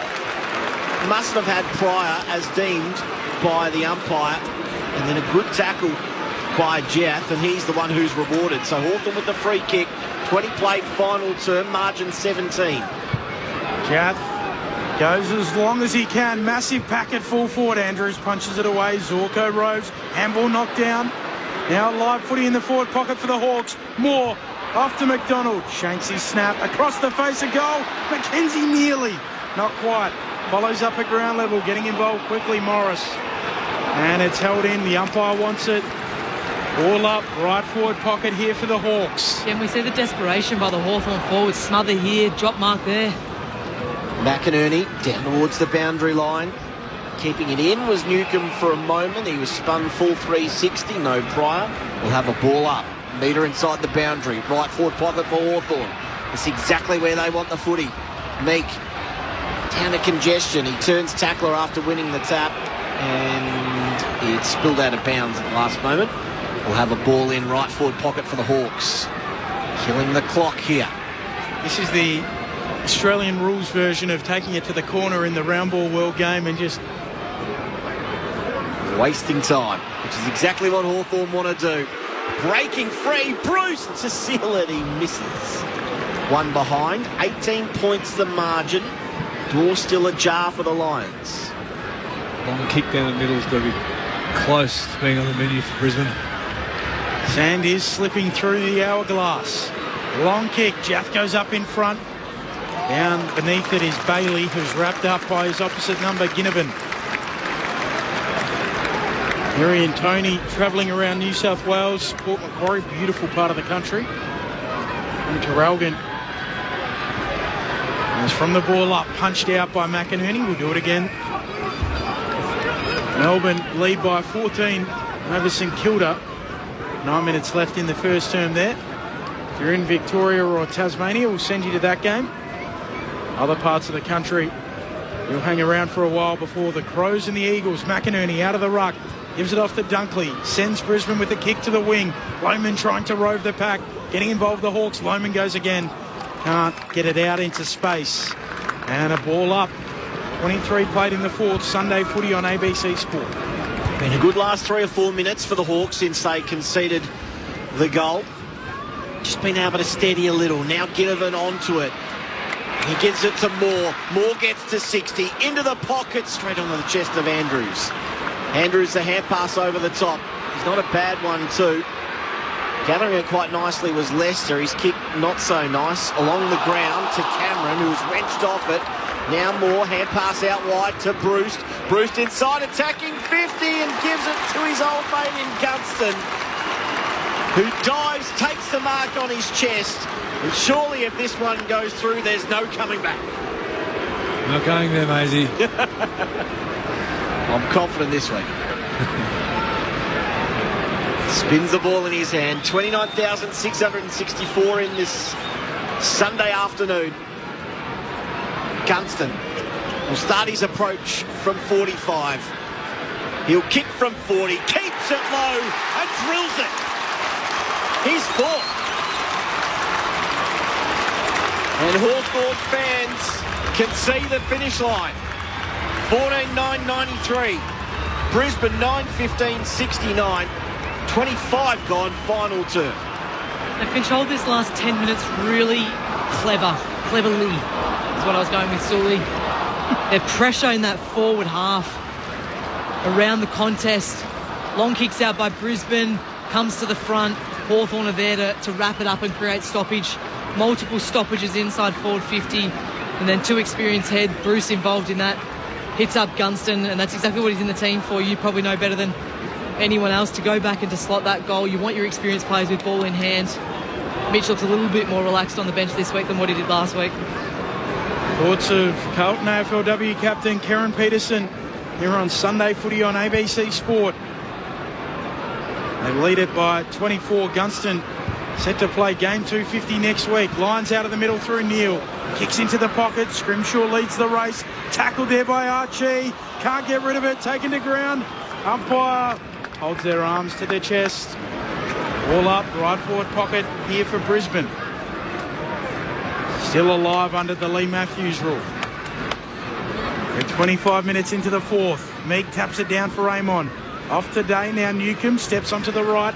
Clearing kick out of bounds on the full. Hit some of the ATV ground staff down there sitting on the bench. Didn't put his arms up. No. He's copped it in the face. It. Big kick. Lands top of the goal square. No mark taken. Meek able to get out of that one. And then a long kick. Bruce tried to work Lester underneath it. Lester took a nice contested mark. Very packed forward line in front of him. Leicester. Just a bit of left to right on that one. Into the pocket. No mark taken. Danaher couldn't grab it. Cameron's lurking, although D'Ambrosio was clean after he received the hand pass. Long kick out of there. Andrews with the big fist, and he's going to receive the free kick. So Andrews can fire the Lions back inside attacking 50. Instead he goes laterally to Zorko, all the way across half forward. McKenna has it left half forward. He was going to go quickly, instead lowers his eyes, looks for Danaher and finds him. Nice grab. And he's dealt with afterwards by Impey as well, but Danaher will line up 35 out directly in front. Got work by Lions, change the angle, find some space. And Danaher running full steam with the smaller Garmin Impey behind him. He's taking a fair bit of time here, Joe. Not like the grand final last year in the dying seconds where he snapped that goal quickly. He's gone to the top of his mark and he kicks straight. And Danaher gets his second of the afternoon. Hawthorn 14,993, leading Brisbane 10-15-75. 2.5 minutes left on the clock. They lead by 3 goals even. See what Hawthorn have put in place, what they've learnt from last week. Very similar position. So you're telling me there's a chance? Always. Always. It's been all right today, Joe. He started the game with a little bit more energy than what he's finished it. He was up and about early, up the ground, taking marks. He's kicked 2 goals, not a bad return, 13 touches. Hasn't really been helped by the inside 50 entries from the midfielders. And born in a famous Essendon house, he must have been raised with some level of disdain for the Hawks, you would think. What can Hawthorn do? Wingers going defensive. Restart in the middle, Meeks slapping it down. Spits out towards McCluggage. Off to Neil. Tumble punt inside 50. No mark taken, hits the deck. Coming through Archie, leaves it behind. Scrimshaw goes and gets it. Off to Nash. Off to Day. He sweeps a handball to the winger Newcomb, running through the logo. Takes a bounce. Now will kick short towards half forward. Bouncing ball for Bruce. Pokes it inside 50. And McKenzie gleefully takes it. 45 out, 45-degree angle. And can take a few seconds off the clock. Luke Bruce has only played 15-20 minutes of football in this final term, but he's been important. He's been involved in a number of forward 50 entries. Just that composure and calm head, finding space and not blazing away, not rushing his possessions. Already got one today.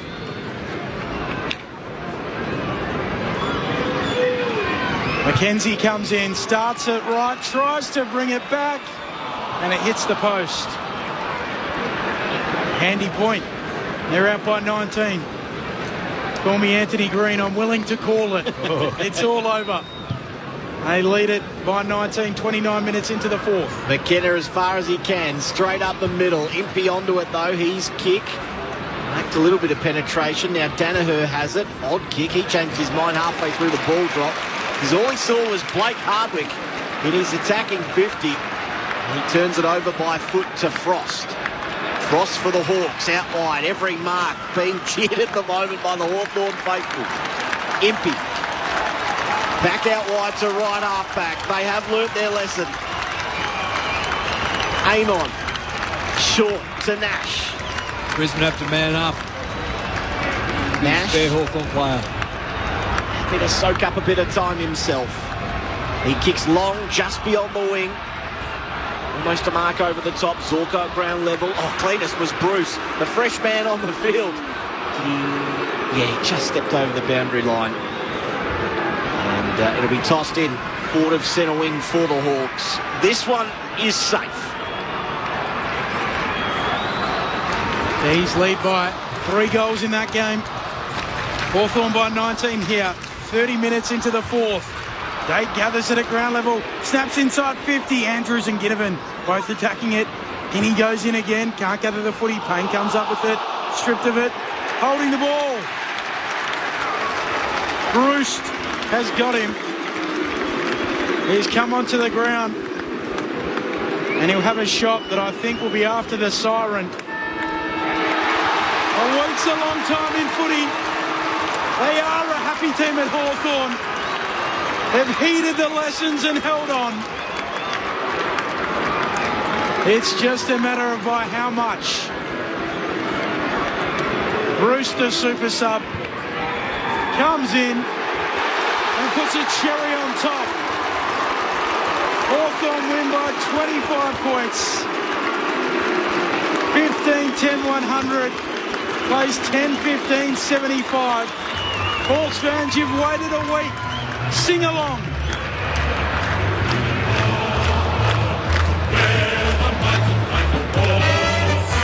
We love our club and we play to win. Riding the bus with a grin at Hawthorn. Come what may, you'll find us striving. Teamwork is the thing that talks. One for all and all for one. The way we play at Hawthorn. We are the mighty, mighty Hawks. So the goal kickers, Jack Gunston with 4, Mubby Ochoa with 3, 2 to Cal Shadir, who was subbed out, and then singles to Ginnivan, McDonald, McKenzie, Bruce, Moore and Day. While for Brisbane, they had multiples, 2 to Zach Bailey, Logan Morris, Joe Danaher Kai Lohman, who tried to give them a spark, Charlie Cameron and Brandon Ryan, the former Hawk, with 1. They led by 18 at quarter time, the Hawks. 35 was as big as it got. It got back to just 4, but they held on to win by 25. We're the mighty fighting Hawks. We love our club and we play to win. Riding the bumps with a grin at Hawthorn. Come what may, you'll find us striving. Teamwork is the thing that talks. One for all and all for once, the way we play at Hawthorn. We are the mighty fighting Hawks. So a 4th win of the season for Hawthorn, Sam Mitchell's men. While for the Brisbane Lions, they've been window shopping greatness for a number of years now and unable to rediscover that grand final form of last year. Their 6th loss, their full 6-1 on this season, and floundering well outside the 8. Our experts, Brad Sewell and Karen Peterson, what did you see?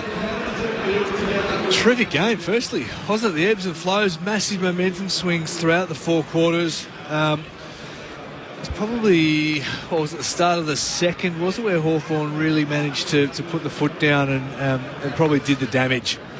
Playing catch-up football can be difficult, it's taxing, it's tiring, and Brisbane looked really dangerous at times, predominantly off the back of Lachie Neale for the most part, who dragged them into the game with his huge quarter in the 3rd quarter, I think it was.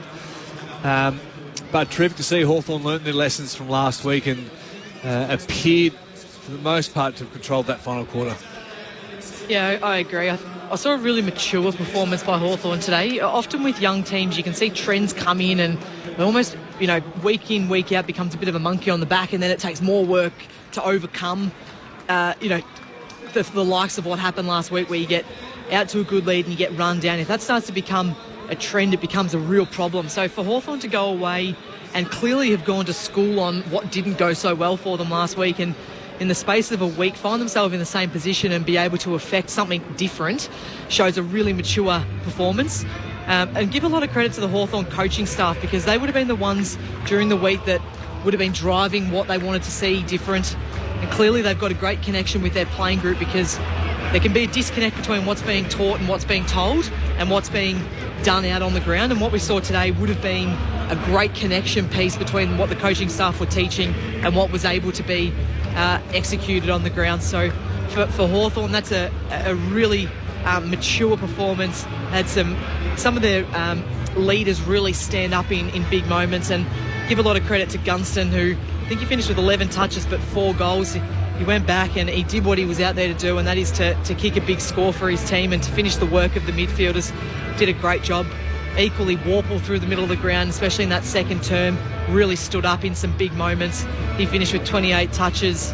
And Amon as well, we probably haven't given him enough praise throughout the day, but off the back line, he was fantastic. Finished with 29 touches, going at 90% kicking efficiency. He had 4 contested possessions and ended up having 5 score involvements himself. So a really evenly spread performance. And we sort of questioned a little bit at the start of the game about what Luke Bruce's role would be coming in as the sub, and I think he came out and executed that exactly the way that the coaching staff would have drawn it up on the whiteboard. He came out, he had a big impact. He only had, as I'm reading down, probably 4 or 5 touches, but he finished with 4 score involvements. So he got himself involved in the game. He didn't take, minutes and minutes to warm up and get into the game. He made an impact straight away, and well deserving of that goal to finish out the game. But questions are going to now need to be asked of what goes on at the Lions, because they had a big win last week, but they weren't able to consolidate that win by coming down here and playing a team that most people would have expected Brisbane to get over the top of. So they're going to need to answer some questions of their own, but nothing can be taken away from Hawthorn's performance today. I've got this funny little record, Hawthorn against Brisbane. They haven't lost to them since 2019. Yeah, 4 in a row. It's a bizarre... I mean, they obviously match up well against them and enjoy playing against them, but it is, considering where Brisbane have been the last couple of years, it's quite Hawthorn's the only team that Brisbane haven't beaten in that stretch too, so it's a remarkable, weird little quirk, isn't it? The fact that it's Hawthorn, who haven't been anywhere near Brisbane as far as the output that they've been able to have over the last 3 or 4 years. And anyway, footy works in weird and wonderful ways. Great to see the Hawks take it from, as Ross Lyon likes to say, the class to the grass after a week of learning. So well done to the Hawks. We're not far away if you're in Victoria or Tasmania from sending you to the match between Naarm and also Euroa Yorok. We'll send you to that game. It is quarter time. The D's 31-6 over the Saints. So 25 points is the margin there. That was the final margin here. Hawthorn leading by 25 points. Could be a lot more too because they're 4 goals 7. Yeah, absolutely. Given we're leaving very shortly here, if you're in Vic or Tas, if you're in SA, WA or the NT, you'll hang around. You've got Adelaide and West Coast coming up. We'll send you to that game in a moment. Who's in charge of the votes? Karen Peterson. Horrible handball. Sully. Late, wasn't it? We'll just sing Did some you have prior? music. Spud in... had things out for a little bit. Spud in Ferntree Gully says, it's not the onions. Amazing composure, lovely balance and impact and leadership, the young guns and the veterans. Thanks, Spud. Hope the meal prep for the family for the week has gone well. How are we looking here, Kez? I'm ready, Benny. What have you got for me? Okay, I'm going to give one vote. There's a couple of people that we probably need to give an apology to, but we don't have time for that. So I'm going to go one vote for Gunston. Kicked 4 goals. I thought he was really composed, which is what Hawthorn missed last week. So not a huge game as far as disposals are concerned, but I thought his impact on the game was outstanding. He had 4 goals, 1 and had 8 score involvements himself. Gone 2 votes for Carl Amon. 29 disposals off the back line, 90% kicking efficiency, which is really important because, again, if you're turning the ball over with that many possessions, you're in trouble. 5 score involvement, 635 metres gained cannot be looked over. So he's gone with 2 votes. And I've gone for a guy that really stood up in that second and third term. He sort of petered out towards the back end of the game, but Will Day, he had 26 disposals, 9 score involvements and kicked a goal. And when the game was really on the line and Hawthorn needed someone to step up and take charge, he was the one who went, boys, jump on my back.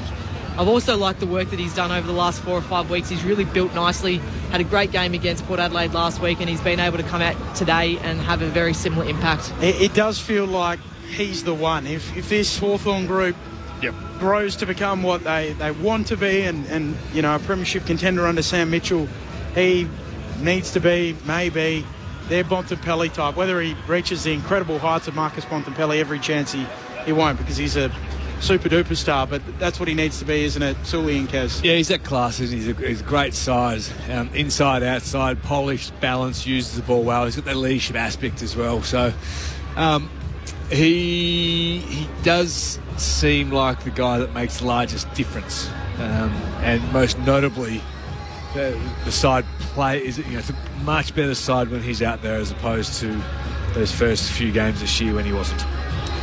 So the Hawks just milling about at the top of their race. Rory Campbell will be down in the rooms in a moment to try and capture all of that. They've roped off the centre square. The poor old kids are waiting on the fence to jump it for the race to the middle. I sat through 4 hours of footy so I can go have a kick on Docklands, and you're making me wait even longer. I've been there. Now the Hawks are just walking off, cheered off by their fans who have had a tumultuous period of 8 years without a lot of success, which is unusual for the Hawthorn Footy Club since about the 70s. They're used to winning flags and challenging at will. Rory Campbell, they won't be far away from getting into the rooms and visiting you. Just making their way in now, guys, led by Jarman Impey. There's a pretty full change room down here. They're being welcomed by a big round of applause, some hooting and hollering.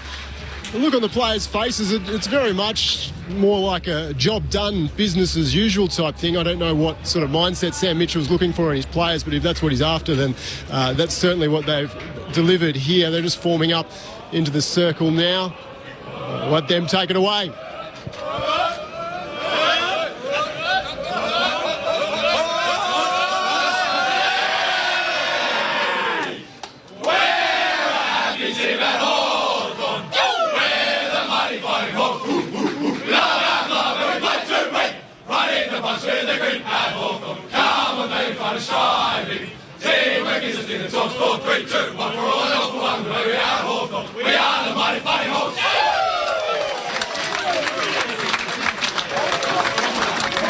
Well done to the Hawks.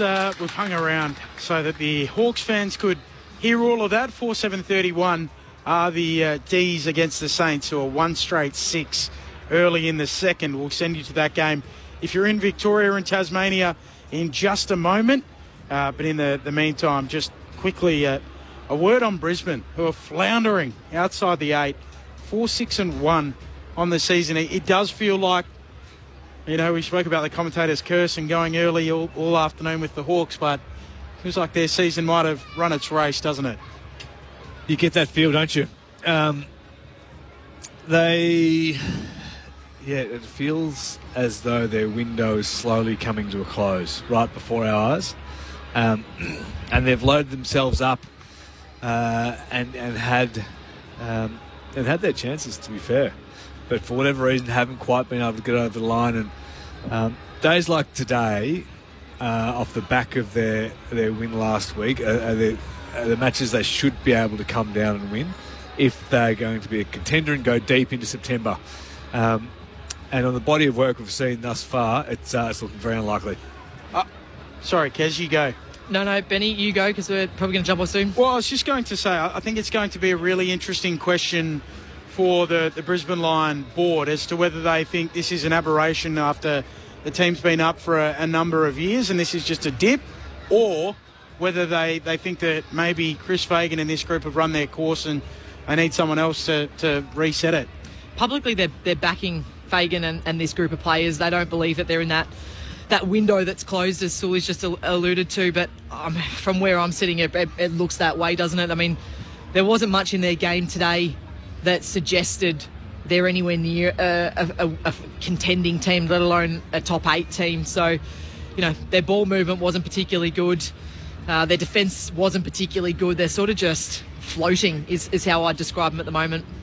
The thoughts of Kieran Peterson as well as Brad Sewell right throughout the course of the afternoon. So just repeating, for those of you in Victoria and Tasmania, you're about to head to the D's and St Kilda. So 4-7-31 plays 1 straight 6. Nam do lead Euroa, York.